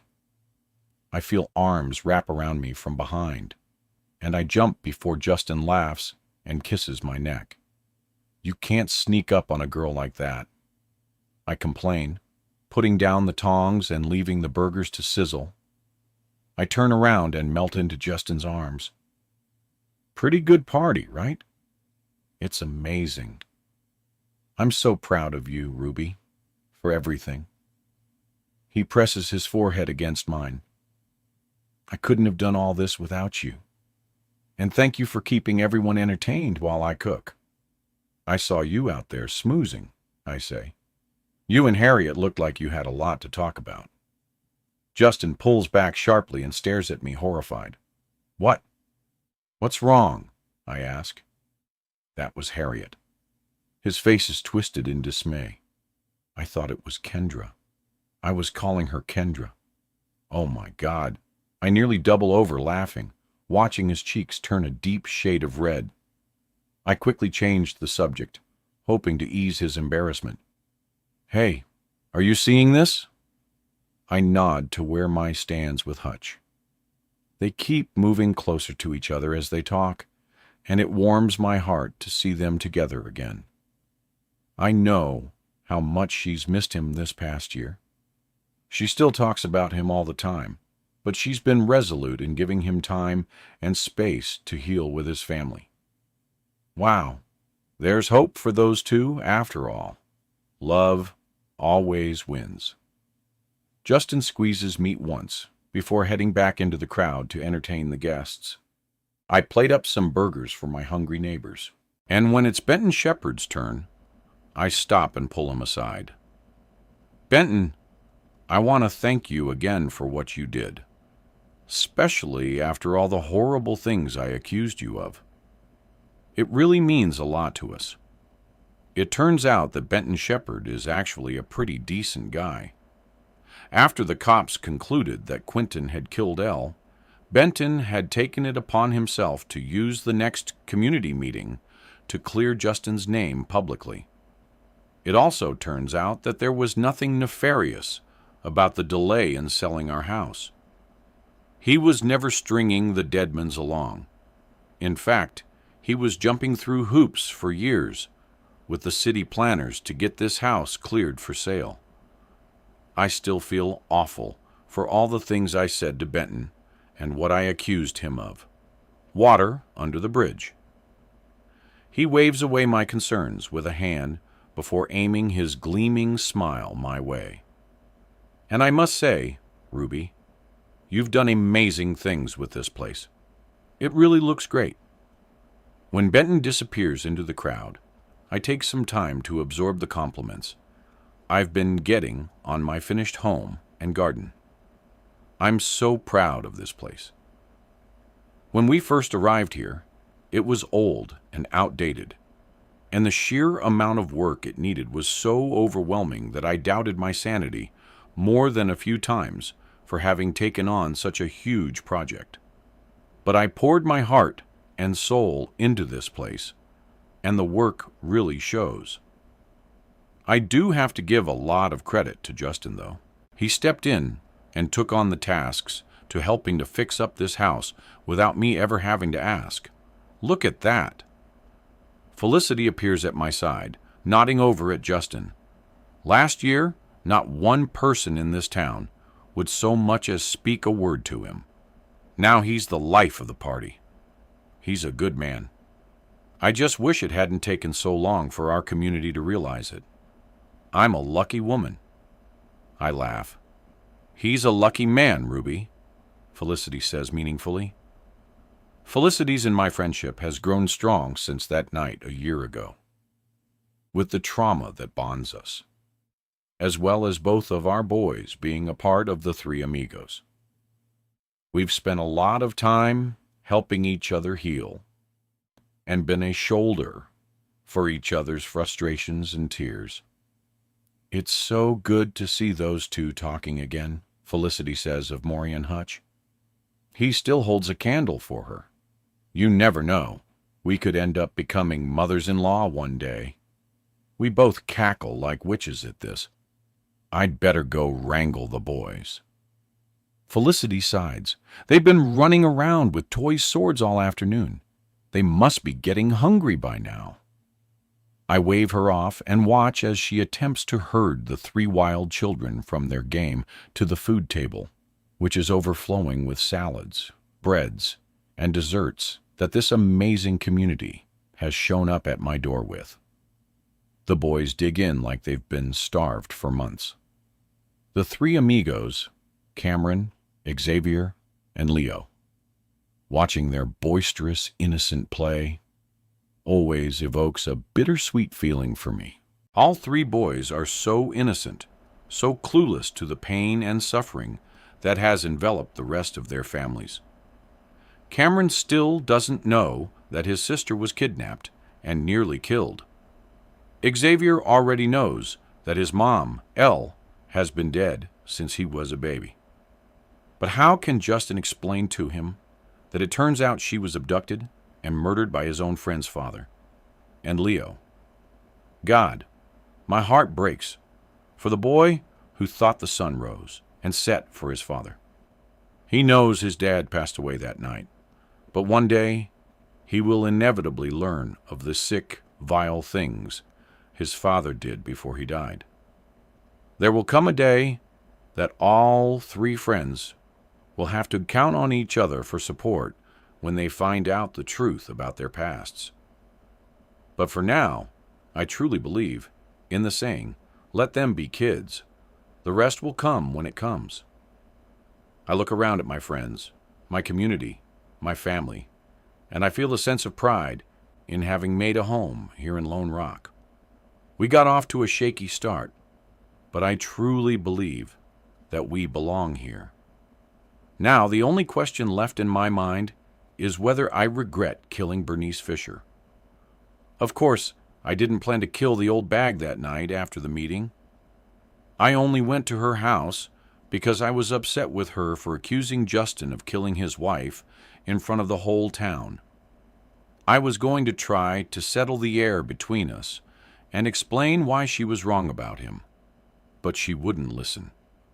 She spat her angry words at me and told me I didn't belong here, that she wouldn't rest until Justin was thrown in jail for what he did to Elle. Her bony finger was in my face, and I only meant to push her away from me. But that woman was about as light as a bag of feathers. Her tiny frame betrayed the weight of all the hatred sunken into her brittle bones. Her head hit the marble countertop, and blood began to stain her hair.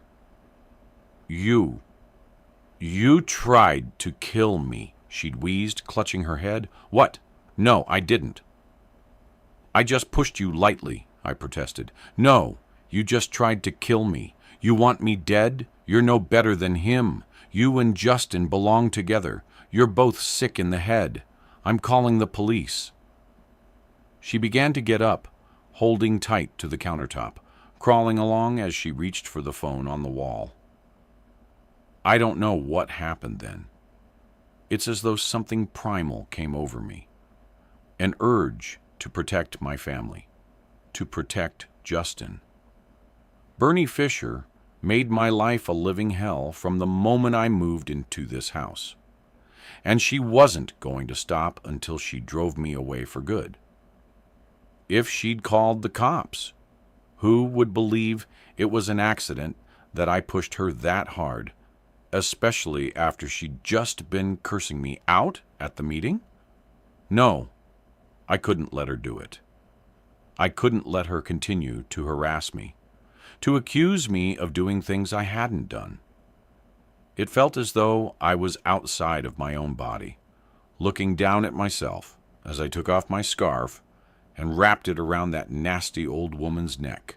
She shook and fought, but it took almost no effort to hold that scarf tight until her body went limp and her eyes glazed over. I strangled her. I strangled her just like Quentin strangled all those girls.